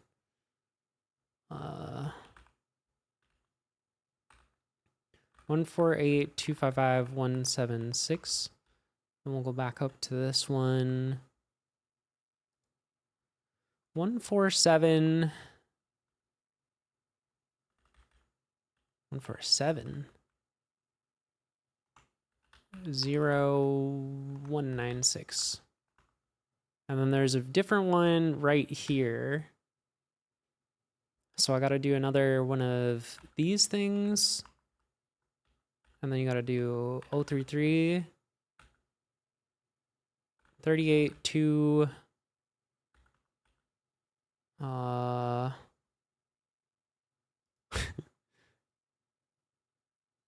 0255 167. I think that's everything. Is amazing. Oh my god. All right, let's see if it looks better. Oh, my @ symbol has left the building.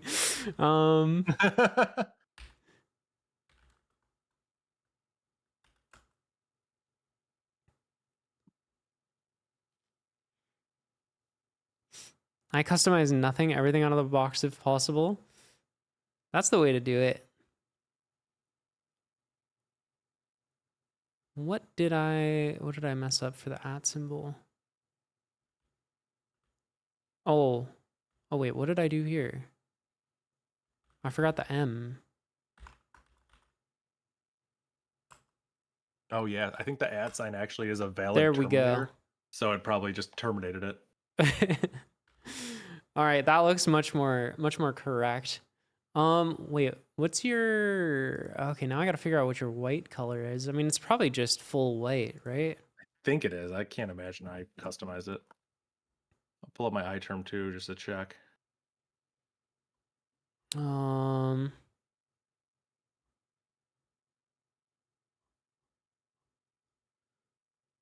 So then I need to. That's an OSC one that I need to figure out. That's Oh, yeah, these my ones. cursor says it's all just white.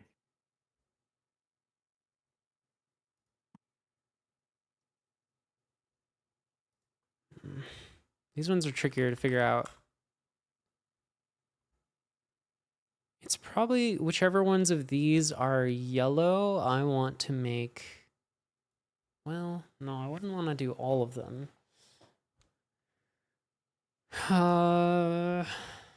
It's probably just 4-0. Let's see. Or I guess we can just printf this to test. No,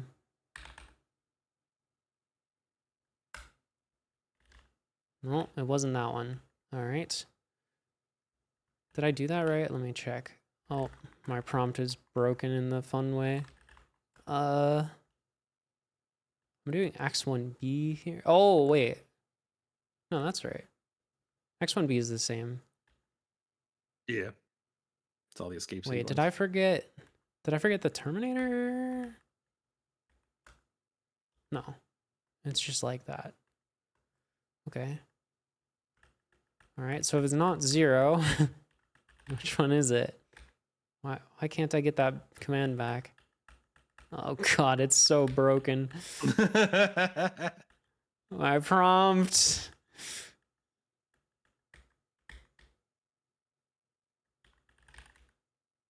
Where is it? I'm just gonna copy paste it. Oh god. Okay. Dude, my streamer instincts are kicking in. I just want to like read your chat. Like, yeah, have a good night, Lopta. Nice seeing you. Wait, did that change it? Oh, I'm changing it to yellow right now. That's fun. Okay, maybe it's 15 then. I think it's probably 15. What? No. What color is it? 2, 3. Which one's white? What are you trying to do? I'm so lost right now. What's what anti-white? 7, I think. Oh, 7 is or it 8. really? Yeah, it's like the one at the top. Okay, 7 is probably what we're looking for. No? Oh my god, I can't believe I was right. The default color isn't an anti-color. Oh, yeah, you're right. You're right. So what is this then? Is this the... Surely it's not the 708. Oh god, my prompt. Oh god. I can't live like this. I can't. Here, let me put this down here. What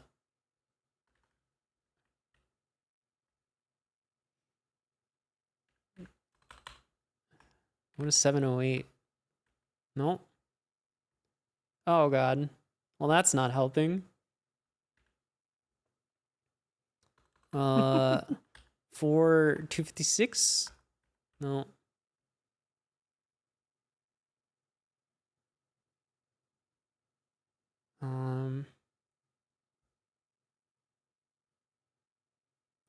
What are these ones? These 10, 11, 12, 13, 17. I don't know. 10. Oh. Okay. 10 has done it.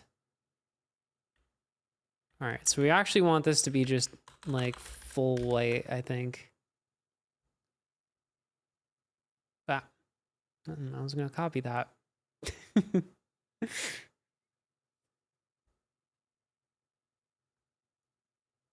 Oh, is that not being reset by the prompt? No, because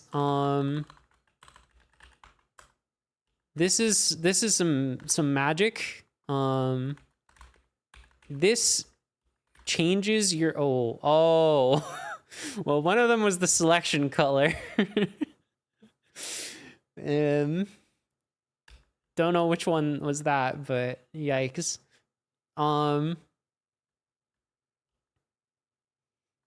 But yeah, these are magic that override your color scheme in your terminal, which is cursed. That's why we can do stuff like, what in the heck? Okay, this, can we cat reset? All right. That's why you can do stuff like curl hotdogstand.lol, and this happens, and this will like stay, right? Like you can clear, that doesn't do anything. You can type reset, that fixes parts of it, but not not all of it. I have a magic file that fixes it. But yeah, now we should be able to go back to our this thing. And that's looking pretty good. This color's still not right, but I'm okay with that. I am okay with that.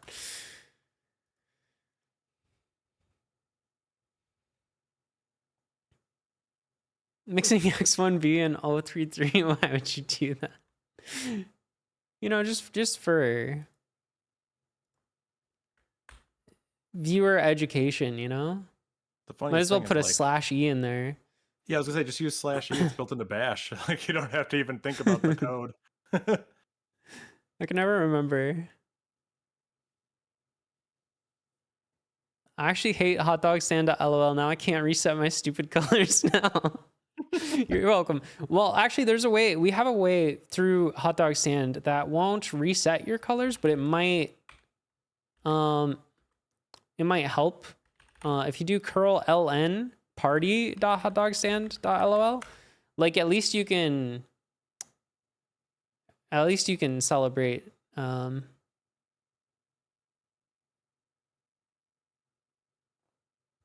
Like it won't fix it, but it'll at least be more fun. And if you just wanna like leave that running in the background, that's usually how I like to use it.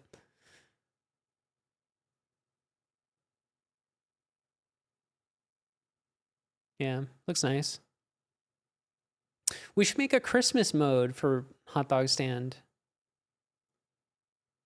That would be nice. Dude, you should. I've been thinking about doing a stream where I make add snow to my Christmas tree, like you added snow to your sand. That is insanity. You just have to Control-C it when it gets to a setup that you like. Yeah. I mean, it's still usable if you just run it in the background, you know? Oh, that's amazing.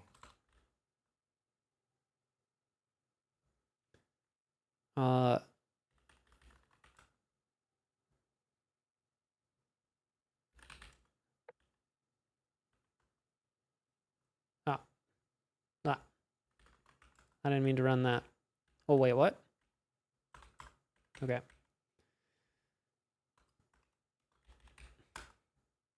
This is what it's doing. It's just sending you.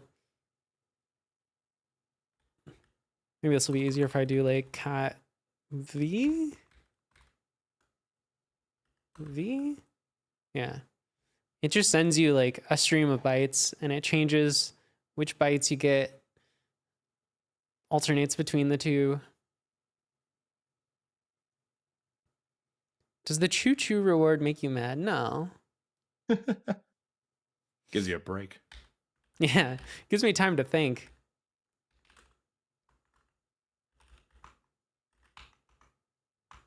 Yeah, I've got some good ones in here.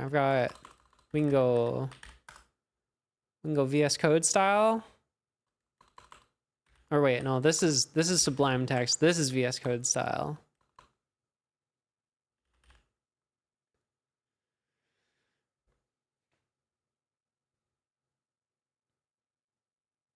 Weaponizes your machine to be part of the DDoS botnet.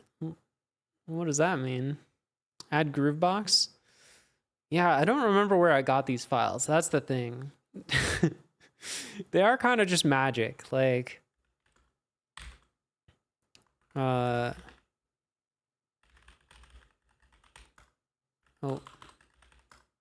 Like they're just some bullshit.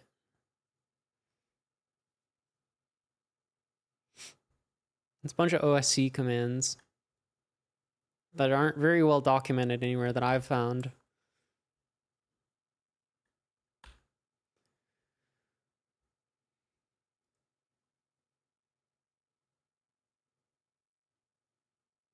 All right, what were you telling me?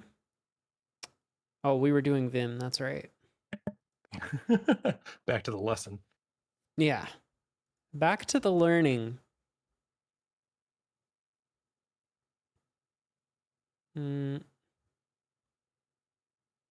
I can't believe that the solution to this thing, like, it looked like you did it on purpose. But the solution was just like have a broken prompt. Like, that's crazy. Yeah, it feels kind of lame. Like, I hate that that's actually it. Well, someone in chat figured out let me see if I still have it. Oh god. How can I history grep bind?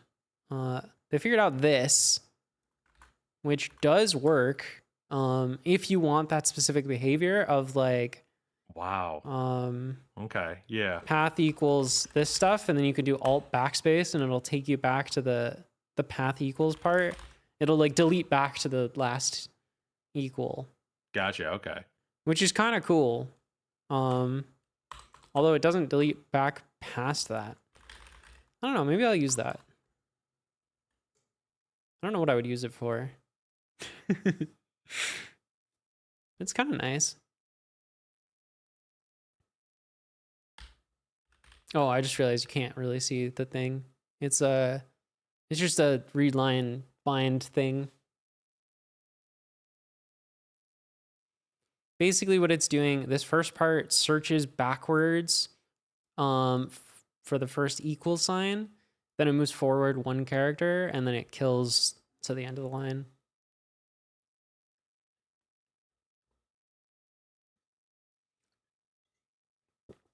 So we theorized that maybe you had this in an input RC or something. But it turns out it was way less cool. Yeah, you guys give me so much credit. Nope, I had a bad prompt. And it does come up later because the CH mod LS comes up, and then someone already. Well, that's good that we'll be ready for when it comes up, you know. Oh man, and I go through and fix it. There we go. Gotta get my background back. My cursor is the wrong color. That's okay. Let's not get too lost in the details. That's so funny. Oh my god, something in my dot files was committed 13 years ago. Oh god, I've been doing computers too long. Yeah, your default key binding dict. I did look at this too to see if that was the culprit. Yep, yeah. That's a cool thing for anyone on a Mac. It gives you the Emacs style like back and forth words in every text field on Mac, which is super nice. All right, so this is the file I need. Credits GitHub happy dude. Okay. Vim Dave Vimrc. That's so funny. In my Twitch chat, there's a dude that comes in and talks named Warforged. That's actually Happy Dude. It's the same person. So he was the one that convinced me to make a Vimrc like 15 years ago. What is this doing? No, we're not gonna do that part. You're insane. You just pull in my configs. That's so funny. I love it. What do you mean? This is how you do it, right? I sure. I love it. I don't know. So how do I get these plugins? I might have an install. It's been so long. I'm gonna pull it up. I think I have an install script in my dot files. It might be part of that. You've got an auto load thing. Oh man. All right.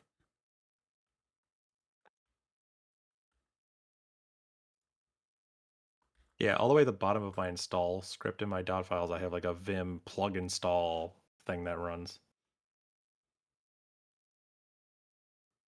Thank you for the raid, Travis. How was your stream? We're following Dave's bash course a little bit too closely, apparently. Apparently this was not the intended way to consume the course. I don't know. Nah, I think you're doing it right. I'm just watching along. You are not just watching along. What? Oh yeah, what font do you use? No, I'm not. Oh man, I'm not doing that. Whatever the default iTerm2 one is. What's this about learning Bash? I'm pretty sure you already know it. No, actually, I've never done the course before. There's a new official course. The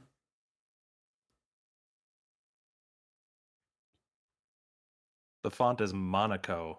Yeah, I'm not doing that. Whatever that is. I don't know. That's where I draw the line. That's fair. I love how your init vim just sources your vim RC. Oh, it's because I was trying out NeoVim because everyone was trying to get me to do it like 7 years ago, and I was like, 7 years ago. Yeah, I was like, this just sucks. Like, I don't know, just use Vim. It's fine. So. What did I call it? Dave Vim RC. Okay. What is spell? Oh, you got like a typos thing in here. Oh yes, that's my word dictionary. I keep it around with me. Mixture spell. When I encounter a word I don't know, I just hit ZGG and it adds it to my dictionary. Okay. Then I need this auto load thing. Also, GS Volt. Yes, my vimrc is a monolith, and I like it that way because if I need to copy it to a new machine, it's I like just it one too. copy. Yeah, because I would be struggling if it was. Oh my god, that's a big file. Yeah, that's a plug. I didn't write that. I just checked. Yeah. So who knows how old that is? All right. Plug install. Not a command. Okay. Do I have to do anything else? Curl. Yeah. Okay, I could have done that. Is it because of this Vim? Like, I'm using vim.basic. Is that not the same thing? That might be a different thing. I have no idea what that is.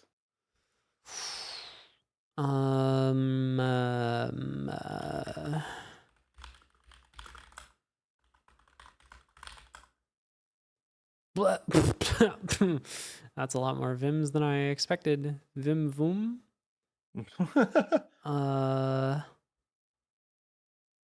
NeoVim. Vim. I mean, it's just Vim, right?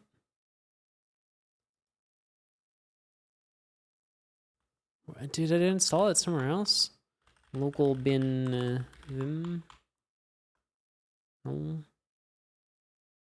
It might not do plugins. I think it's designed to be maximally small and VI compatible.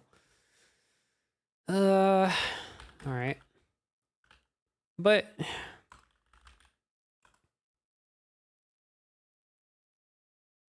so where's the real Vim? User bin Vim. There's Vim tiny. Probably just Vim, right?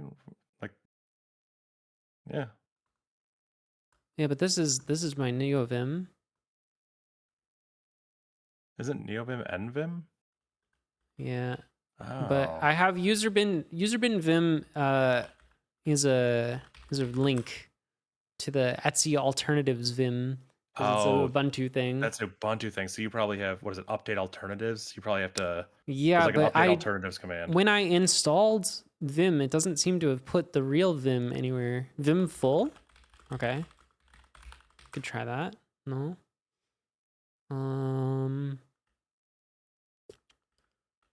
Let's try this again and then just grab for Vim maybe. Vim Vader.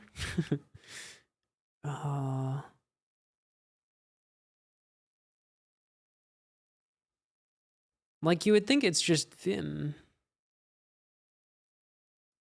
Maybe it didn't install because there's the, I don't know. It says it's here. Can I like inspect a package? I don't know how to do that. Man apt. Is it apt show, I think? Show? ls user bin vim. It's a yeah. show. Okay.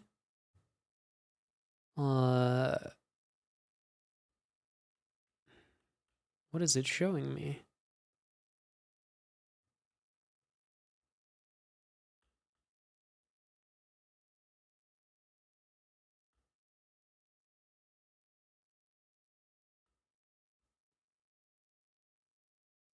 Doesn't show me what like programs it installed.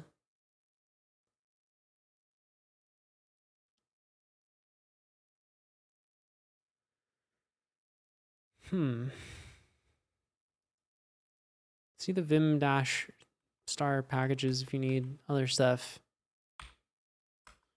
Oh, D package L? Could be, could be. Vim. Oh, look at that. User share bug vim? What's user share bug vim? That's a directory. What is that?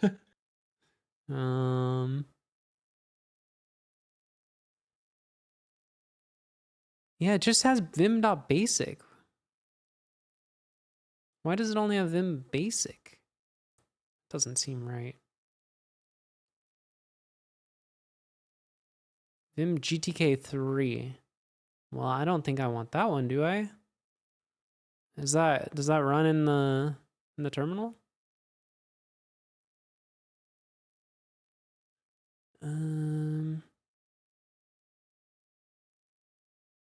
You have vim at user bin path. And it's not a link. It's just there.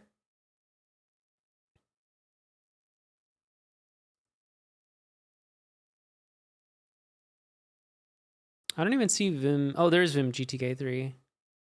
All right, let's do that. Is basic the normal one? I don't know.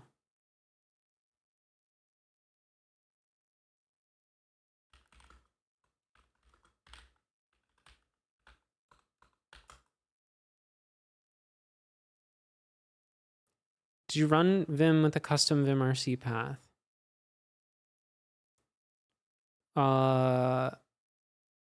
I did not, but does it need one if it's in the normal place? I think I put it in the normal place. Oh, I'm not in the normal place. I forgot. Okay, hold on.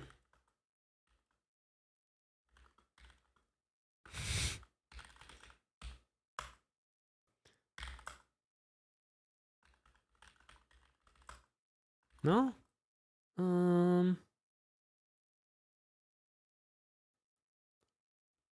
Is it not?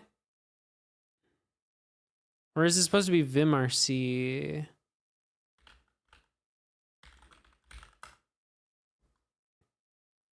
What's the dash F or something? Dash C is command. Grep file. That's still a lot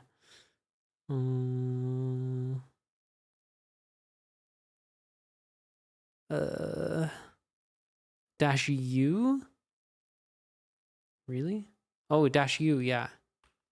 Okay.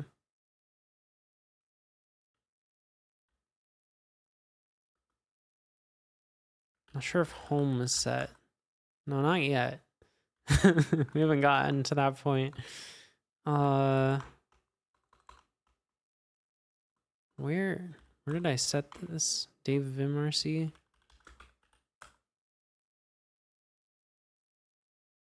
But now it doesn't find.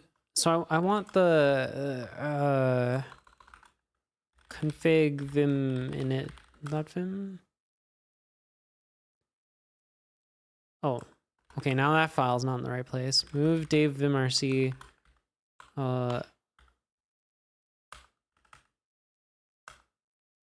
Okay. Plug still doesn't work. Plug install. No. Just plug.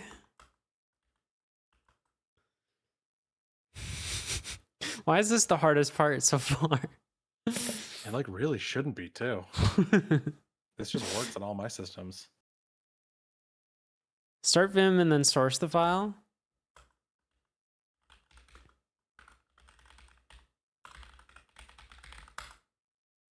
I mean, that's doing the same thing. Well, you have to do there is a plug install command you have to run. It's in my install script. Yeah, but you run it inside Vim, right? No, I call Vim with a thing to run it. Yeah. So that runs before I ever open up Vim just on its own. Right, but like I don't have that command in my Vim, so it's like not finding this Oh, put it in .vim autoload. Hold up. I put it in .config. Ah. What if I move Vim to .vim?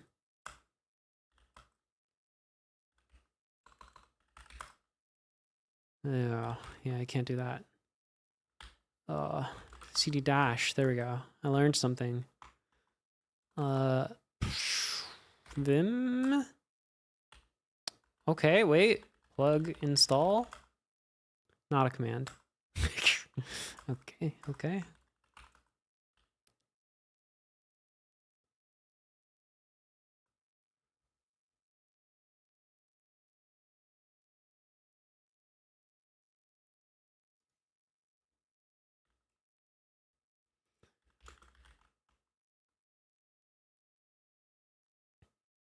How do I install Vim plug? Is it? I thought I was just you curl it. Yeah. There's like one command you have to run that like installs the plugins that it references. Yeah, like I have the file. Yep. There's still a command that goes through and installs all the plugins that I use in my vimrc. Yeah. It's just that that command is not getting loaded.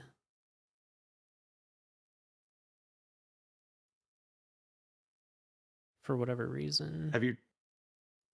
Okay. Like I've got. It seems to be loading. Well, actually, I don't know if it's loading your config.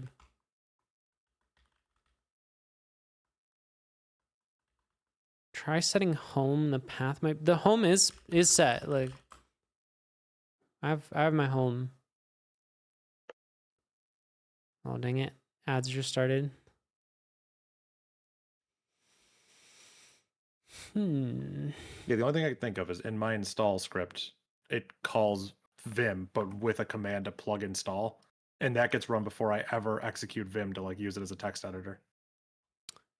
Yeah, but like my Vim is like not locating this auto load file that's here.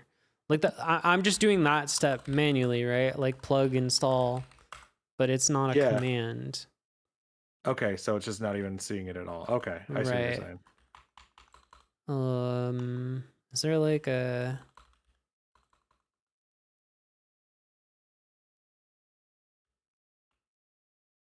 echo M hello and look for it in messages? Sure. Vim auto load this thing.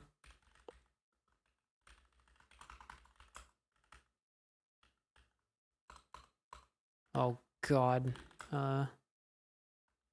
Messages.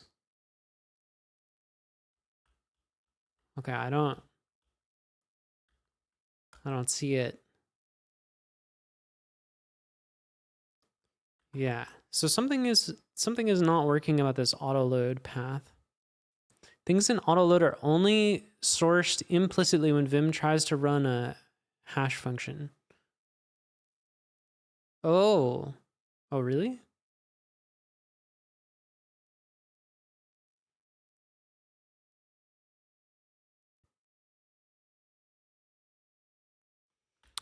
So you're saying that I need to do You're like the first person I've ever seen trying to learn Bash. Can I, so you're saying I can call plug begin like this? Oh, hello. Oh. No plugin to install. Well, that's new. I learned Bash just to spite my friend because he made a game in Bash, which is just a shit ton of elif statements. Oh, I've made a game in Bash before. Let me see. Where do I have it? Somewhere over here, I think. I think it's called Jump. I think it's called Jump. Look at this. We're gaming. Ah, shit, I suck. Hold on, I need to make it bigger. Shit, hold on. I can do this, I swear. It's the lag, it's the SSH. No, come on. Okay, lock in. Oh no, it's going the wrong way. I know. It's because the dinosaur emoji faces that way for some reason. Like, I didn't have a choice. Funny. What did you want me to do? That's so funny. I can't have the dinosaur running backwards.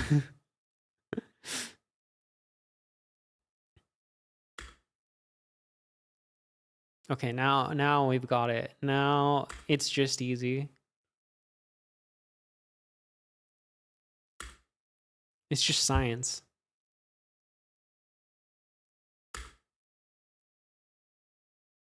We're going double digits. Shouldn't have said that. Oh no. Oh no, I'm scared.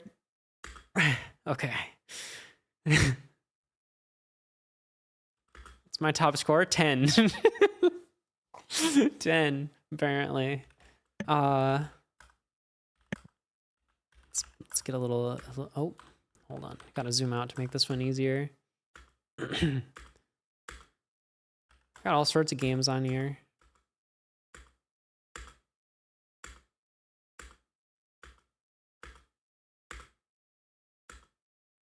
What do you mean learning Bash? I'm following a course.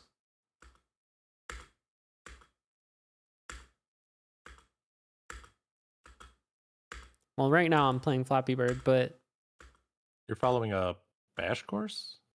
Yeah. Oh, can you tell me about that?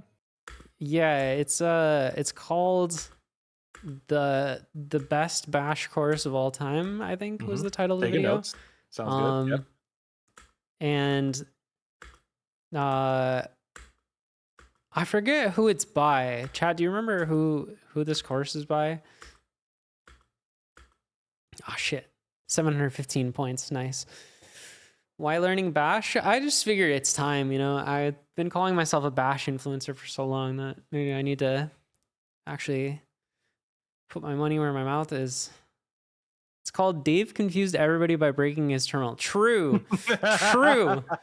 Yep. It's called Dave sucks at programming. True. There is a UEFF81 go the other way already. Wait, is it for emojis? There's an emoji flip around Unicode? Really? There's no. Is it? Does it work? Hold on. How would I test this? I don't know. I don't know how to escape emojis in my terminal. Well, wait, I can just look at the source for jump, right? Surely. Oh, it probably is just a literal emoji in here, though. Yeah, it's just a literal fucking dinosaur. Well, just echo it, copy and paste it, echo it to the screen, and pipe it to like hex dump or XXD or something. Yeah. Yeah, easier said than done. Hold on. All right, got it. Echo that guy. XXD.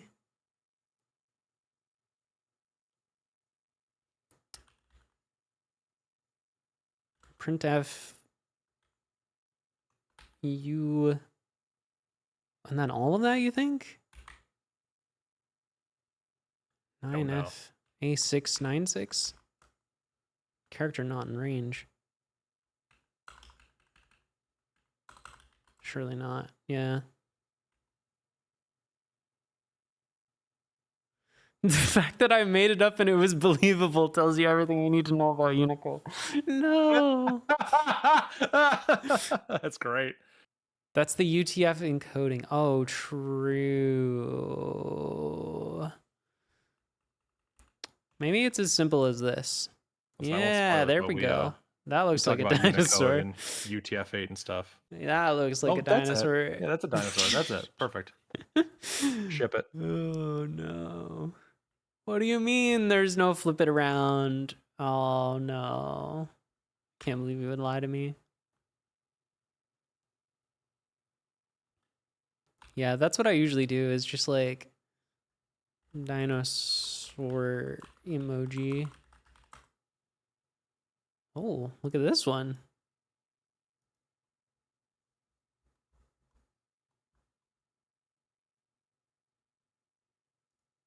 Emojipedia. I don't want the optional cookies, thanks.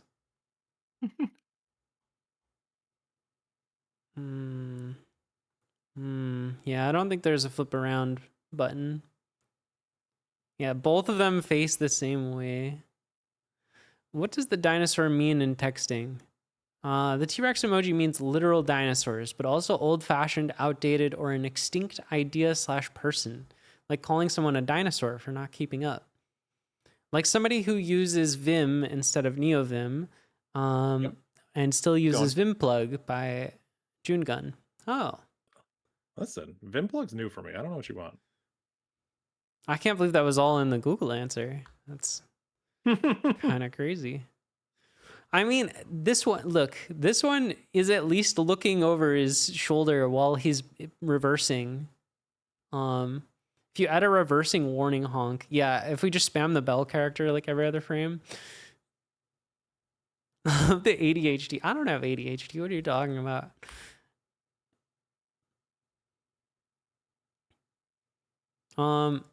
Now why does it say no plugin to install? Did we figure that out?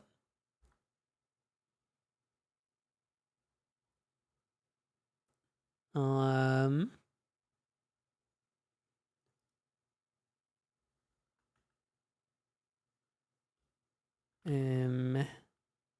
don't know what I did.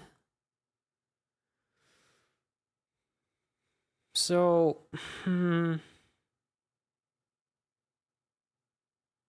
surely it's loading the Vim. Between the begin and the end, you need to specify a bunch of plugins. Oh, right. Wait, isn't that in your Vimrc though?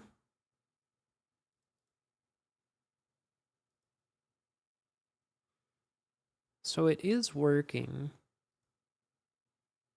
Well, maybe this isn't running, this init.vim.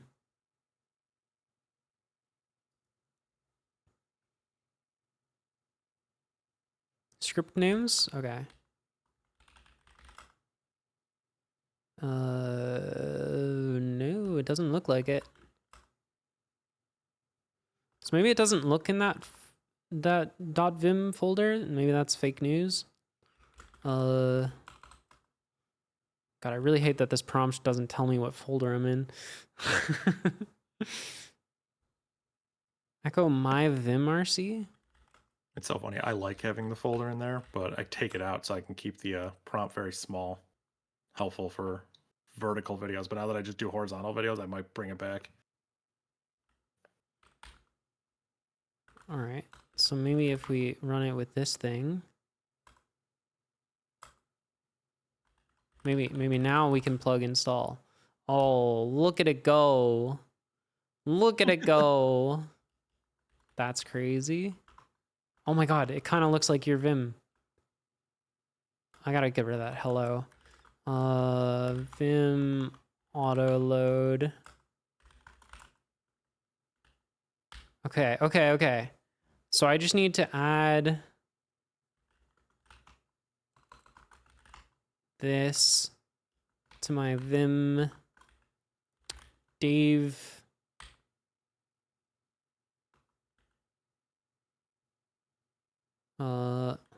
Wait, which Vim? Oh, wait, what?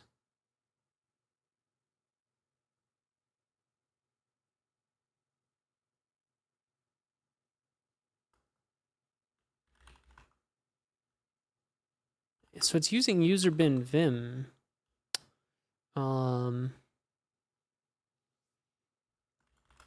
Wait, but I thought user bin vim is Etsy all what? But that's nvim. Wait. Vim? Wait, I'm so good. It's so busted.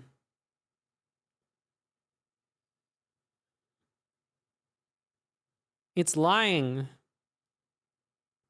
Someone's lying here. Vim version.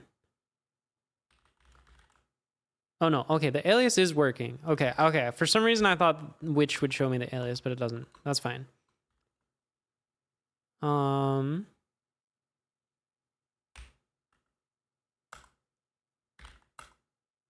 Shit.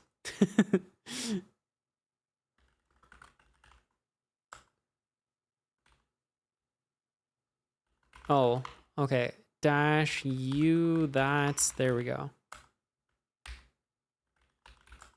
Vim. Ugh.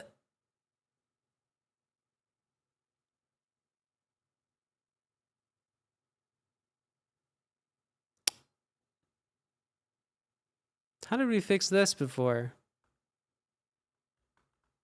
Oh, wait. Wait, what?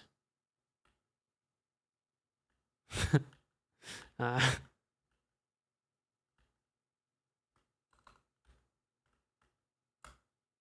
uh, uh, something has gone wrong.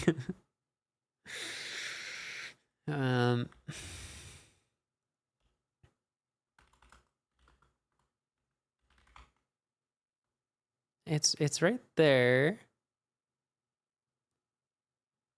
So not what I was doing before? Maybe I don't need the dash U?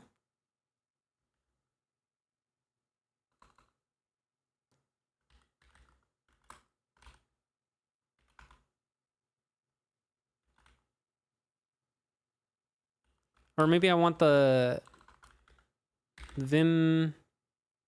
Here, let's do this. Home Vim init.vim? .vim? Oh, yeah, wait, where did the basic go? We had that. Thank you. You saved me. Huh.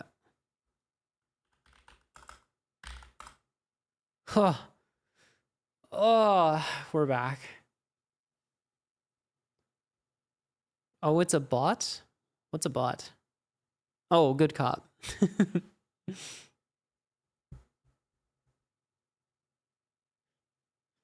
Yeah, the bot is a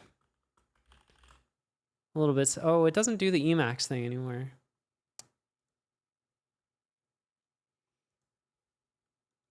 Okay, I think we're finally ready to proceed with the course. Whew. That was battle. Espin, colon, blah blah blah. I'm not actually. Oh no, I was at this part. We're at the Vim. First things first, we are going to use Vim to script for this. Don't be scared. Okay. If you've never used it before and you've heard scary things, I understand why. Used it before. I'm going to give you a very quick Vim crash course. That is what I'm going to use for a text editor during this course. If you don't want to use it, if you're more comfortable using Nano or you want to edit it through some sort of GUI editor, that's fine. That's on.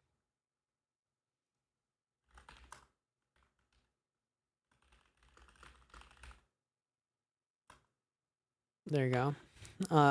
You just have to translate everything I'm saying to match your environment. I am going to be focusing on Vimming this file. So if you've never used Vim before, that's okay. I'm going to teach you. We're going to get going. So hopefully your system has Vim. If not, you might have VI. I would recommend installing Vim. So if you're on like a Mac, I think you have Vim by default on Mac.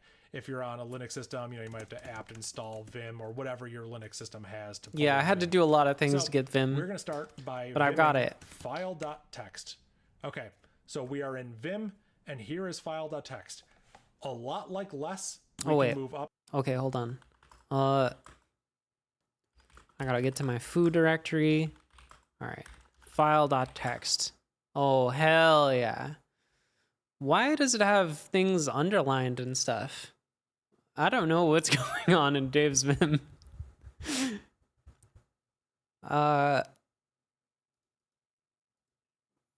Is this like a spell check thing? It's a spell checker. That's what Yeah. the custom dictionary is for too. Why is hello underlined? Hello is not a word? I think because it's starting a sentence with a non-capital letter. I don't Oh actually my remember. god. Yeah, so you can do Oh, that's obnoxious. You can do colon set spell or set no spell. Well, I gotta stick to what the video has. Yep. I only do Oh. that for text documents. I don't do it for like source code. Your thing is a little more expanded than mine. I wonder why. I don't know. It's slightly different, but that's okay. As long as it's mostly the same, I'm good. Up and down with our arrow keys, and we can move up and down with J and K. Okay. That is because Vim is in normal mode, aka navigation mode.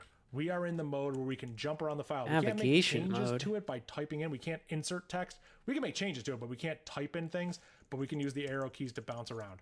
When you're ready to add something, you can press I, and now we are in insert mode. And you can see in the bottom left, it says insert down here. Your Vim might be All right, slightly I'm in different than insert mine. mode. Now I can move the cursor all around. And I Oh, can start we're editing using the arrow just like a keys. normal text editor, like, hello, how are you? Enter. This is a normal text editor. Enter. So I'm just entering text like that. Okay. That's all well and good. And now, when it comes time to save this, like let's say, okay, I'm done, LOL, I want to save. Okay, We have I'm to go done. back to normal mode, and then we have to issue the command to save the file. So escape. The escape key will bring you back to normal mode. Okay, I Notice press that it switched Control to C. normal mode. It lets me know down here. And now we are going to write the file, and we're going to quit the file. So Okay. colon to send a command, similar to how Les had a colon down there. We have a colon in the bottom left waiting for a command. We're going to give it the command W, which is write, to write the file, and hit enter. W. Now we have written the file. We have saved the file. And now we can do colon Q to quit. Colon Q. And there you go. You successfully exited Vim. It's not that hard, Wow. right? See? It's not that scary. I did it. Hopefully you're not too scared about it. If we cat file.txt, hey, look, there's our changes in there. That wasn't too scary at all. Let's go ahead and reopen it. So up and down, I use J and K to bounce around. That's all good. H and L will move left and Oh, right. yeah. I think they're, yeah, H, J, K, L. H and J? Sorry, I'm translating on the fly here. I'm assuming Dvorak most of you moment. People watching are using QWERTY. I'm typing in Dvorak, unfortunately, so I have to like do some mental translations with this stuff. I am very sorry about that. Oh god, The what arrow did you just keys type? are also the same as on your home row, which is HJKL, I believe. I don't remember which one is up, down, left, right, so you're gonna have to do it yourself. I just know where they are on my keyboard, and they are in super weird places. But HJKL is how you do it. You can also just use the arrow keys. That's totally fine. So again, you hit I. Now we're in insert mode. We can go here, and we can start making changes. I'm just hitting enter and typing in text. Oh That's my fine. god, hold on. Let's clear some of these changes. I'm throwing in a lot in here. So we are going to get rid of these new lines that I put. So again, you could go into I, which will bring you into insert mode, and then you can just start deleting lines like this. All right, so I don't have time to talk about all the fun shortcuts with Vim. I can just give you a little bit about them. I would recommend if you want to learn this text editor, you're not comfortable with any text editor in general, take in before we configured the keyboard into Dvorak for the course. Oh my god. So funny. I don't know if I'm ready for this commitment. Do you know how hard this Vim part would be if I was in Dvorak mode? Oh, what if I just lied to you? You wouldn't know. You would never know that I'm actually in QWERTY. Nah, we would make you like hit the keyboard. There's a clear key match. No, okay. Let me show you. Look, I'm in. Did I get that right? No. Sorry, sometimes my fingers go out of order.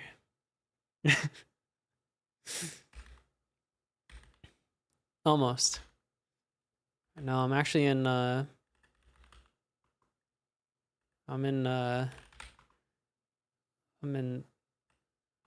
can't lie. I'm in QWERTY. Take the time to learn it. Okay, go find like a course out there or something on Vim. It'd be good after a few months. But if you're comfortable in a different editor, that makes total sense. So for instance, I'm in normal mode here. If I didn't like this line here, I could hit DD and I just delete There that it line. is. It's gone. It's just gone. DD, delete that line. It's gone. Period. Delete that line. It's gone. Why? Because period replays the last command I gave, and the last Deleting all command the I gave lines. was DD. So period, those lines are gone. Ah. I could DD this line here, and I Oh could my hit God. P to paste. Oh. And I pasted there. I basically cut and paste. I could YY to yank that line, and P to paste, P to paste, P to paste, P to paste. Oh, I don't want these here. DD, DD. So there are some useful commands. There's a bunch of things you can do. If I go into insert mode, my cursor is on top of the E. That's kind of annoying. What if I went into insert mode, but put my cursor on a brand new line? You can hit O to do that. Oh. So what I did is I put my cursor here, I hit O, and now it put a brand new line, basically hitting return. It's a good one. And now I can type here. I'm already in insert Oh mode. my That's God. great. Okay, thank God. O will do the opposite. It'll move your cursor to the top. That's super useful. So I can type here. I hit escape and DD. That's how I got rid of that line so fast. This part's hard. Kind of quick here. But Yeah, you're moving quick. Some sort of text editor you're comfortable This is using. amazing to watch. Hopefully Oh my I gave you God. enough here with Vim to kind of get going. It's a little bit scary if you've never seen it before. But when we're done with the file, you can combine the two things together down here. Ooh. WQ, WQ. and that is right quit. And now we've saved the file and we've exited. Boom. So if you do find the mode stuff to be a little bit confusing, I think an analogy that could help is normal mode or navigation mode. You could think of this whole thing like a video game, and think of normal mode like the menu. We're in the menu right now. We can't. All right, it's funny you should say think of it like a video game, because I did when I first learned Vim. I was like, I had an idea, and people told me this was a bad idea, which made me want to do it even more. But unfortunately, I never did it. I wanted to change my Vim config. Instead of HJKL, use WASD for navigation, because I still think it would be kind of based. I kind of like that actually. I like that idea a lot. Yeah. It's like gamer mode on Vim. Like, we need a gamer mode. I mean, if it was its own mode, even think about it. Oh my God. Normal mode, insert mode, gamer mode. Yeah, gamer mode would be. I wonder how hard it is to add a mode. I don't know, because there's visual mode. There's like. I don't know if you can do it in configuration, but you. Oh, I mean, I would imagine not. But yeah, adding a new mode.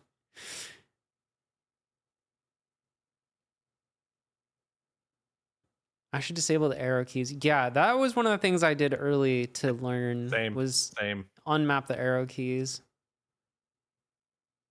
Maybe if you choose the keybinds. How would I could just make it a layer on my keyboard. I could remap WASD to HJKL at the keyboard layer.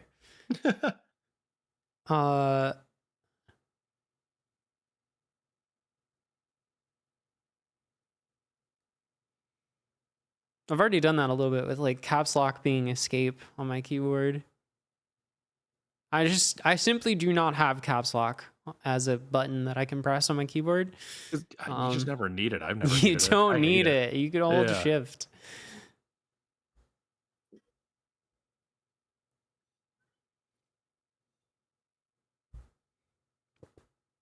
I wonder if the maintainers would be open to retcon the GVim name to GamerVim. GamerVim. Insert new text. We're not actually in gameplay mode. We can just make some changes. We're like at a debug screen. We can make some very high level change on this file. I could just trash these lines or U to undo, hit U, and it just undoes it. I can make very big sweeping changes. But then when I hit I, now I'm in insert mode. I hit the wrong button.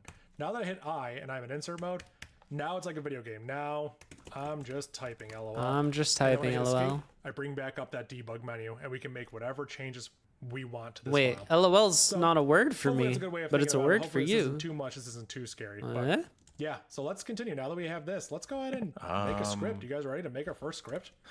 It's been a long time coming, but I think we're here Maybe now. because I didn't go into let's go ahead and a different mode. I don't know. Script.sh. Oh, script.sh. We're going to create it. So there let's we go. go. We've created a brand new file down here. So let's go ahead. I'll let you experience putting it. in some code. because a bash What's the script first line is we're gonna just put? Let me get ahead of commands. We've been myself. running commands. We could put ls in here and escape :WQ. We're gonna right quit the file. We're gonna save it. ls. And now we've written our first bash script. Like, Okay. I'm not kidding. We've written our first bash script. We could run bash space script.sh and run it, and it ran ls. A bash script is just a series of bash commands Whoa. that run. That's it. Oh my So God. technically speaking, we've written a bash script. Technically speaking, an empty file is a valid bash script, but we don't need to get existential here. let's So go I could back into that do file. bash We can do all sorts of stuff file.txt. here. So we run Ooh. ls, but we don't want to do that. We wanna Don't do something that. like name equals Dave. Hey, that looks good. Number equals 12. I don't know. Number 12 looks like you. So now we can echo hello, Hello. Dave. There we go. Dave? That's awesome. We're not going to use the number, but we're just going to echo Wait. hello. No, What? that's not right. Yeah, hello name, I think you mean. Sorry. Hello name. That was a mistake. Oof. Wow. Almost ran that. So we have name equals Dave, number equals 12, and we're going to print hello name. So let's go ahead, :WQ, run bash script.sh. Hello, Dave. Hey, look at that. We're writing a bash script. That's super awesome. my There's all God. sorts of stuff we can do there. Your number is number. There we go. So we're giving it to the echo command. We're using variable expansion around shit. name and number. You don't Go have ahead my and cursed :WQ Control that. I'm S pressing up to go keybind back to my for history. Run bash script. Hello, Dave. Your number for is 12. save. Hey, this is super easy. This is You super use awesome, Control right? S to This is incredible. save? That's insane. Of course I use Control S to save. What? It's the universal save button. Oh my god, that's so funny. Like, What do you on a mean? terminal is wild. Yeah, but why What about- not? Okay, what about copying text then? How do you don't use Control C, do you? No, I use Control Shift C. Oh my god. Okay. See, I have a Mac. Well, We have I mean, Command okay, C and Control, C. Shift C is for the terminal copy paste. If I want to copy paste from here, I can actually just highlight it and it'll be on my clipboard. Right, you have two clipboards. Yeah. But then I also have I have the thing that's like the plus register in Vim is the copy paste one, Oh, okay. the system clipboard. I've got lots of ways to copy. Pipe into WL copy. Yeah, too many ways. Wild. Okay, gotcha. But like, what else? You're not using Control S for anything, are you? No, I don't. I can't think of anything. I'm There using that is for a besides- yeah. Vim does have a Control S, but like, who the fuck uses whatever weird substitute thing? Nope. The highlight one is an X11 feature called the primary. I'm on Wayland.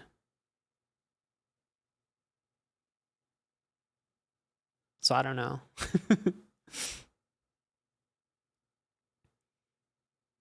This is the Tmux one. This one, I don't know.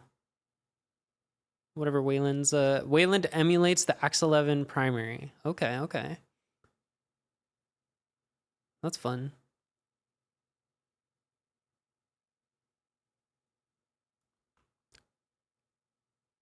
We're learning all sorts of there's more things. to it that we can. Doesn't Control S freeze the terminal output in Bash?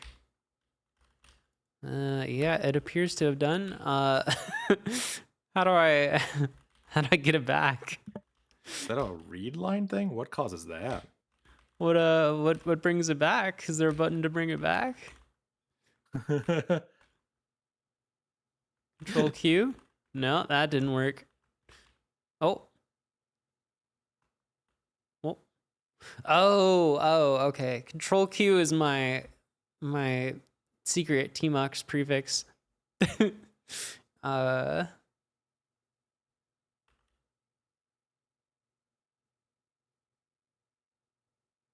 Yeah.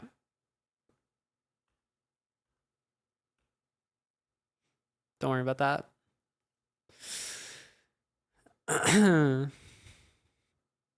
It's a TTY setting, line discipline or whatever. Oh, weird.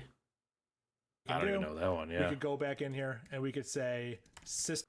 Yeah, it worked once I did Control Q twice. Oh, did I freeze it again? All right. We're back. Oh, what are we doing over here? Equals uname. Oh, we don't have mouse set. It's gonna yell at me because of this syntax. I'll explain this in the next dear. chapter. Just ignore Vim. Vim's being a little bit corrective. This might not work. Invalid syntax. All right, hold on. We're gonna have to fix our.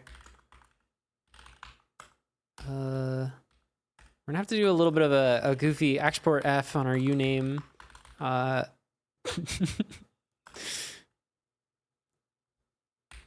Restart our bash. Oh no. Foo vim script. Okay. This should hopefully work. Oh, I'm not using system. Let's see how you use system. Why it's yelling at me. Hello, name. Your number is number. Your system is. Your system is. System. System. There we go. So let's save that. Let's go ahead and run that. Hello, Dave. My system is Darwin. Your system is Darwin. So, you know what? I'm realizing it might be useful if I keep the script up at the same time. So I could cat script.sh and I could run script.sh. I'm going to use another command I have in my system. It's called bat. I have installed this one myself. It is a Rust tool and it's like cat but with syntax highlighting, so it's super nice. So let's go ahead and I hope this is the right bat. So you can look at both the source code and the output of it. Your number is 12, your system is Darwin, and that's the output of the uname command. Hey, super simple. That's awesome, right? Oh, that's not the right bat. All right, so now we're going to talk about a couple things here, but we're going to focus on file permissions and do we actually need to call bash in front of script.sh? Because you've probably seen people run it differently. You've probably seen people run cargo install. All right, I probably got to do that. Well, problem with cargo. Yeah, badcat I think is what it is. My cargo is in a place that Dave's path can't see. But I think craziest it's owls. batcat. Okay. I think it's batcat on Ubuntu. No.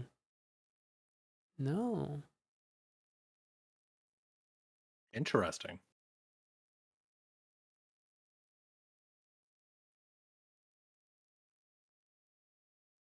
Shebang.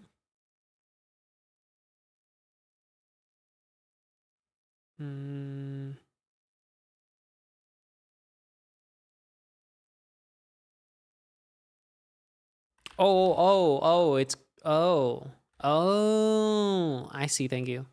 Oh, okay. All right, so we can just go into our this thing alias bat equals batcat. Is that right? Yeah.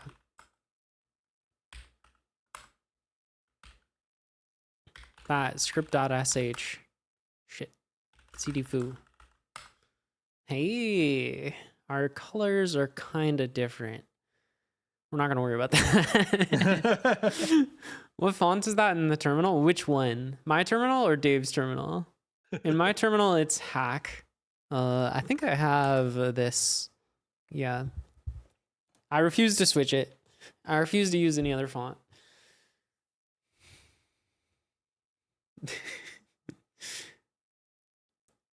Very important for exact replication. I know, but I can't give up hack. It's like, it's been with me for so long. Like script.sh with a /, right? And they don't need bash in front of it. So what's going to happen if we run that? No, we're going to get permission denied. That's why we're talking about file permissions. No. So let's go ahead and show the permissions of the script. Permissions. So the ls here, we have built-in.text, file.text, and script.sh. Let's ls-l. L is long listing, and it will show you a lot of metadata. So we can see the permissions are here. It's owned by user Dave. It's in group staff. Here's the size of the file, and here's the time. Look at that. Here's the time at which I was recording this course. How fun is that? There's some. Oh, that's going to be hard to replicate. All right. I hope you don't ever call that again. Why am I struggling? Course. Date. Is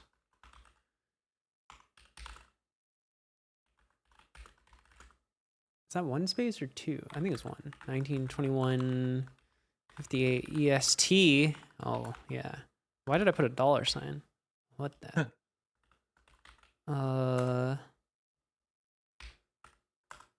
Date. There we go. Yep, looks right to me. Okay.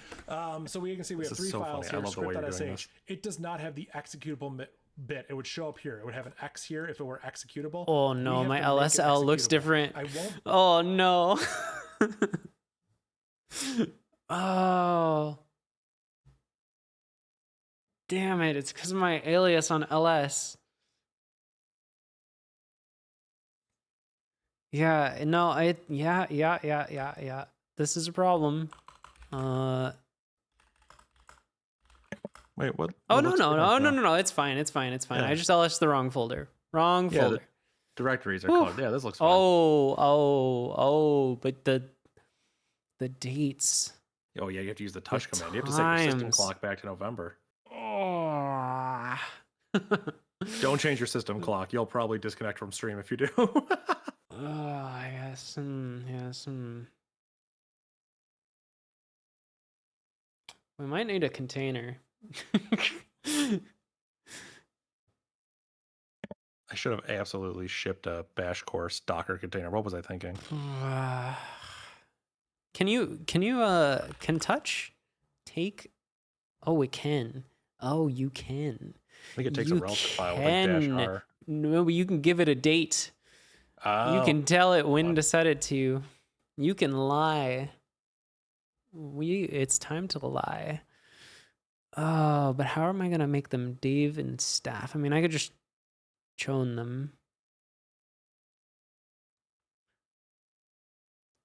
Also, you have different bits set. What the hell? You've got no right on the group. Is that what I'm looking at?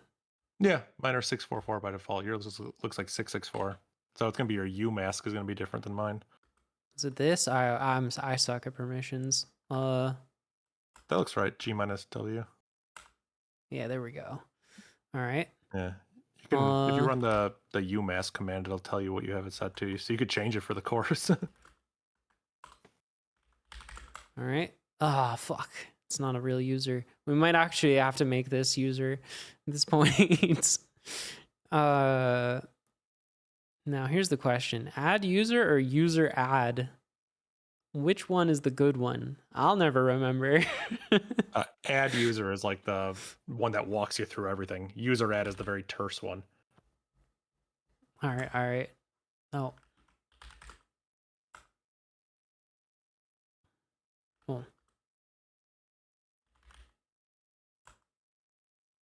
Oh. Hey. Oh. Has to be 8 characters. 1, 2, 3, 4, 5, 6, 7, 8. 1, 2, 3, 4, 5, 6, 7, 8. Bad password. So the password fails the dictionary test. Oh, I have to actually come up with a good password. It should just let you skip this part. This is why I use user add. I don't trust this. User add -m. Like, don't try again. Wait, what? It's still continuing. All right, abort. I don't know what's happening.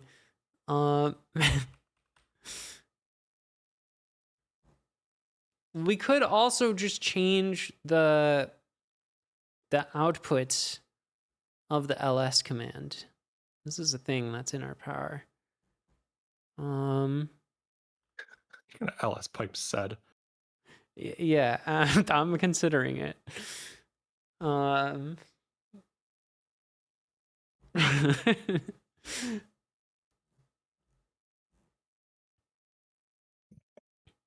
All right, well, let's start with the easy one, which is the touch.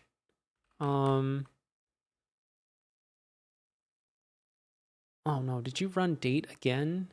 Or is that no, that was we already did that part. Okay. Okay, touch is -d is the date. What kind of thing do I pass as the date?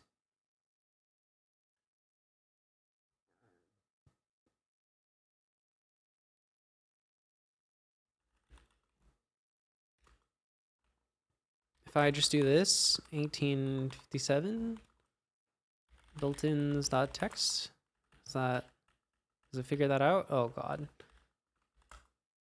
Oh, it does. All right. 1917 for file.txt.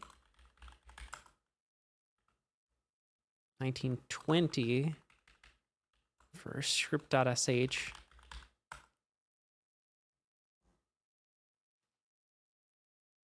You always pass string. Yeah, but there's like so many different ways to put a date string, you know? Date liner spotted? No. It's fine. It's fine. These dates are totally legal. Okay, our byte counts are right. That's good. All right. Now, this is the sus part. Do we just set the output? Because it's gonna be really annoying if I have to. Oh, the permissions are gonna get all screwy. You have to do this all over every time.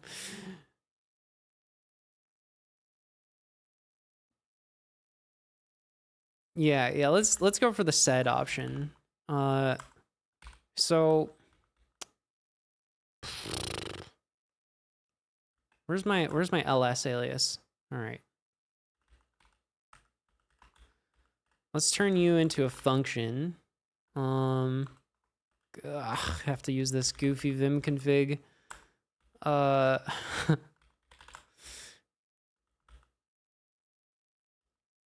Here, let's go full screen for a second. So the default is going to be just to do that. But if we're just gonna hard code this.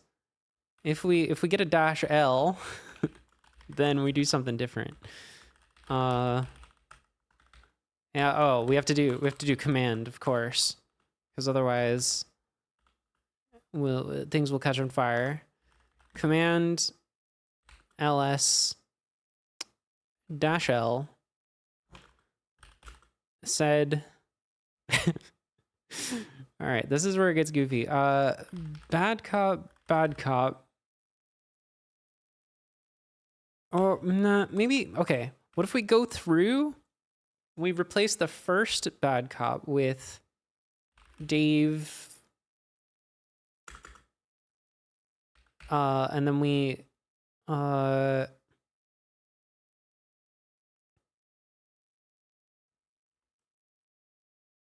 need one more slash? I forget. We do it again with staff.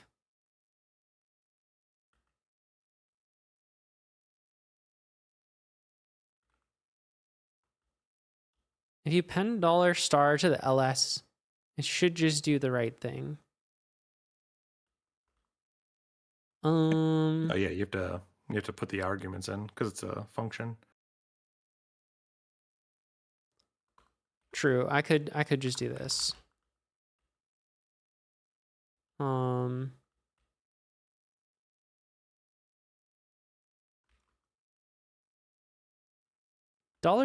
is interesting. I'm always afraid of $. I do this way. Later. Yeah. You're doing the correct way. That's the correct way. Yeah. I cover it in the video though.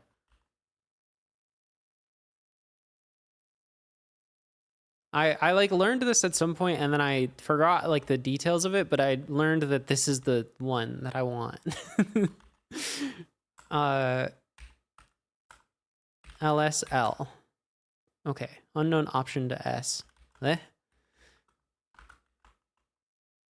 No. What have I done? Said S. Huh?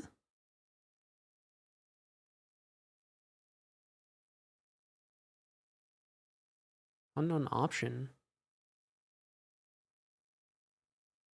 Do I have too many slashes? Am I tripping? I think you do. Oh, this LSL. Oh. The prompt.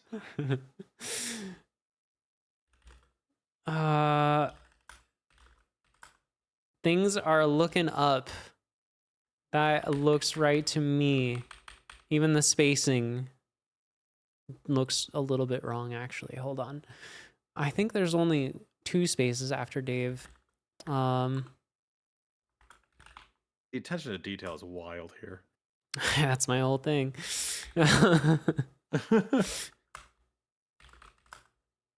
That is looking better, I think. CD Foo, LSL. That looks right. Nice. All right.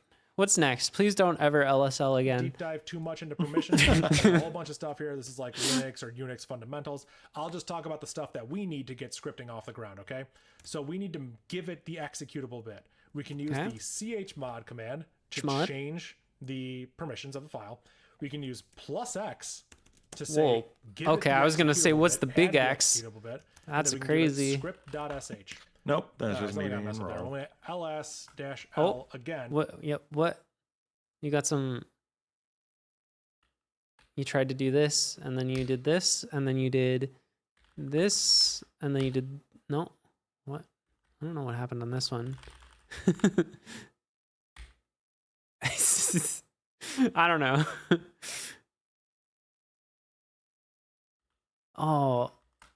Oh, the color's gone. Okay, we gotta do color equals always, I think. Oh yeah, you do, because you're always piping it. Yeah.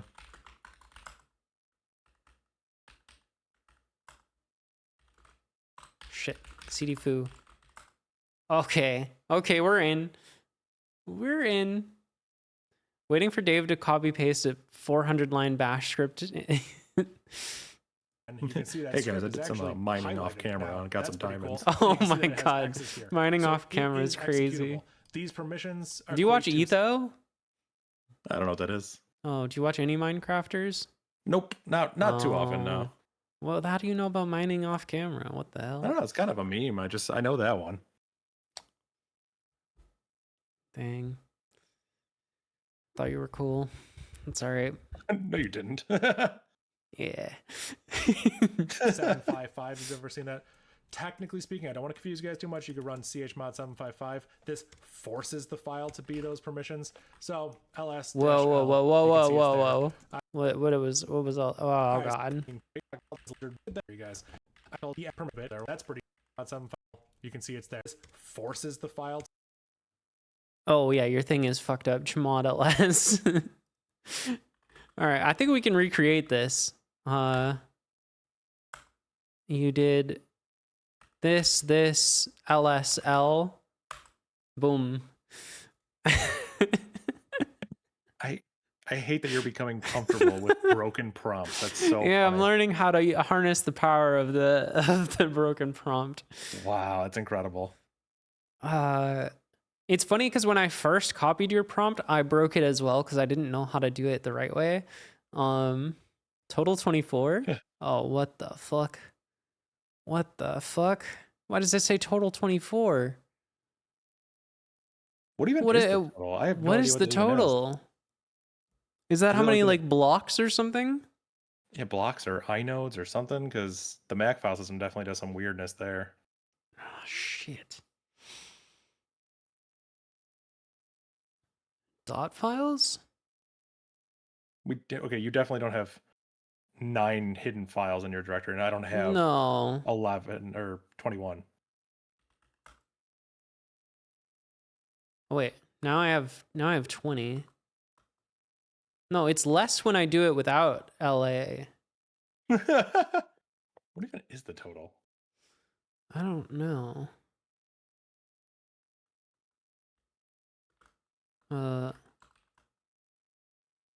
20.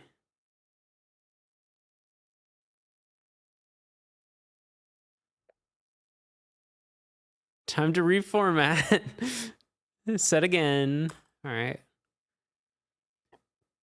No, I think I'll fix this one in a different way. Hmm.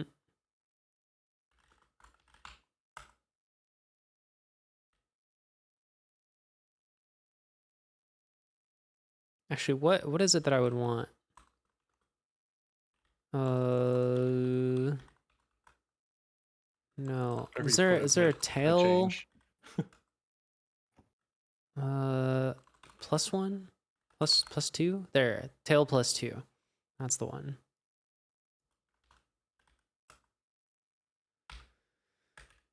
So we have to do echo total 24. Oh my god, that's so funny. And then we just pop a little tail in there. And we should be okay. Oh, bleh. There we go. They said we couldn't do it. To be those permissions. Yeah, exactly. So ls-l, you can see it's there. I won't talk too much about permissions. Like I said, +x, script.sh. Now we've added the executable bit. So now it's there, we can run this. Script.sh. Hello, Dave. Your number is 12. Your system is Darwin. Hello, Dave. Your number is 12. Your system is Darwin. But there's some magic happening here, and this there's a lot of magic happening here. Weird, kind of strange, and I don't love it. It works, but it only works because we are currently running in Bash. Oh no! So that program doesn't actually have a shebang at the top of it that tells our system what to execute it with. Oh, okay. So we're going to add a shebang up here. You may have seen this. It's a £sign and an exclamation mark, or an octo and an exclamation mark. It's a hash and a bang, a shebang. And now we tell it what program to use. So I'm going to say user bin env bash. Oh, what the hell? Commit this to memory if you have to. This tells it that it is a bash script. I have a whole video where I talk about shebangs. Shebangs are weird. They are different. But if you change the df block size environment variable to a different number, it affects the total output. Okay. We can mess with the df block size variable. On different operating systems. Some people prefer this. I have a whole video on why I don't like that for bash scripts and why I prefer this. I will link it at the end for you. But for now, we're just going to make it this. So fine, we can make it that. Let's save it. And if we execute it this time, it'll still work. We expect it to work. That's great. When I open it in Vim, look, the syntax highlighter is happy because it knows it's a bash script. It's very specifically a bash script. Oh, it is happy. So that's super nice. That is super awesome. It's got my weird version of the colors. This is a stylistic choice, but this is a choice that I choose to make. You will see a lot of scripts out there in the wild that end with... What the hell is that? Why my ls has a star? Oh yeah, sometimes they do that for executables. I don't know what option does that. It's okay, I know how to turn it off.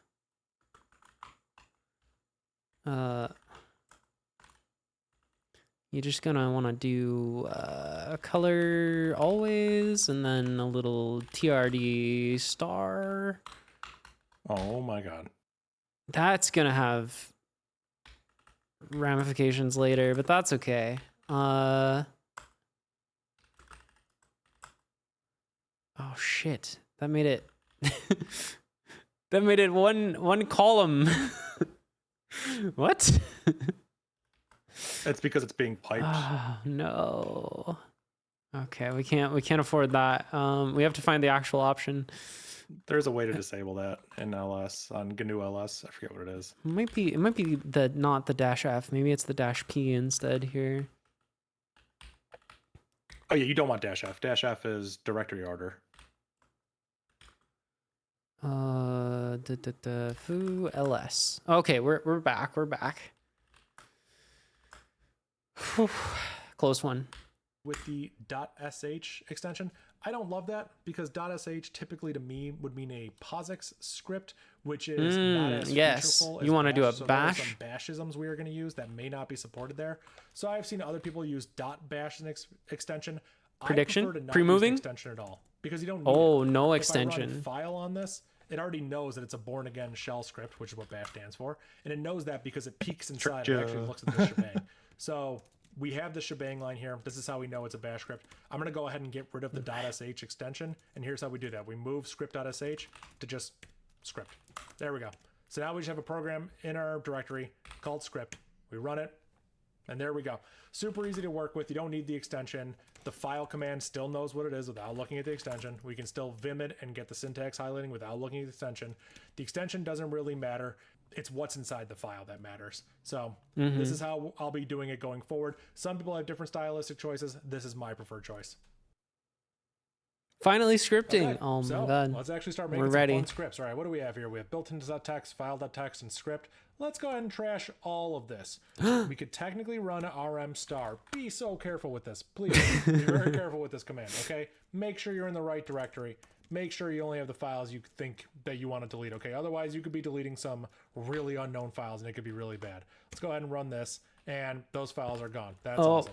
All right. At some point, I lost the alias I set up for rm.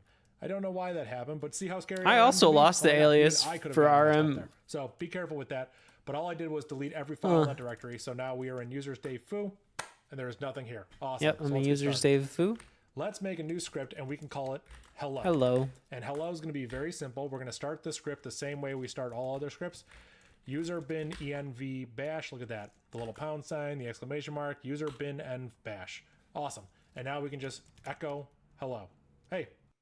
Oh, stepped away from it. Did Dave leave? No, he's still lurking in the call. Yo, I'm here. It's pretty simple, right? So let's chmod plus x that, run it. There we go. We are a bash scripting pro right now. I am a That's the end bash of the scripting course. No, I'm pro. just kidding. I'm Oh, just kidding. There's so much we did more it. We go. made I'm it to so the end. sorry. We're gonna dive Wait, into what? this. We're There's gonna go more? crazy here. All right, so we have a hello script. That's super nice. It prints hello. Let's make another script. In fact, we could use this script as a template. The way we're going to do that, instead of using the mv command, which would move it, we don't want to move it. I don't know We what want to you're copy it. So we're going to need the cp command to copy hello into a new script, and we will call this greet. Greets. So now we should have two All right. scripts, greet and hello. They should both do exactly the same thing because they're carbon copies of each other. That's awesome.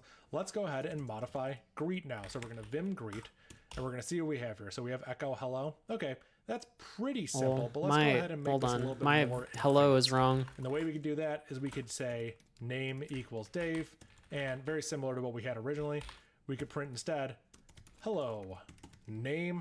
Okay, again, no trickery here, just starting off with some basics so we can build off of it. If we run greet, we get hello Dave. Hey, awesome, super simple. Let's go ahead and make a new one. And we're gonna get a little bit complicated here. We are going to make a loop. So let's cp greet into loop. Now if we ls, we can see that we have a third script loop. Let's go ahead and open that up. And we're gonna trash these dd period, and they're gone. I'm gonna hit O, now I'm in insert mode, and I can actually start typing text. That's super cool. Hello, So, Dave. we can do a loop over things, and the way we can do that is a for loop. If you've done like programming For. before, you're probably familiar with like for loops and things like that. For. So we're going to do a basic for loop, and the nice thing is the for loops in bash are very much for thing in list. I love how or you're for predicting thing what's in coming array. next. So it's a for in loop. So we can do for thing in, and then anything we put here is the list. Might sound kind of confusing. For thing in foo bar baz bat. Foo bar baz bats. Semicolon do. That's Do. important. We have to put the do just keyword kidding. here to let bash the do know on that the we're new opening line. the loop. And now when I put insert on a new line, I'm already indented. As you can see, I'm already indented. My syntax highlighter knows that the next line Yeah, should it's be the indented. for We're loop. Inside the loop, we could say echo thing is $thing. Thing is And then thing. we can close this loop. Now that we have a do, we have to close it with a done. So we put a done there, and now we have Not a an loop. This is a OD. basic Not to be for loop confused in with bash. OD. For thing and foo bar baz bat thing is $thing. Hopefully this is straightforward. There's no trickery here. Right quit, so :WQ, save that. I'll never I quit. don't need to chmod. It's already +X. I just totally did that out of habit. Let's Oh run my loop. god, look at There we go. Perfect. Look at that. I'll show you the source code real quick. If we Yeah. bat loop and then we run loop, here's what's going on here. For thing and foo bar baz bat, echo thing is $thing, thing is foo, thing is bar, thing is bat, thing is bat. Very simple, very, very easy We're doing to great. understand. So that's pretty cool. That's pretty awesome. And before I jump on to the next topic, I want to show you something really, really cool you can use. Something cool to keep. Did we figure out the backwards delete to equals? Yeah, you want to see what it was? All right, check this out. Check this out. Oh my So God, let's this is say- brutal. Let's say I'm typing, I don't know, path equals bin colon sbin colon like this. Oh, hold on. I typed too much. Hold on. Let's say I'm typing path equals bin colon sbin colon right? If I press Control U, it'll go back to the path equals. If I zoom in, it disappears because the situation is that for this portion of the video, Dave's prompt had some unescaped characters and was just busted. And so he tried to delete the whole line, but it only went back to the path equals part. Yeah, it kept And it 5 looked, characters. yeah, it kept 5 characters. It looked like it was intentional because it went back to the equals, but it was actually a bug. God, that's so funny. That's so funny. So that's the mystery solved. I'm glad we spent an hour on it. You don't understand how many people in chat were helping me try to solve this. Like, we had people diving into Mac. We had Shreyas updated his Mac OS bash to 5.3 just to like. God. I mean, it's awesome. You guys are so dedicated. I appreciate it. I'm so sorry the real answer was such a letdown. No, it's a great real answer. It's the kind of real answer like you would never guess. Yeah. Right? Like oh, even whoops, you didn't guess it. No. I literally thought it was a cut. I went to the source video. I was like, oh, there's got to be a cut here. And there just isn't. Yeah, we also hypothesized that it was a cut, but when we went frame by frame, there was no cut. Yeah. Suspicious. Turns out this guy just sucks at programming. Keep in your toolbox. All right, what are we doing? Bash minus ls. Bash minus n. I don't know checker. this. It is just a Ooh, syntax checker. It does not do anything else, which is okay. super nice. It will syntax check a file for you. Oh, I've got a swap file. So we can do bash minus n on loop, and we get no error messages printed to the screen. Yes. That's how we know it was successful.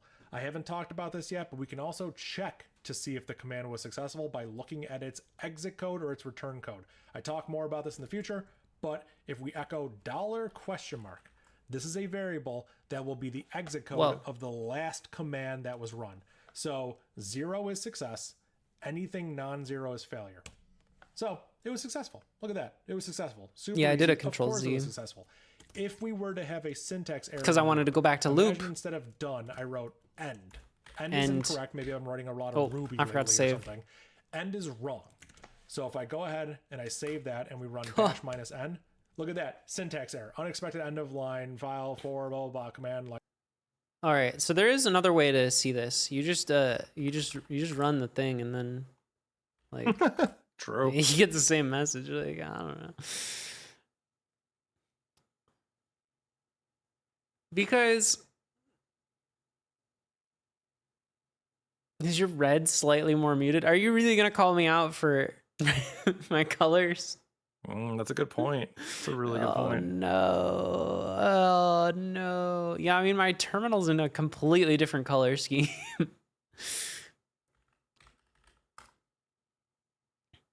Wait, I might be able to just change it in Ghosty.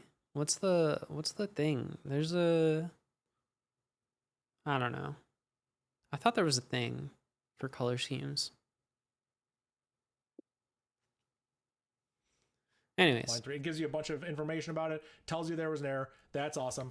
Echo, $?, non-zero. It was a failure. So bash minus n is something to keep in your tool belt, something super useful for syntax highlighting, not syntax highlighting, syntax checking your bash script. So now if we do this, there should be no error. I spelled it wrong. There should be no error here. We run that and we get a 0. Hey, that's awesome. Yay. So now let's talk about taking input. Okay, we have our basic scripts here. We have greet, hello, and loop. We can actually modify them to take input, which is super cool.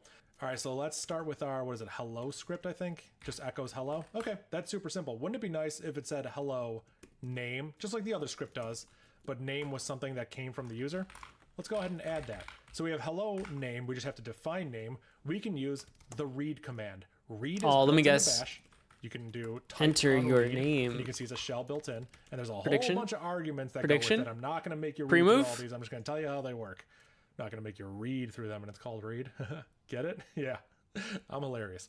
So we're going to do read -p. This is a Oh! so let's go ahead and say enter your name space. Oh! And then the name of the variable we want to save it into, we want to save it into name.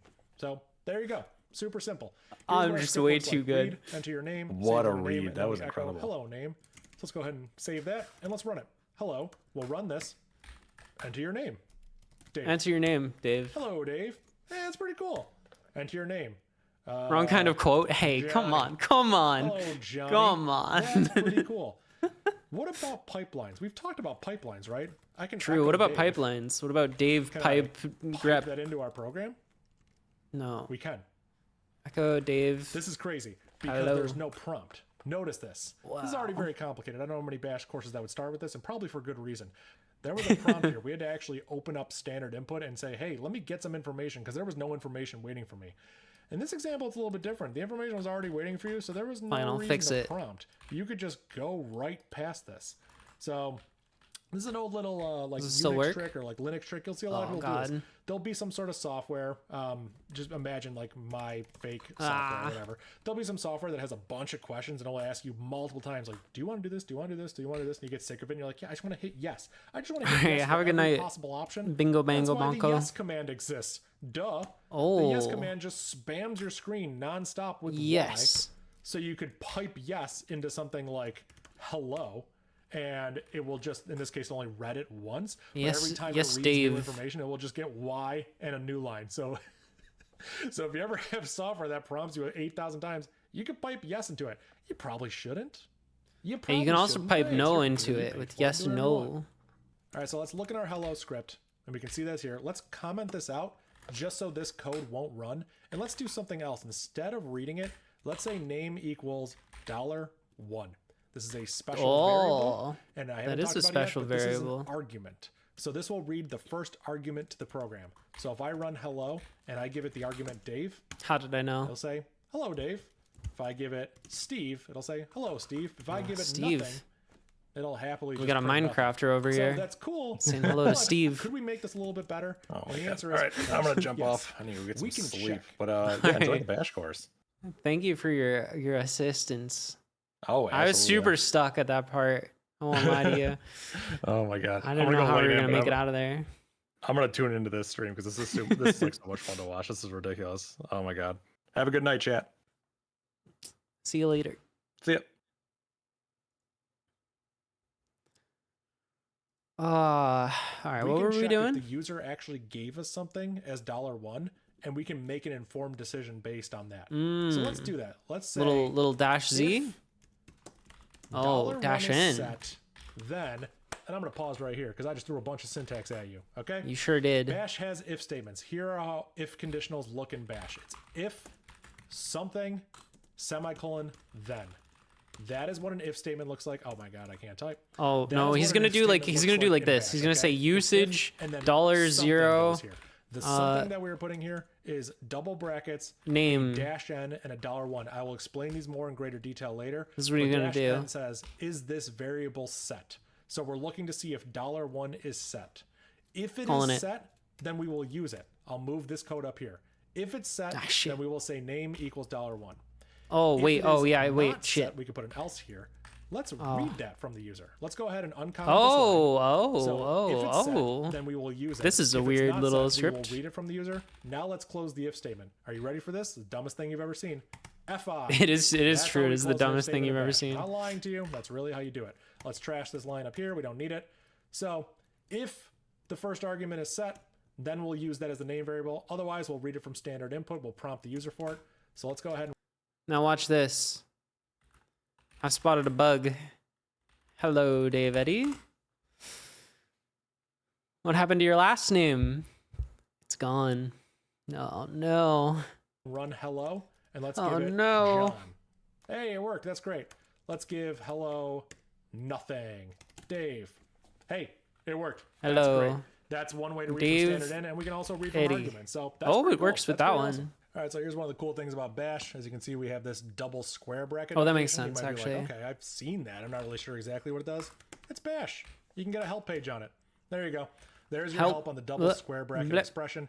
It talks about all the different types that's going in there. Don't worry, I'll go over all this stuff as part of this course, but you can even do help on a single square bracket notation, which is a synonym for the test built in. So we could do help test, and get ready. There's a lot of things we can do here. Yeah, you can test a lot of stuff. N, which there's almost the whole alphabet. Here. String operators. -Z, true if the string is empty. -N, true if string is not. Oh, I didn't know about so older you than can use and -N or -Z, whatever one you want. You can negate it if you newer like than. It. We use That's -N. fun. We wanted it to be true if the string is not empty. He only wanted the first name. We'll talk more about that as we go forward, but if you want to look this information up yourself, Spec that's how you says do it. You use the help greetings. pages, and you can do help on double square bracket or help on test. There you go. All right, so the next thing we can modify is the loop program. So you remember how it takes foo, bar, baz, bat? Let's go ahead and just get rid of all that stuff there. Oh. And let's change it to, let's quote our variables because we're being good. $1, $2, Oh my god. $3, etc. I don't feel like writing them all out. So let's go ahead and run this. That's a lot of things. We run loop, and we can see thing is blank, thing is blank, thing is blank. Well, that's not great. I could put like 1, 2, 3 here, and it works. I could put 4 here, and it's lost. That's not fantastic. That's not great. Is there a way to loop all the arguments? Well, there of is. course there is. So let's go ahead and pull that file back up, and let's change this to, instead of $1 or 3 or 2 or whatever, @ sign. The @ sign will expand, as long as it's quoted, will expand to be an array of all. I was watching this on YouTube last night. I was gonna ref it again. It's so cool that I'm watching it with both of you guys. Like this, and hey, I wouldn't miss it, you It's know? awesome. I can get rid of 4, and now I'm it only learning runs 3 so times. much. I can get rid of these 2. Now it only runs once. That's awesome. Now it doesn't run at all because there was nothing in the array. Oh my god. Perfect. That's awesome. That's what I want. When you take arguments in your script, you can either name them explicitly. You can use like $1, $2, or you can just use $@sign, wow. and you can get an array expansion of all the arguments.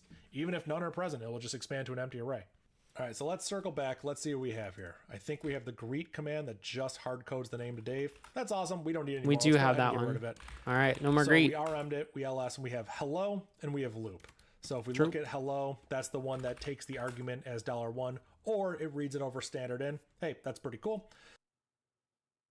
That's pretty cool. Let's go ahead, and we're going to learn about functions now. So let me show you a simple example of why you might want functions in Bash and how you can use them. And to show you this example, I'm actually not going to use functions. We've got some functions already. All right, so now we have this hello script where we can give it a name like Dave, and it prints hello Dave. That's great. Could we say hello to multiple things? Because if we do, Dave, foo, bar, baz, it doesn't care. It just prints hello to Dave. There's actually a couple different ways to do this, and I'm going to show a couple different examples. So let's make a new program. Let's make make a program called Greeter. All right, so Greeter is a brand new program. I'm not copying over the other one, so I'm just writing this from scratch. Okay. So let's save that. chmod plus exit because we want it to be executable. Greeter. So we could do for name in, if you remember the syntax, $@sign, which are all the arguments, do, done, and then here we put what we actually want to run.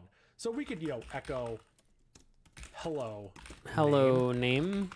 But we already have a program that does that. Right? Yeah, we already have that. The hello program. We can do ./hello. Remember, dot is our current directory, /hello. So notice that we're using ./hello here. He's going to quote it. If we just had this, it's going to look into all our paths. Remember that .path variable from earlier? We don't want that. We want to run the hello script that's in our current directory.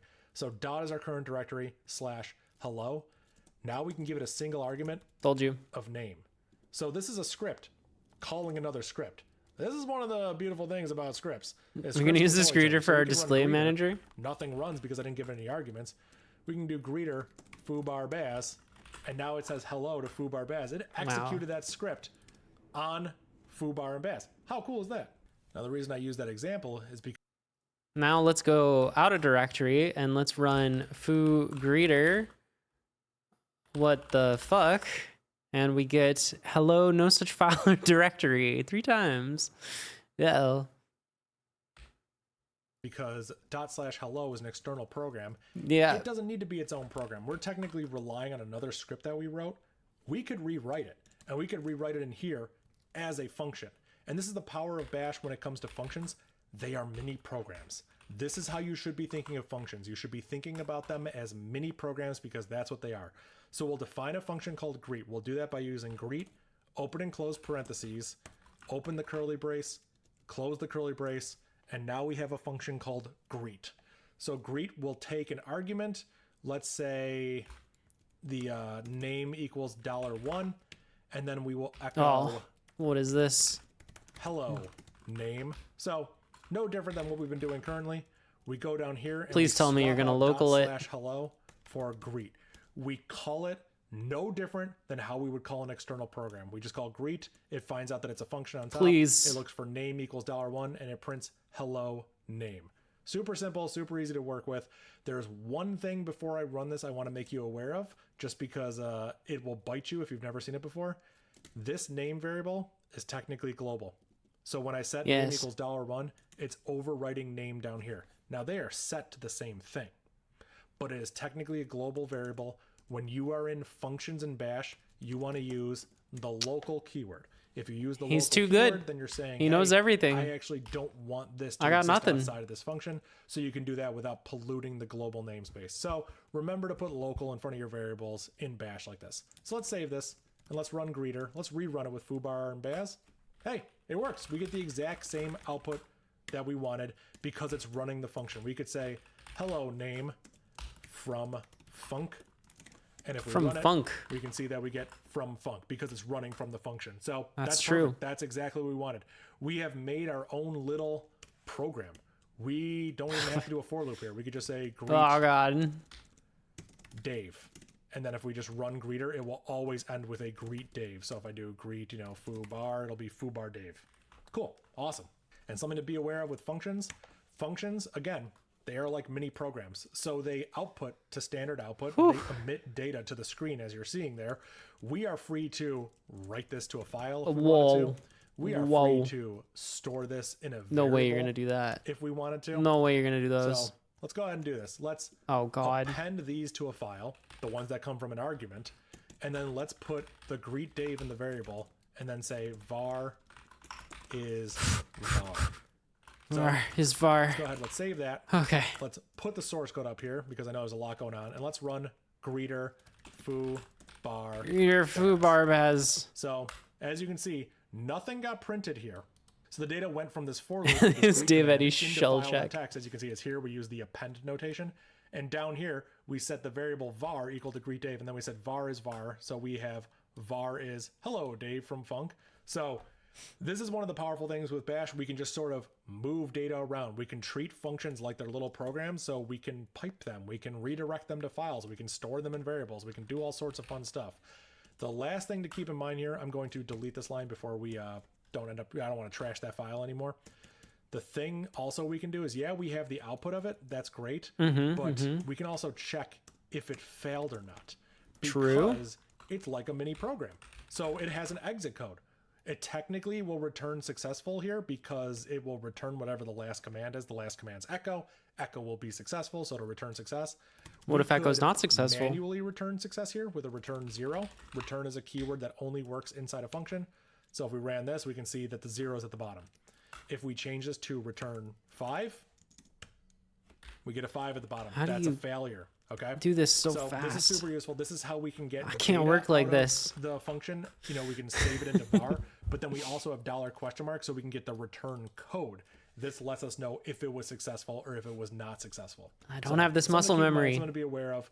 Something really powerful when it comes to Bash functions. Yeah, I know, but I'm not used to going in and out. So next thing, let's talk about conditionals in Bash. Okay, we have the if statement, other things like that, but we have the conditionals that go inside them. So let's go ahead and make a new script called conditionals. Conditionals. Yeah. All right. User bin env bash. Env bash. Right quit this file. chmod +x. Give it the executable bit so we can run this file. Nothing in it, but it runs because it's a bash script. With no commands in it, so it'll successfully do nothing. Pretty cool. Let's do some stuff here. Let's say a equals 2, b equals 2. We have two variables. They're set to 2 and 2 respectively. We can check if $A equals $B, then echo If A and B equals are B, the same. then echo I'm going to use single quotes A around and this. B are Technically the speaking, You don't same. need to quote this. I'll just show you real quick. You could put double quotes here, you could put single quotes, or you could put no quotes around here. Double quotes are useful because they will allow variable expansion inside it. Single quotes are useful because they will not allow variable expansion in it. I may have your strings is great for gone quick off and the dirty rails hacks, here. but if I do things like multiple white spaces, as I showed earlier, it'll be lost. So if you see me not quoting things that I give to echo, it's because it's quick and dirty. Otherwise, you should be using double quotes or single quotes. In this case, we're not expanding any variables, so I'm going to opt for single quotes. So we'll put a we'll put a phi there, phi, You put a if backwards, whatever you want to put there. So there we go. $A. Simple command here. Let's go ahead and run that, and we can see that $A and B are the same. Oh, I forgot I left the $A in there. Whoops. Let's rerun that. All right. You there didn't go. want the A and B are $A the in same. there. Hey, that makes sense. That's super simple. That's really easy to figure out. Boom. Let's go ahead and copy this. So Oh, God. we're going to change this to C and D. What are we doing? And we'll make this one 2 and this one 3. So they are not the same. If we want this conditional to work, we have to either negate this conditional. You can put an exclamation mark there if you want to, or you can just say not equal. A and B, Not equal. C and D are not the same. So again, this one should fire. This one should be accurate. Are not the because same. They are not the same. Oh. And I'm stupid.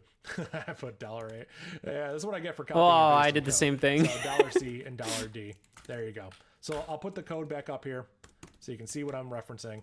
And then we'll run this. And we can see A and B are the same. C and D are not the same. That's good. That's what we expect. So we can use the equal, sign, or we can use I didn't do the sign. uppercase Very not. similar to other programming languages if go. you've ever seen it.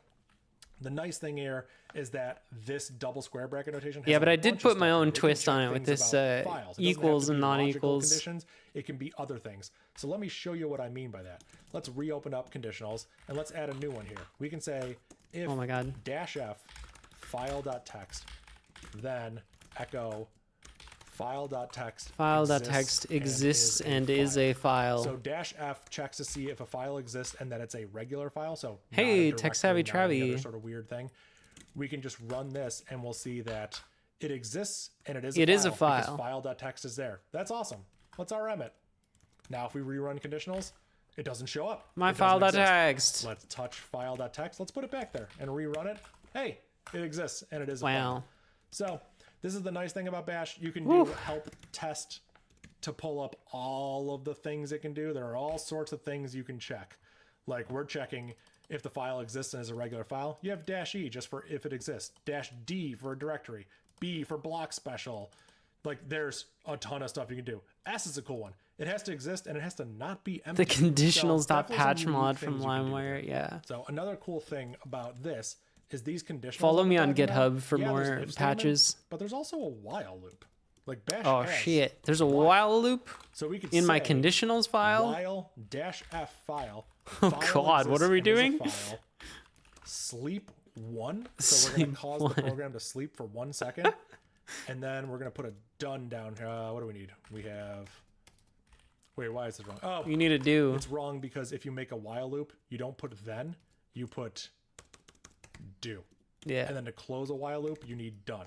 This will probably trip you up. It's okay. It still trips me up. So let's go ahead and trash some of the stuff we have up here. So Shift V in Vim to highlight like this. I can move up and down, and then I just hit. Low key, I kind of want to make a fork of Bash that has OD instead of done. Like why is it done? Can we talk about this?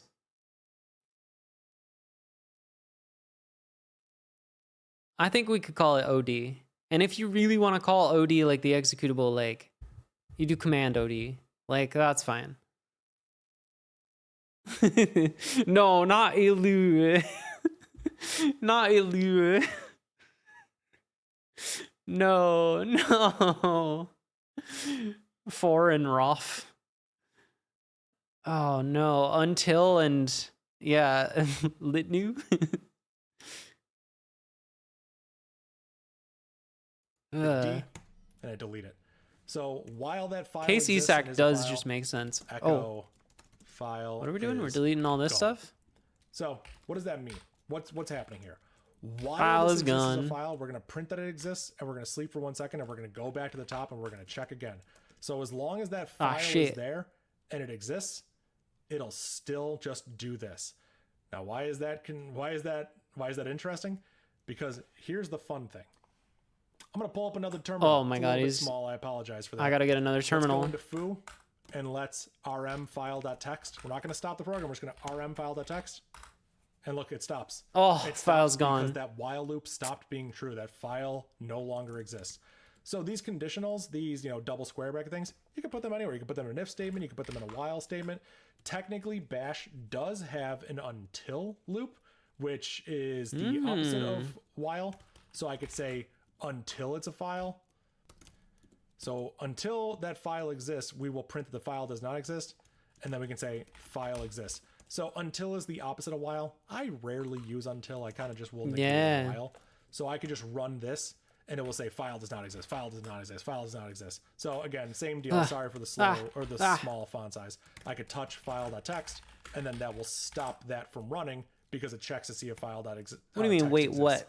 So you don't know about until? Until exists, while exists, if exists, they all take the same kind of notation. You can use the double square bracket notation for conditionals. But the thing is, they don't have to be like that, okay? You don't actually have to give it the double square bracket notation. You can put anything there. That's true. So you I could put test-f. And then some sort of command.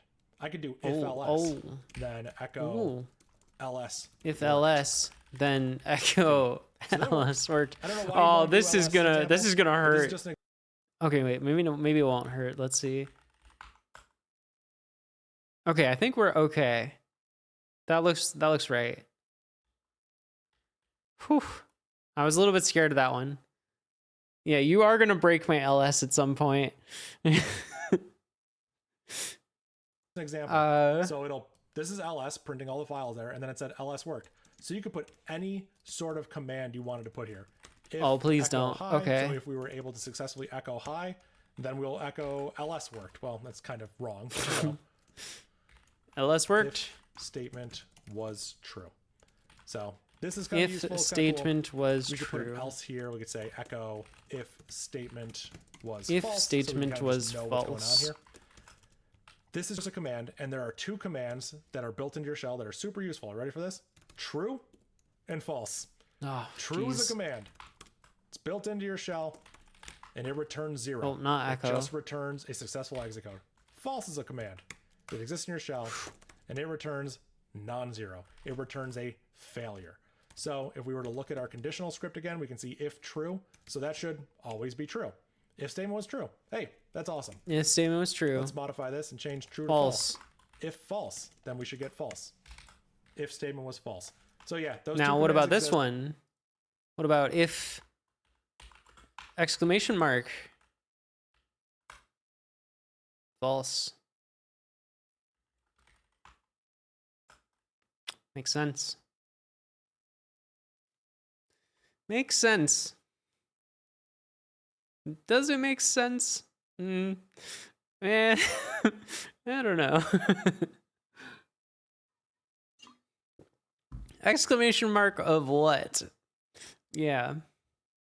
Of the nothing. Exclamation mark, Just the opposite of whatever you were going to do. Yeah, I don't know. I don't know if I get that one, to be honest. Negation is not false. Well, in this case, I think you'll find you're wrong.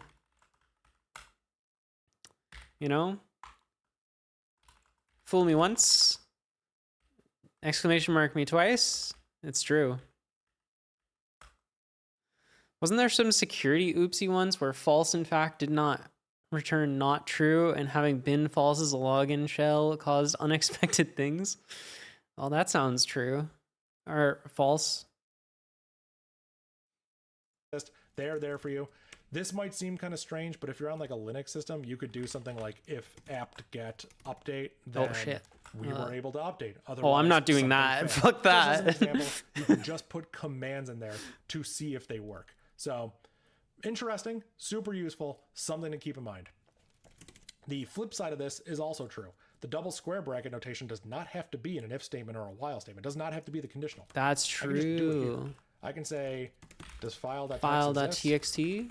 It's 0, so it does exist. It is there. If I remove file.txt and I rerun that same command and then I check its exit code, it was 1. It does not exist. So you can just run these like they're commands. You might see people chain them like this. Huh. It exists. It exists. So that failed. We could touch file.txt, rerun it, and it works like this. You'll see people chain them like this.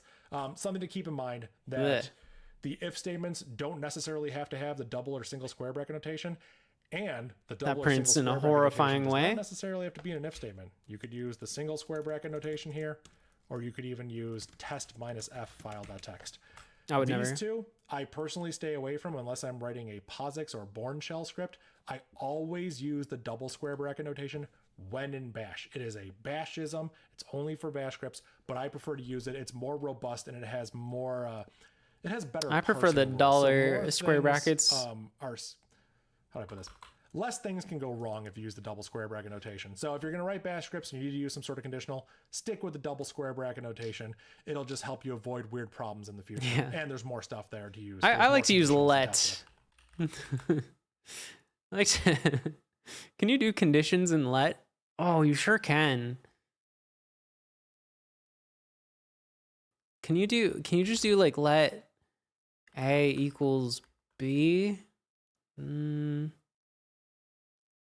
How does this work? Oh, each arg. Can I do it in quotes? That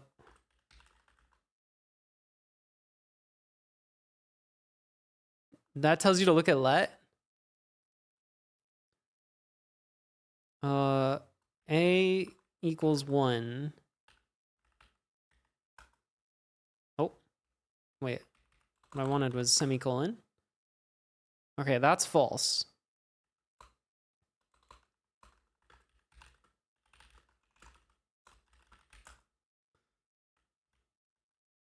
So if I set B equals 1, true, A equals B. What if I do this? Wait, what? That did not quite do what I wanted it to do. We might need FC here to save us.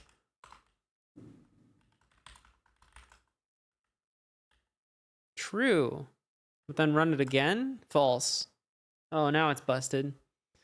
Yeah, the prompt is prompting, you know?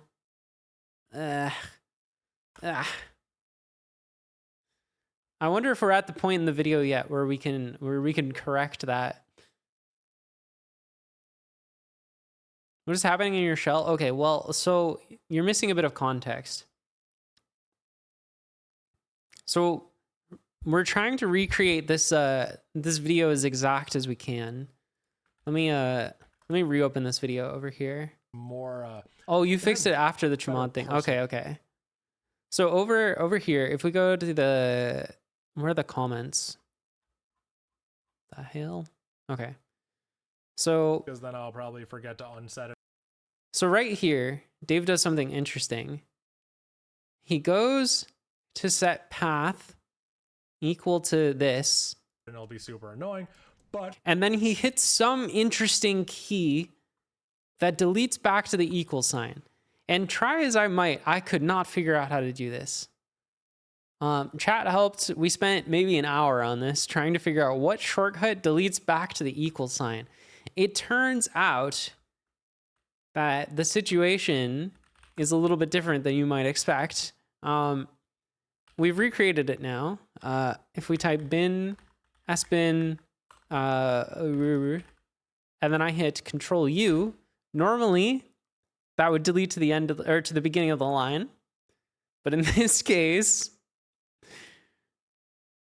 it's kept 5 characters because my prompt has a subtle fuck up in it. And this is the key to replicating this this behavior, is to just have a busted prompt It's not a cool, yeah, we got to the bottom of it. So I think we're far enough in the video now that we can fix our busted prompt. So we can come in here to our PS1. Why did you not ask ChatGPT? I think somebody in chat did, and it said, I don't know, that might be some bash magic I don't know about, haha, or some silly whatever ChatGPT says.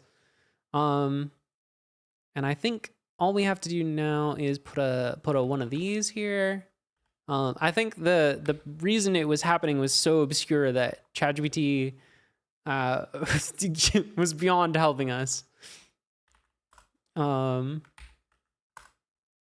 Okay, so our thing should be good now. Bin, sbin, error. Okay, yeah, but we do actually have a way to do this. If we do our bind, we have discovered this technology in a non-broken situation. If you do path bin sbin error, and then you do alt backspace, look at that. We've recreated the thing.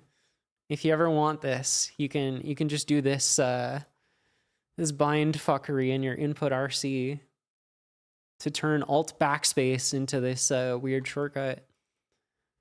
Set OVI. No set OVI. Set OVI is cursed. I just arrived. Maybe Dave pasted the path after the equals and then pressed control _. We did consider that. That was one of the paths we were investigating, but after talking with him, it was actually just that his prompt was fucked up. We did get to the bottom of this. And I recreated the fuck up.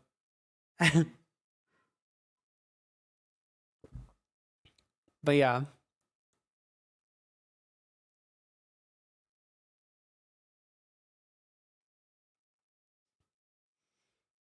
That might be useful, but I would absolutely forget that I did that and wonder why my alt backspace isn't working right. I mean, I don't use alt backspace. What is it supposed to do?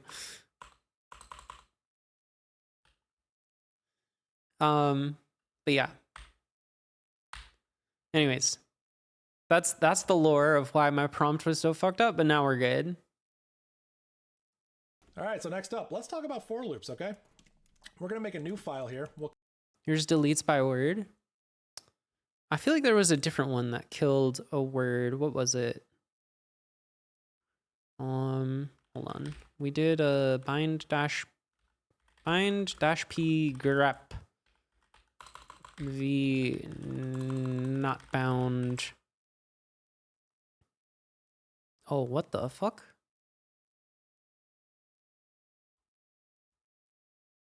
Oh, uppercase P. I was like, what are all these? And then grep kill.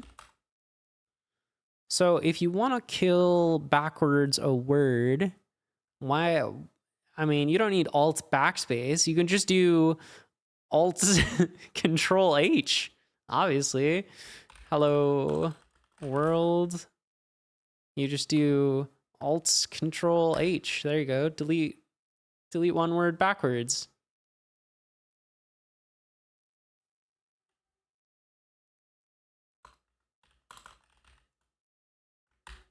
Yeah. You don't need this alt backspace thing.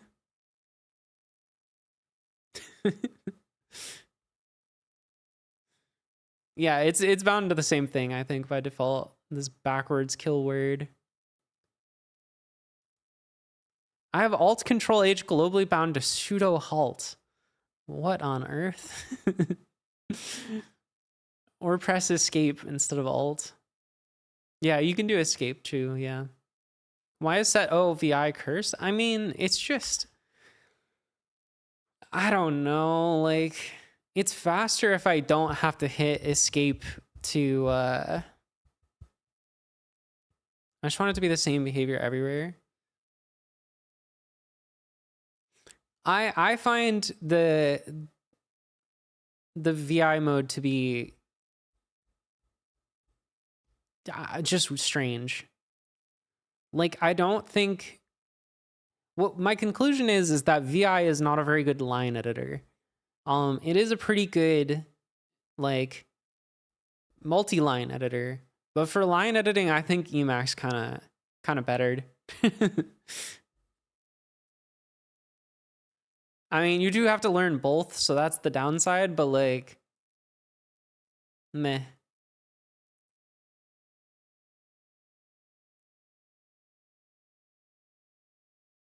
Yeah, because I use Control P a lot, and that's not a thing in the VI mode. Like, granted, you could like find something to be the equivalent of this, but I don't want to do like Escape K or whatever it is to go through my history. I don't want to have to change modes all the time. Jumping off, have a good night. Thanks for the bits.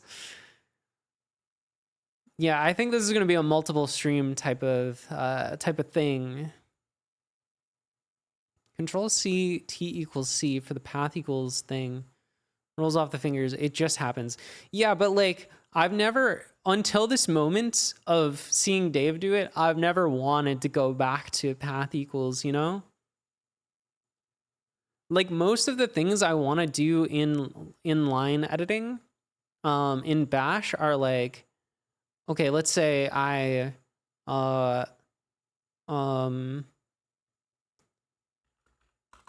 apt install Vim, and it's like, you can't do that. I'm going to press Control P, Control A, sudo, enter. Okay, and then it's going to ask me for my password, but like, to do that in Vim, I don't even know how you do that in Vim mode. Like, you have to like escape, press K, and then Shift I to get back into insert mode, and then, okay, you do have Control P bound then. Okay.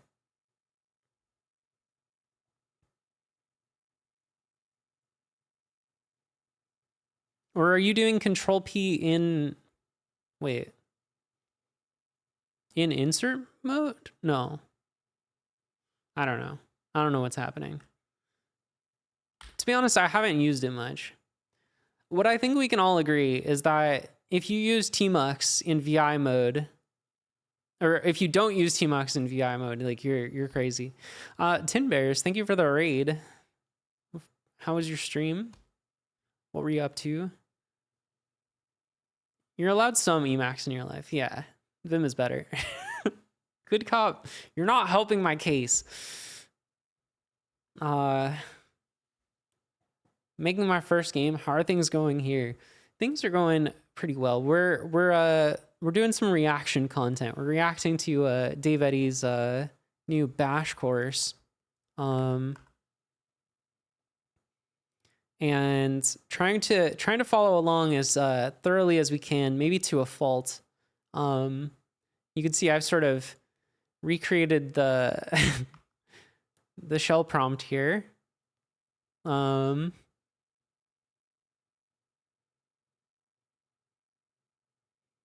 not sure what we were doing just at this moment because I kind of got lost in an argument, but call it for loops. Very simple. Not yeah, really look, we're making a new script. Bin and bash, that's all well and good. Let's go ahead and oh my god, he's so fast. And here we are. So we know the basics. We've seen this before. For name in foo bar baz do echo name is name done. There we go. Very simple. If we run it, he's way too quick.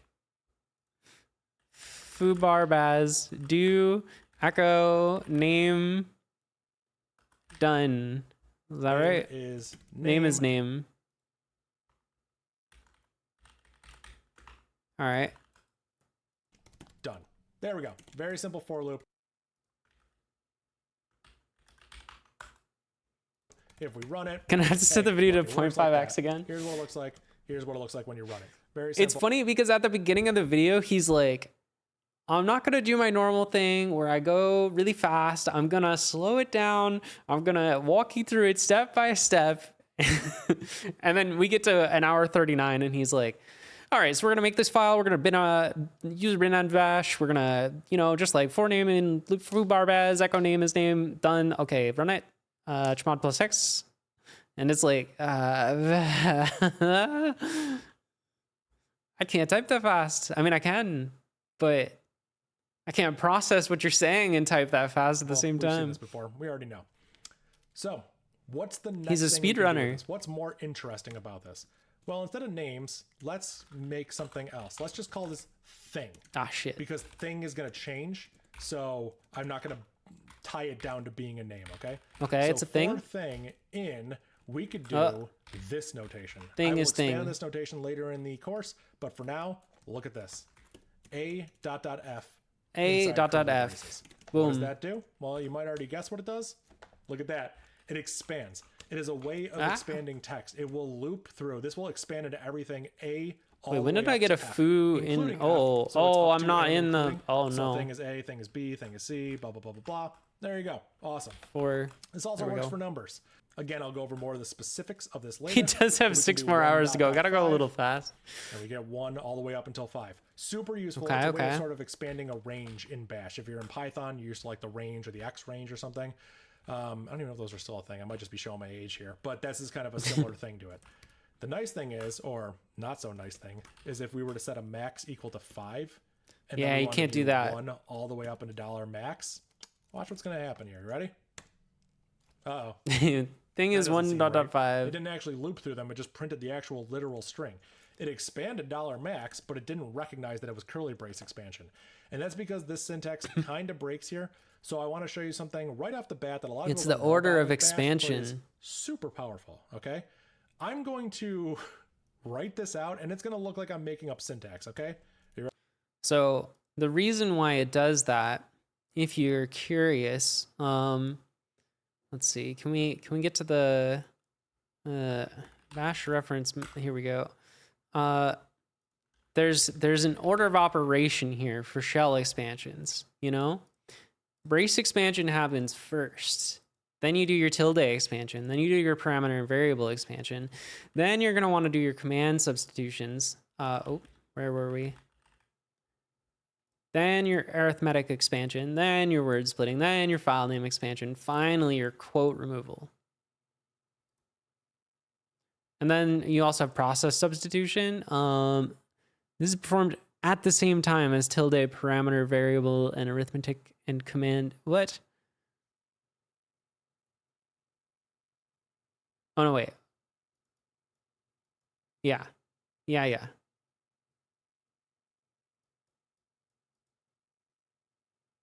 Only brace expansion, word splitting, and file name expansion can increase the number of words in the expansion. Other expansions expand a single word to a single word.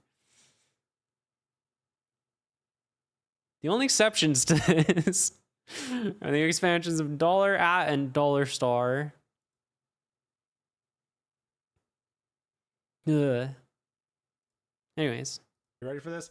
Here's an empty for loop. For, open double parentheses. True. I equals 0. I less than max. I plus plus do. This probably looks insane. This is a Plus plus I. C-style for loop. What is it Excuse doing in you. my bash script? Well, it turns out this is valid. This is 100% valid. You want to do math syntax or arithmetic expression in bash, you need the double open parens. The double open parens, the double close parens. Oh, I didn't this name tells it. it we're in math I. mode. We're going to set Thing a is- variable thing is I equals 0 I. at the beginning. We're going to constantly check the I less than max. Notice we don't Only need X, the Y, dollar and sign here. can do We don't Z. need the dollar sign. Except We don't A and need to B. expand Those it. can also This do Z. special math syntax is aware of variables, and then we're going to do I++.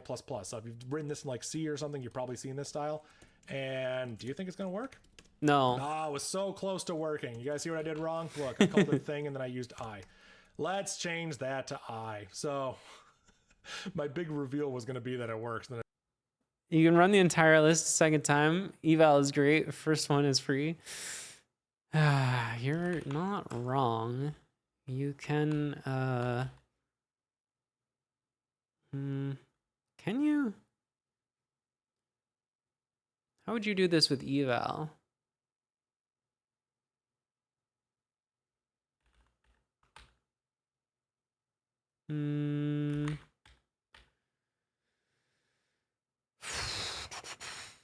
Eval, can you?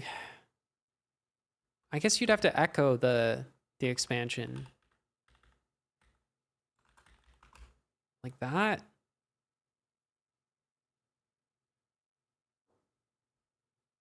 I don't even, is that even right?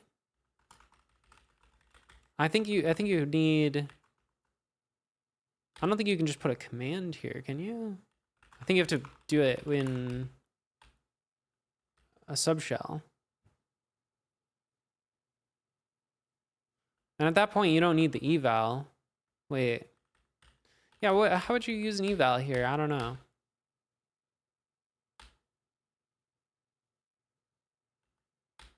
Yeah. And it turns out it didn't work because I'm stupid. Did I miss anything important about Bash? Yeah, we're doing for loops. I didn't lie to you. That is something to keep in mind. C-style for loops in Bash exist. They're fast, they're performant, they work, they're great. Input and output. So let's move on to the next thing. I want to cover input and output like we did before. Remember how we read in information from the user? We prompted them for information. We're going to make a couple little changes to that, and we're going to show how to read multiple lines of data from a user. So I think we have... I have no idea. I just sell eval. I don't do responsible usage. Let's go ahead and just add some stuff to file.txt. Doesn't have to be much. Just, you know, foo, bar, baz. There we go. That looks good. And so we're going to make a script called read input. Read input, like all our other user bin and bash, chmod plus x read. People on my YouTube channel get upset that I run this over and over again. They're like, you should just have a script that automatically creates the file and makes it executable for you. Maybe I should, but you know, I need to put on an extra shirt. You get kind of used to it. So let's go ahead and let's read some data in, and we can just say echo you said $foo. You said $foo. The P here. We're not going to prompt the user, so this is not going to be that nice of a program. We're just going to know that it's asking us. So if we run this, that's not what I wanted. If we run, what is it? Read input. We can see that it just hangs. It hasn't prompted us for anything, but it is waiting for our input. So we could say hello, and then it'll say you said hello. Cool. That makes. Why do we need bin and bash when it works on my machine without it? You don't. Too warm in December. No, I have the heat on. It's actually cold. Sense. Read input's very simple. It just looks like this. There is some weirdness with read, specifically around when you give it some backslashes. So if I were to say like hello \n world, you can see that it says you said hello n world. So it tried to interpret this. That's kind of weird. It can lead to some weird behavior. So what I like to do when I use read is I pretty much always give it the -r flag. So almost anytime I use the read command, I'm giving it the -r flag. If we look up the help page for read, we can see there's a lot of stuff here, but don't worry, -r. Do not allow backslashes to escape any characters. So basically you can think of R as like raw. It's just going to read in raw input. It's not going to do any backslash mangling. So if I said hello world, it gives me back the literal string with the literal backslash in it. So this is the truest thing to what the user has given us. And I like that. So let's go ahead and show this. So we have our, read input. We can put whatever here and it will just print it back to us. We could also echo whatever and pipe that into read input and we get the same thing. Hey, that's pretty cool. What if we did something like a really big file, user share words, remember this giant file, and we pipe that into what do we call it? Input? Read input. I already forgot. You said read input. What's going to happen? We only get the first line. Read only reads the first line. Oh, we're going to do a while read loop? By changing the delimiter character, but by default, it only reads line by line, and it will only read one line. It successfully read one line. There's more data waiting for us to read. We just never read it. So let's go ahead and make this read all of the lines. How can we do that? Well, prediction, we can take pre-move this thing and put it in a while loop. Remember how I said you can put commands in an if or a while It's gotta statement? You can just do while read. There we go. We can change the name of the variable from foo. Let's call it line. No. So while read line. No. I see this referred to a lot as a while read line loop. That's what it is. So we put our semicolon here. We put our do. That's how we start the loop. We put our done. That's how we end the loop. And we can put whatever body we have here. I'm going to give you a quick little tip about Bash. If you don't fill in this body, if you don't put anything in there, it's invalid. So you will get an error. That is considered a syntax error. Nice motion on that foo replace. You would have like the pass command. What did I even do? We can do this. true. or some people might even do a single colon. Single colon is You're right. You're right. You're right. It just makes more sense. just a command that does nothing. Bad example because it's just gonna hang and wait for it's gonna have to go through and process that line by line. But the single colon is just like the command true. You can do help colon null command, no effect. This command does nothing, always succeeds. So pretty simple command built into Bash. You'll see it used a lot. But now that we have this, let's go back to our read input command here, and What are we gonna say? We read line. Shit. We read line colon dollar line. So let's go ahead and rerun that. Where's that? That cat pipe into read input. Oh, look at all the lines. Line by line. And He's got more lines so right than I do. Bat, do you notice something? It's significantly slower to process a file line by line in Bash than it is to just run it through cat and maybe pipe it to something else. It sure is. So be mindful of that. Bash can read things line by line. Absolutely. And it's not slow at it, but when you compare it to other tools, like if I were to pipe cat to grep Dave, very, very fast. If I were to go well, into that's this not example fair. and check. You want to compare it to something like said s start we read line. Okay, yeah, that's still a lot faster.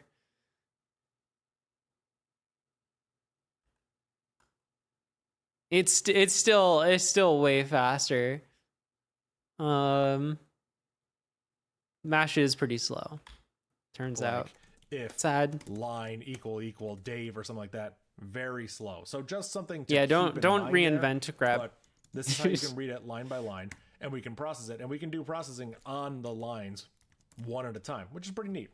And again, there are a couple little gotchas with this. Notice that the read command is the condition of the while loop. This means while read is successful, meaning it was successfully able to read a line. This can be problematic if your data does not contain a new line. So let me show you what I mean. If I echo hello, it prints hello to the screen, but there's also a new line here. Notice that the prompt is on the next line. That's because it's part of the echo command. If I pipe this to something, let's say pipe it to cat minus v. Actually, cat minus v won't show us. Is it viz? None of these commands show us. These are not what I'm thinking. I'm going down the wrong path here. Let me back up. Is it cat dash a? Dash a is vet. Yeah, there you go. You get the $sign. To hex dump. Or on your system, you might not have hex dump. You might have OD, or you might have XXD. So I have all of those. here, but all of them are basically the same. I may have lost you, but don't worry. We're just going to look at echo hello, and then echo hello pipe into XXD. And we can see that we have hello and a period here. This period is a character, but it's not actually a period character. Hello, H, that's 68 on the ASCII table. E is 65. LL, 6C, 6C. O, 6F. And then this one right here. This is hex 0A or decimal 10 or the new line character. I bring this up to let you know that when you echo hello, there actually is a secret byte there, and it's the new line character. So that's why you're getting that there. And that's why when I pipe it into read input, it shows up as well, he might have the colors turned off or something. I don't know. New line, I can do echo minus n hello. Notice how the prompt is on the same line as hello. There's no new line there. If I were to take this and pipe it to XXD, notice that the 0A character is missing now. If I were to take this and pipe this into read input, there was nothing. It lost that data because it didn't read a new line. That's because this checked that it was successfully able to run it. There are little tricks you can do. I've seen people do this where they say -n line. Basically, this is saying while we were able to successfully read this line, or the line variable has some data in it, then we can do that. So this is good because it will work because we were able to read the line. There wasn't any new line there. But just be mindful of this. If that's gone, we're going to read up to the next new line. So if your data does not end in a new line, it's going to be lost. I've never actually written it like that. That's interesting. But let's go back to our first example here. We have user, share, dict, words. We can pipe that into read input. And hey, it works. Wait, it didn't work. This is the same. What was I supposed to do?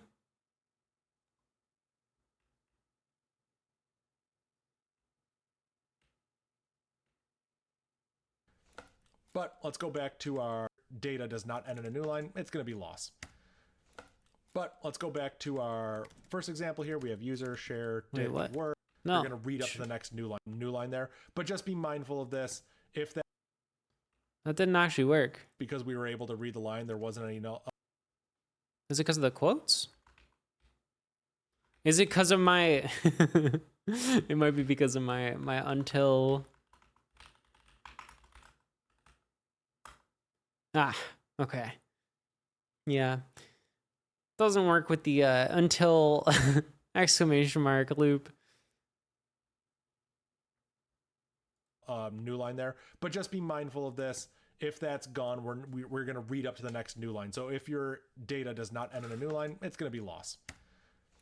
But let's go back to our first example here. We have user share dict words. We can pipe that into read input, and hey, it works. This is the same effectively as running this. Let's go ahead and read input. Remember how we wrote data out to a file before? We can do the opposite. Okay, instead of greater than, we can use less than, and we can tell it to read in from a file. So we could put the name of the file here. What's the name of the file? User share dict words, and this will be the same thing. There is a slight difference here. Some people will note, if you've seen this before, this would be called a UUOC, a useless use of cat. There's nothing wrong with this, and in fact, when you're learning, I think it's super useful to see it this way. Pipelines are really useful. This is slightly different. We don't fork out the external cat tool. So remember, cat is an external tool. They should just make cat a built-in. We're not forking out cat and piping it to read input. There's no cat at all. We are just telling bash, our shell, to read in this data and give it to read input. So bash opens this file, bash hooks this file up to read input, and then bash runs read input. That's basically what happens there. Same effect, like effectively it's the same. I have a video where I talk about the useless use of cat and all different things about this. It's a rabbit hole. So again, like I said, it'll be mentioned in the references. You can check it out in your own time if you want to. So yeah, you can have this. Also, fun little fact. All right, I'm going to try to make it to the 2-hour mark. Anywhere. So you could put it at the beginning like this. If you're like, oh yeah, I like you my can. file on the left and this on the right, you can do that. That's totally valid. Some people also don't put a space between the two. So again, this is also valid. It totally works. It's just up to what you like in your own personal preference. I know. Right, I've seen the cat v thing.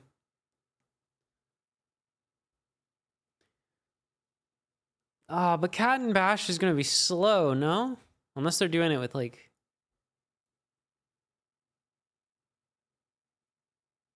Yeah, no, come on. This is gonna be slow.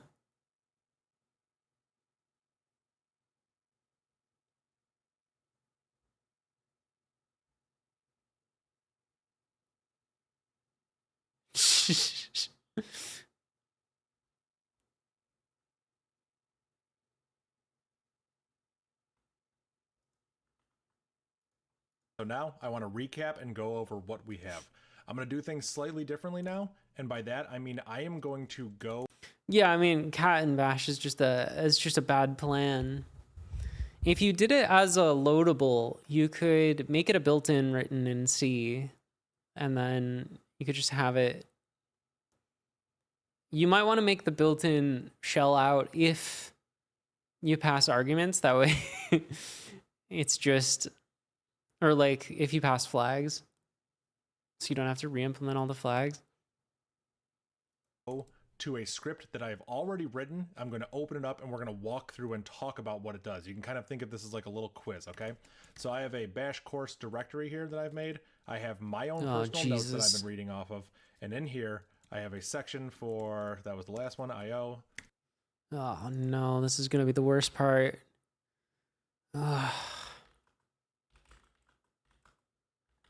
Dev. Okay, we already have dev.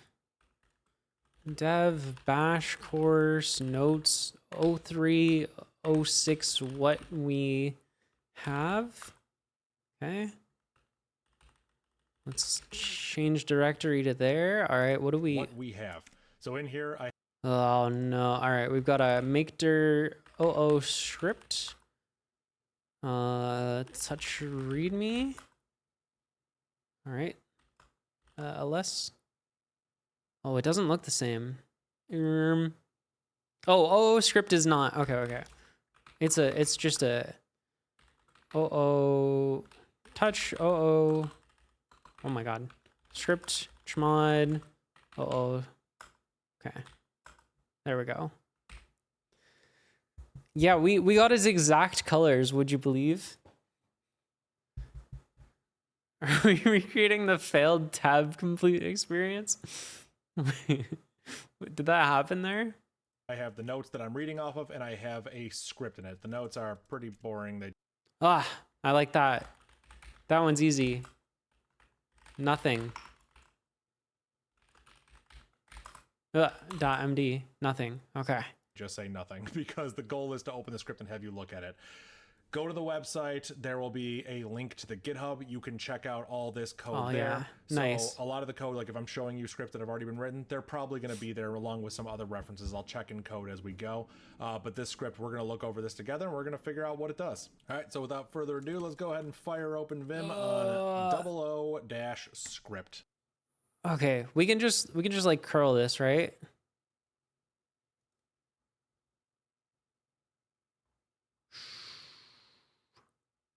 How do I find the things here? What folder am I in? Notes.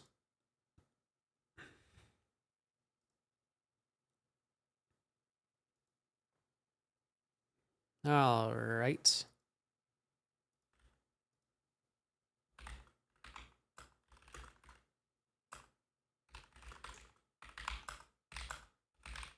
Nice. All right. So we should be able to just open this up. And here we go. Saved a little time there. Here. I'll give you a second to take it in. Otherwise, we are going to go through and we're going to talk about what it does. Let's see. What does this program do? It says you can say hello or goodbye to someone. If the number of arguments passed to the script is 0, then you have to put out your name, or as arg1 presumably. Oh, you have to put multiple names. Okay. If name starts with D, name starts with B,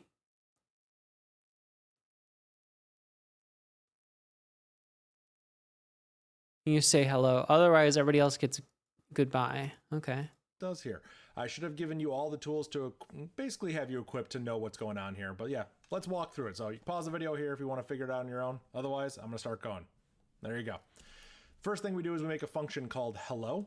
The Yeah, function I already know. And we call it s, and then we say hello $s. Very simple. You call hello, and it will say hello to them. Then we create a function called goodbye. Takes another variable, calls it s, and it says goodbye $s. Okay, we have a hello function and a goodbye function. Yeah, I'm wondering if that's what it's going to be. Cool. Spoilers. Next thing we do. I haven't talked about this. There's some weirdness going on here. But this is a new syntax. I will talk about this more in all right, fast Dave time. Yep.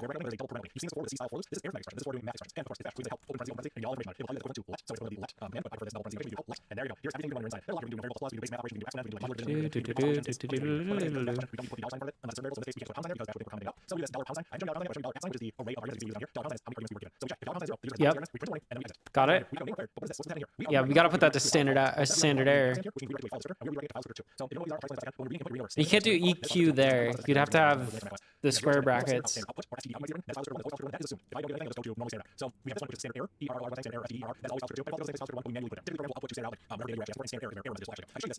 User share dict words, and let's write this out to file.txt. No output appeared on the screen because it all went into file.txt, right? What if I were to cat something else? What if I were to cat, I don't know, this file does not exist? I'll give you a hint. That file doesn't exist. Let's write that to file. That's true. We got an error message. The error message showed up on the screen. The error message did not go in the file. That's because the error message went to standard error, which still went to the screen. This redirect only redirects standard output. So that's the true. Now here's the fun part. We also that's basically like saying the one. Gone. Okay. True. This redirect happens whether or not cat is successful. So cat failed. The file was already clobbered. We got an error message to the screen. That's what happened. So keep that in mind. Get clobbered. Let's go back to the script. Here's another command I didn't talk about, but hopefully it's self-explanatory. Exit. Just like you can return from a function, we like return numbers up here. When you're in a script, when you're not inside a function, you can't use return. It is an error to put return here. It would actually be like, it would cause an error. It's not allowed. You can use exit. Exit is your way of saying just break out of the script. Like we're done, and you can optionally give it a code. So in this one, we're exiting with code 1, which is an error. So if we were to back out right here and run this without any arguments, we will get an error message, and we will see that it exited with code 1 because that is what we put there. Let's double check. Here, we've seen this before. For name in $@. Again, quoted name required. That's an array version. That's a version that we can loop over of the arguments that were given to our program. Wow. The first thing we do here is if name equals D star. Now, I haven't talked about this, but I've hinted at this. This is a wildcard operation. This is valid in Bash as long as you're using this pattern double bracket notation, and it will check that name starts with D. This is totally valid. If you were to quote this, now we're checking that it's literally the string D star. We don't want that. Well, not if you double quote it. We don't quote it. If the name begins with a D, actually, I don't know. I don't know what happens if you double quote it. That might be a glob. Else if the name begins with a B, then we also say hello. Hey, that's nice. We're going to say hello to D's and we're going to say hello to B's. That's cool. Otherwise, else, we say goodbye name. All right, pretty straightforward, right? Let's go ahead and run this. So if we do 00 script, Dave, Buddy, and Guy. Buddy, not me. Hello. Dave, bad cop. Guy. Goodbye, Guy. Dave starts with D. Hello, Buddy. Started with B. Goodbye, I thought it was going to be me. Started with G. Didn't quite match. So there you go. That is what the script does. And if you don't give it any arguments, it prints an error message. So yeah, I threw some new stuff in there, but got to keep you guys on your toes. And I figure one of the best ways to learn is through example. So I'll keep trying to throw some of these into the course where I actually just pull up a script and we walk through and we try to figure out what's going on. All right. Okay, so now we're going to talk about case statements. We are back in the food directory where we have some of that stuff from earlier. We're going to go ahead and make a new program. And is there a shortcut for, how do you see the YouTube shortcuts? They used to have a button for it, no? Like question mark? Oh yeah.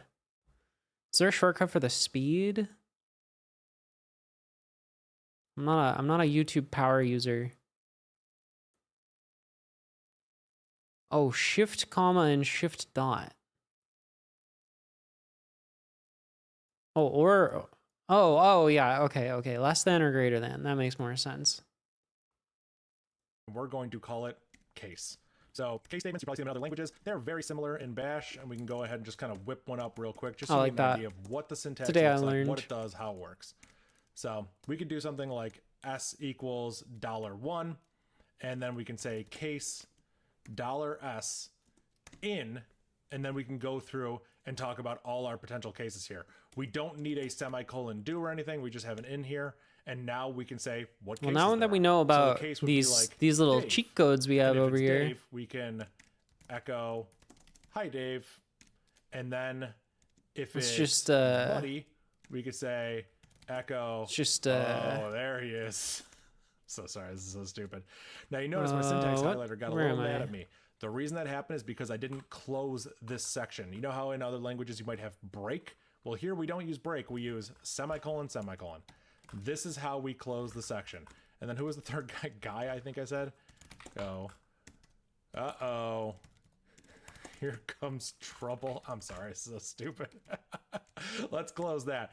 And then we close it here. Remember how we closed if with fee? We close case with ESAC. Really dumb, but that's what you do, okay? So it's not dumb, it makes sense. Let's give it nothing, and we get nothing because it matched none of those cases. As you can see, we took the argument was blank, it tried to match blank, it didn't match any of it. But if we give it Dave, let's say hi Dave, hey, that's pretty cool. If we give it Buddy, let's say, oh, there he is. If we give it Guy, uh-oh, here comes trouble. If we give it John, just spell it wrong. We get nothing. So as you can see, we get nothing there. How do we handle that case? Gotta change it to a star. Case? Well, we can use, you guessed it, a wild card. So echo. Are we gonna do fall through? You are. There you go. So now we can run this. And surely we're gonna do fall through. Who you are. So that's the basics of case statements. They do get a little bit more complex, and we'll talk about the complexities. Also, if you're only doing one thing per case, a lot of times it makes sense to kind of just put them on one line. You can space them out. You can do don't get crazy. Just doing one command, kind of doing them like what this. The very hell simple is that? to look at, very easy to understand. So yeah, you have this, and you also have wild cards in the beginning. So let's go back. So if you remember in the last one where I talked about what we have, I went in the bash course and I have my notes, and I think it was 0306. And I should actually just clone this repo, huh?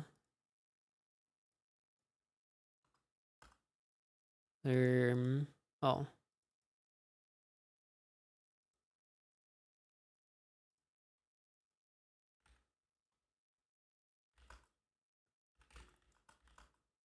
CD dev RMRF bash course.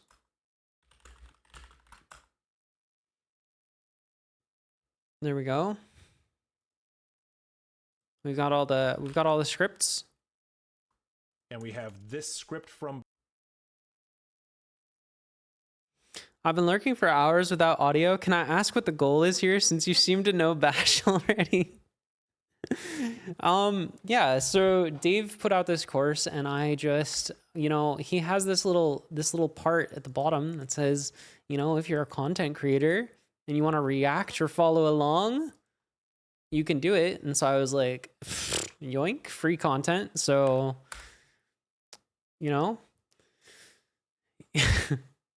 but then somewhere along the way, we came up with this ridiculous idea of trying to get all of the commands that he runs to have the same output. And so that's been the current goal. That's why my shell looks like this currently. And and we're using Vim, and things are good.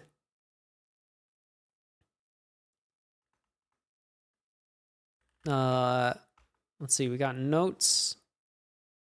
Not in a container. No.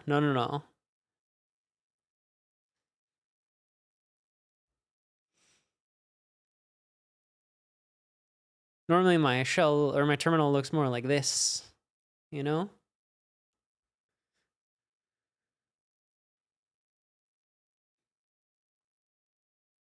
Oh, what were we doing? Well, this right here with the if and the elif and the else, that's a good candidate for rewriting. So let's go ahead and rewrite this. Let's save this as O1 case.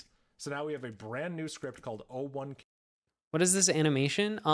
It's this one. This one. Case, and let's modify it. So down here we have for name in this, and we check if the name starts with a D or the name starts with a B. And that's this one. So let's go ahead and rewrite this right now. We can do case $name in D star. Totally valid. And then we'll call hello on name and do the double semicolon to close it. If it's a B star, we will call. And that one's SL, the steam locomotive. Yeah. But what's happening? Hello on name and do the double semicolon to close it. And if it's anything else, we can do the goodbye on name and do the double semicolon to close it. Get rid of all this. Put our ESAC here, and we're good to go. We've rewritten the script to use a case statement.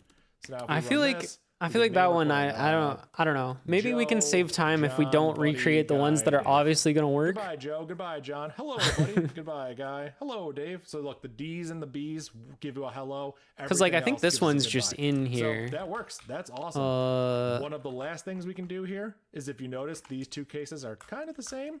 We can do this. Oh, we do have a character there. We're not piping information from one to the other. Think of it as like a or statement. It's going to match one or the other. So we can rerun this. Oh, it's this and it works. this we one. Get hello for I Buddy think. and we get hello for Dave. So you can put multiple patterns like this and condense them down into the same block. So case statements can be very elegant. I think they're one of those things where I see people using if statements and they really could just benefit from using a case statement. Sometimes you'll have if blocks that are like 20 lines long and they can be replaced by a case statement that's like 8. So it's pretty awesome. But since we're here, let's talk about the next thing. So in 4.0.0, I have created some scripts and we're going to go through this. A lot of this course will be me writing programming and you being able to follow along. But some of this stuff I think is easier if I already come at it pre-written, because there's one or two little tweaks I can show you.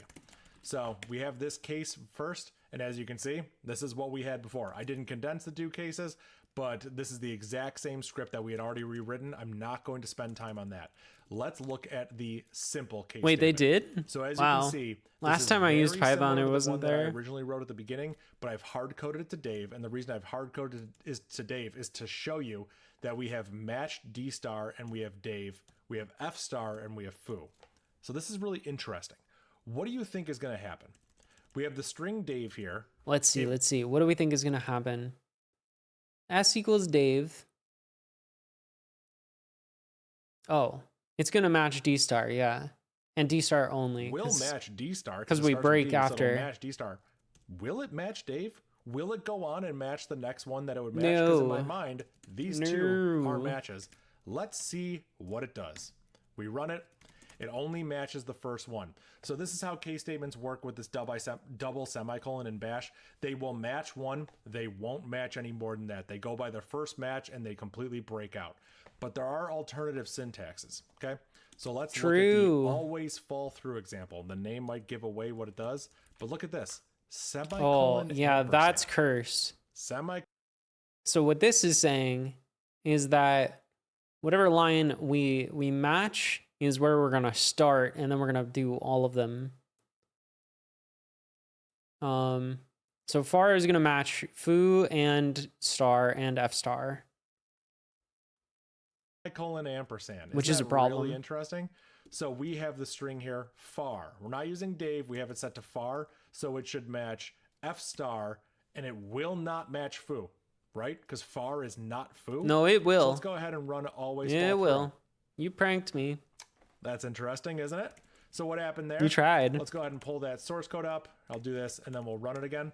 You can see that it matched F star. That was the first one it matched, but this causes it to fall through to the next one. So whether it matched or not, it just moved on to the next branch of code and just kept running all this stuff. And then it moved on to here and it ran this stuff.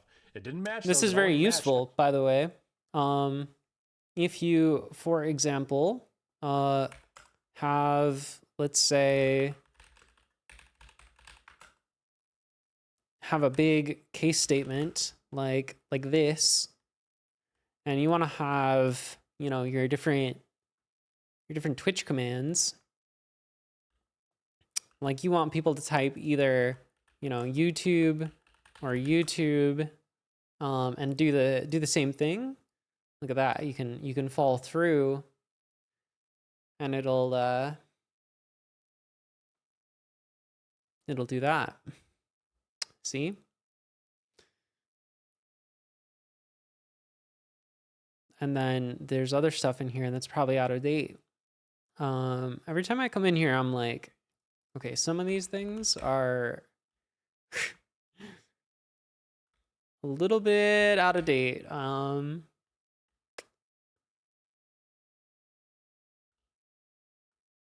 Here's my Ludum Dare entry. Yeah, nice.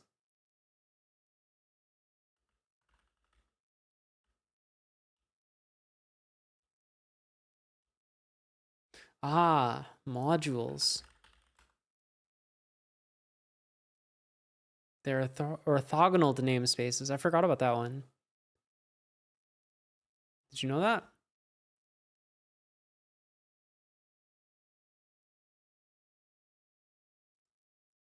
That's true. I forgot that one was in there too. Woke. Hey. Okay, what about the blue command? You know?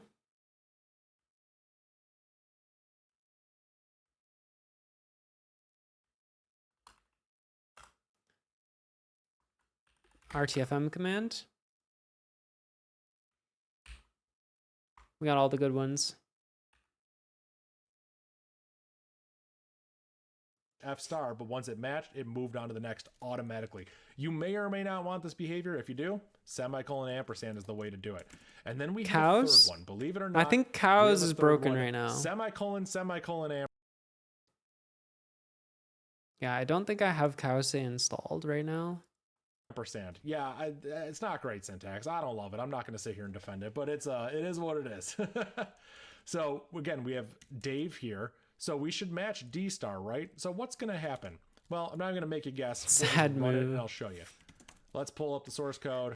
I have to rewrite a bunch of the pop-up stuff because the code has gotten really out of hand, and I just need to like fresh start it with a new perspective, but I haven't got around to it yet. There we go. So it matched D-Star. It matched Dave. It didn't match these two, but then it matched Star. So look at the name of the script. It's kind of giving it away. Try again. This will go through every possible case, and it will match.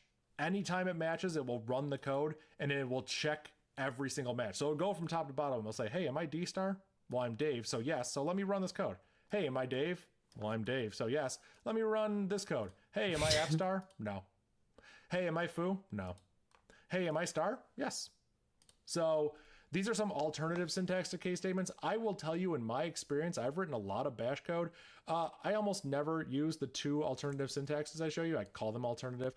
This is the main syntax I use, the double semicolon, where we match the first one that matches and then we break out of the case statement. Yeah, I've never used the... Well, have I? The only place I could think maybe I would have used it is IRC, because we do some wacky stuff in there.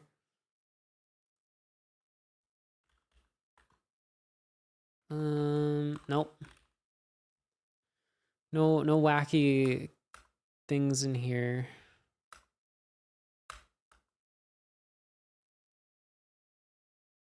Except for this regex, the most cursed regular expression of all time.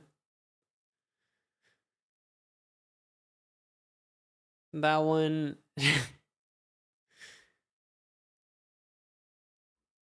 is a little bit crazy. There's a to-do in here? What's the to-do? Oh, topic.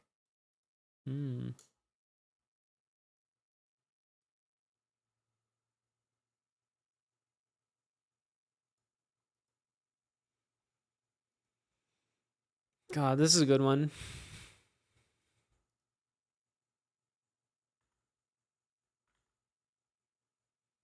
I want to come back to the IRC server, actually. I have plans.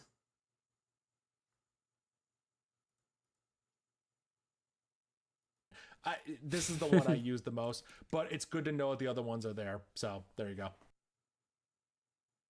All right, so Indexed let's talk about arrays. indexed arrays in Bash. We already talked about it a little bit with the $@ which indexes over $1, $2, $3, etc. But we can define these ourselves. Bash has arrays built in.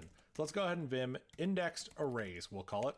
This will be a new script, and we can do all of our work in here. Oh, it's not actually in Let's here. save that, reopen it. I forgot to make it executable, didn't I? Well, we can do that later. We can say array equals, just like we're making a variable, open and close parenthesis. This is how you make an array in Bash, by open and closing parentheses. Now we can put things in here. Foo, bar, baz. Foo, bar, baz. That's an array. The array has 3 items, and now we can echo array, right? So let's go ahead. Let's make this executable before I forget. And let's run it. Okay, well, what's going on here? We're only getting the first element of the array. I didn't get any. Actually, yes, that is exactly what's happening here. When you expand it like a normal variable, you will only what? get the... Why didn't I get any? Wait.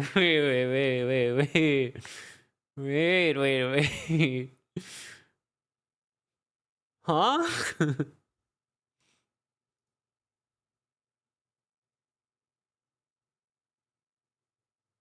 Uh-oh, here we go. Oh, no. Oh, wait, did I forget to save? Okay, I forgot to save.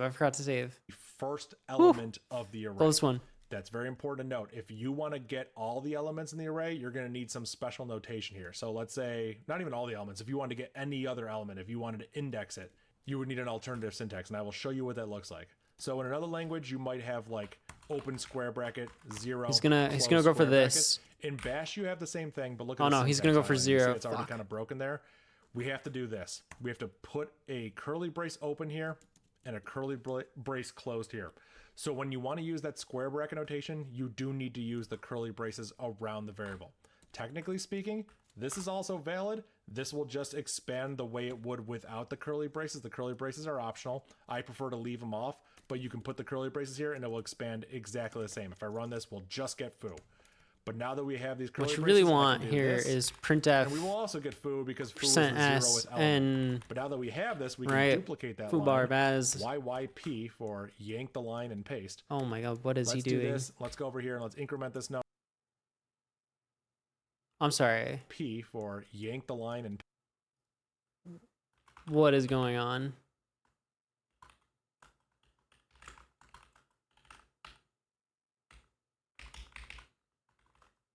paste. Let's do this. Let's go over here and let's increment this number. Let's increment that number twice. Why did he increment the number? Why did he go over there to increment? Like, you could just, if you're over here, you can just increment, it'll go to the next number. Like, hello? I feel like I'm taking crazy pills. Control A to increment. Is it useful giving these Vim little shortcuts as I go through? I don't know. I do love Control A and Control X. I'll have to decide if I keep doing that. Hopefully it's not too annoying. So now we have array spot 0. Also, just saying, you could go, if you're in this state, right?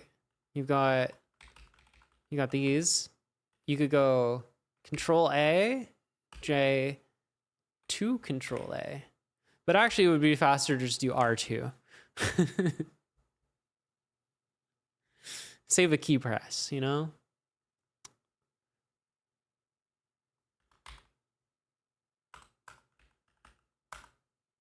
Array spot 1 and array spot 2. Let's go ahead and run that. Hey, look at that. We got foobar baz. That's what's in there. Ooh, Control So V. say, Yeah. That's awesome. Let's go over here and let's get array spot 3. What do we get? We get a blank line. There's nothing there. So it will expand like it's an empty string. Bash kind of treats it like an empty string, and you can use it that way. We also have some Wow, magic look at here. that. So let's go ahead and do this. Let's make our life easier. Let's say 0 is this, 1 is this. Or I guess That you would way we want can just kind of see in the output Shift what's V, happening not here. Control V. We can do this, -1. So what do you think is going to happen?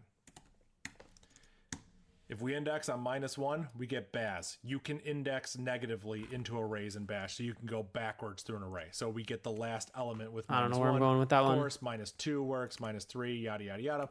They all work how you expect. Oh, we're doing So the you can do doing this. the You can minus off the index other end. backwards through an Nice. array. Super useful.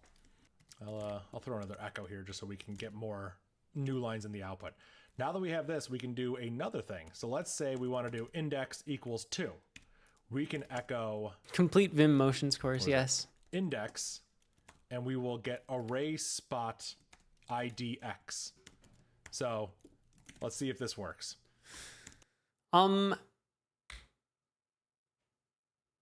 Actually, IDX. actually, what you're referring to as $IDX, not $, unnecessary. Would you believe it? Look at that. Maz. So let's see if this works. Would you believe it?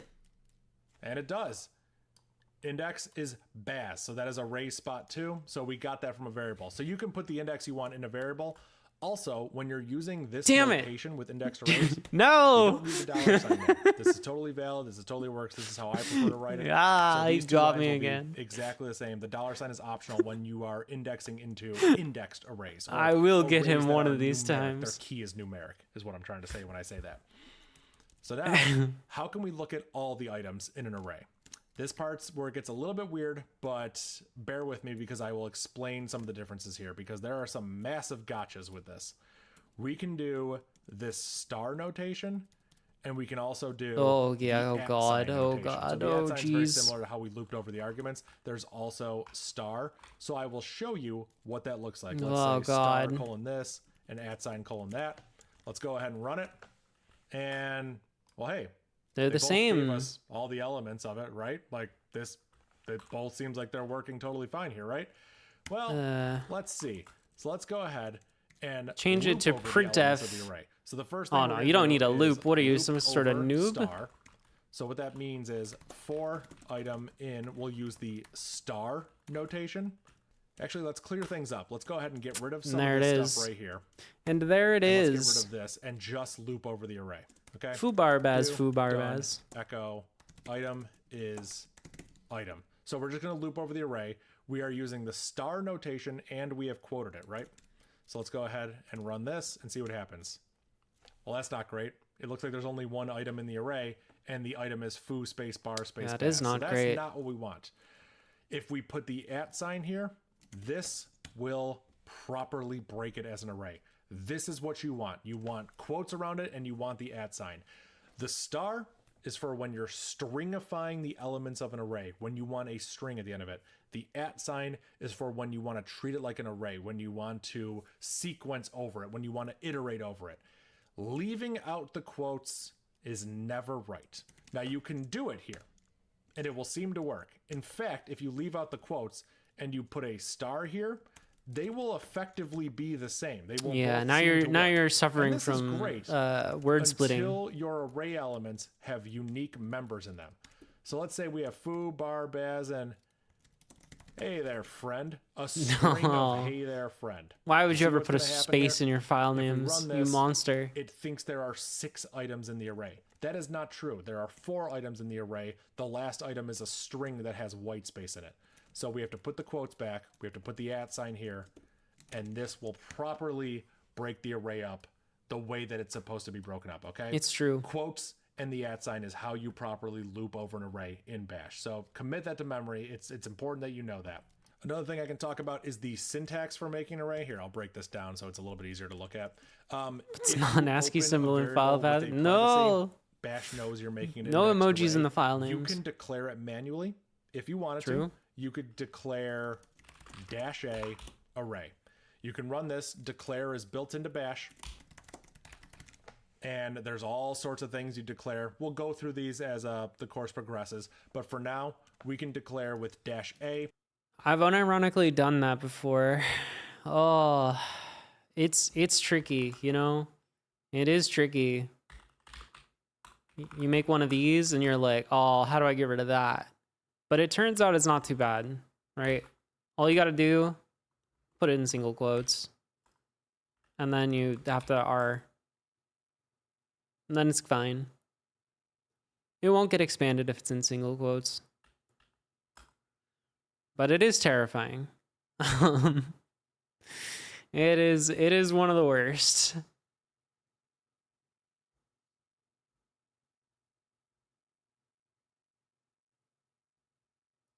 -a make names an indexed array. So -a will make it an indexed array. This is the default for arrays, but we can do this. What would it expand to? Well, so if you normally did this, like put it there, it expands to your home directory. I believe this also happens in, no, not in double quotes. Okay. Interesting. Yeah, just here.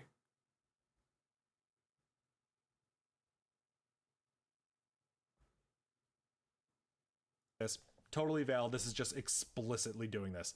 The nice thing about this is you can do these steps separately. You could declare -a array here.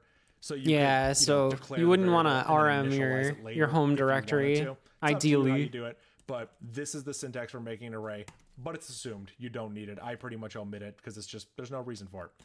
Now, here's the interesting thing. Let's say we wanted to copy an array. Here's something that might be useful to you. You'll probably encounter this. You want to make a new array equals this, and you want to copy over this array. Well, how do you do it? Because you might be tempted to do something like this. New array equals array, and then let's loop over the new array. So hopefully it's clear what I'm doing. I made an array. Let's do, let's call this. What if I like being configless? Wait, what do you mean? Oh, that's why you would want to remove your home directory? Also, thank you for the 10 watch streak. That's a big number. That's like A in hex. We're in the letters. First array, and we'll call this second array. And then we want to loop over the second array. So this is the copy of the array effectively. I don't know if this is clear or not. Hopefully it is. Let's go ahead I'm and run this and lost. see What's what happens. happening? I wasn't paying attention. We're copying an array? Item is foo. Okay, so we only got the first item out of it, so clearly it's broken. And of course we only got the first item out of it. When you open an array You like this, forgot you to put the first item out of it. parens So around you might be it. thinking, okay, Dave, I listened to you. No. Let me show you how to copy your array.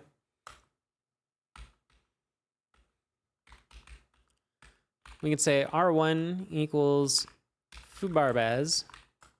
R2 equals... Oh, well... I think it's like this. I don't know.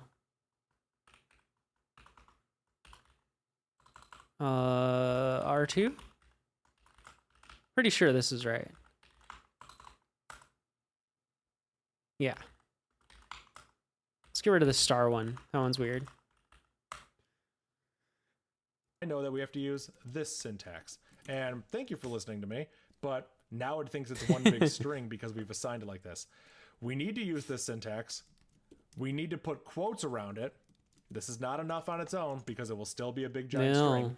And now we need to do parentheses. You gotta make it an array. So we're not... Although, now, hold on. Would it work without this? I've never tried this. Okay, that doesn't work. What about just... no, nothing's gonna work then. Well, what about...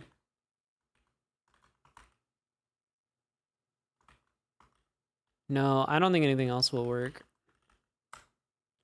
Yeah, I think you do have to do the full thing.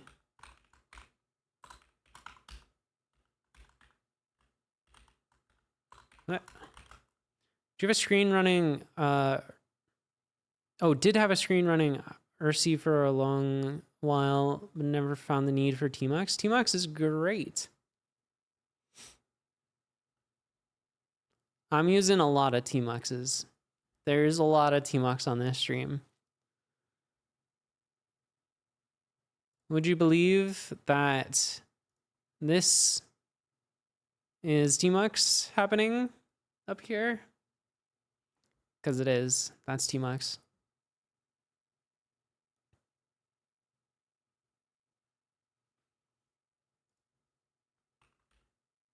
This one, also Tmux. I don't know why the snow is also doing the Blender one. This is the first use case I find appealing.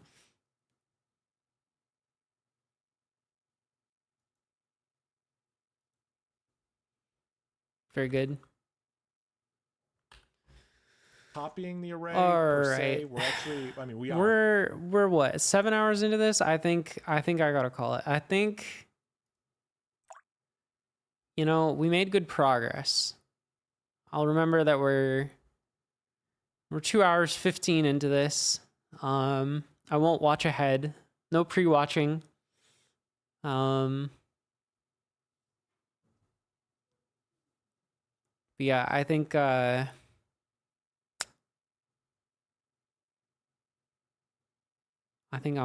done for tonight. Who's streaming? Anybody? No cheat watching? No. I wouldn't dare. Hunting puzzles with a custom game emulator? Ooh. Ooh. Third of the way through. Will this be released on DVD? You bet it will.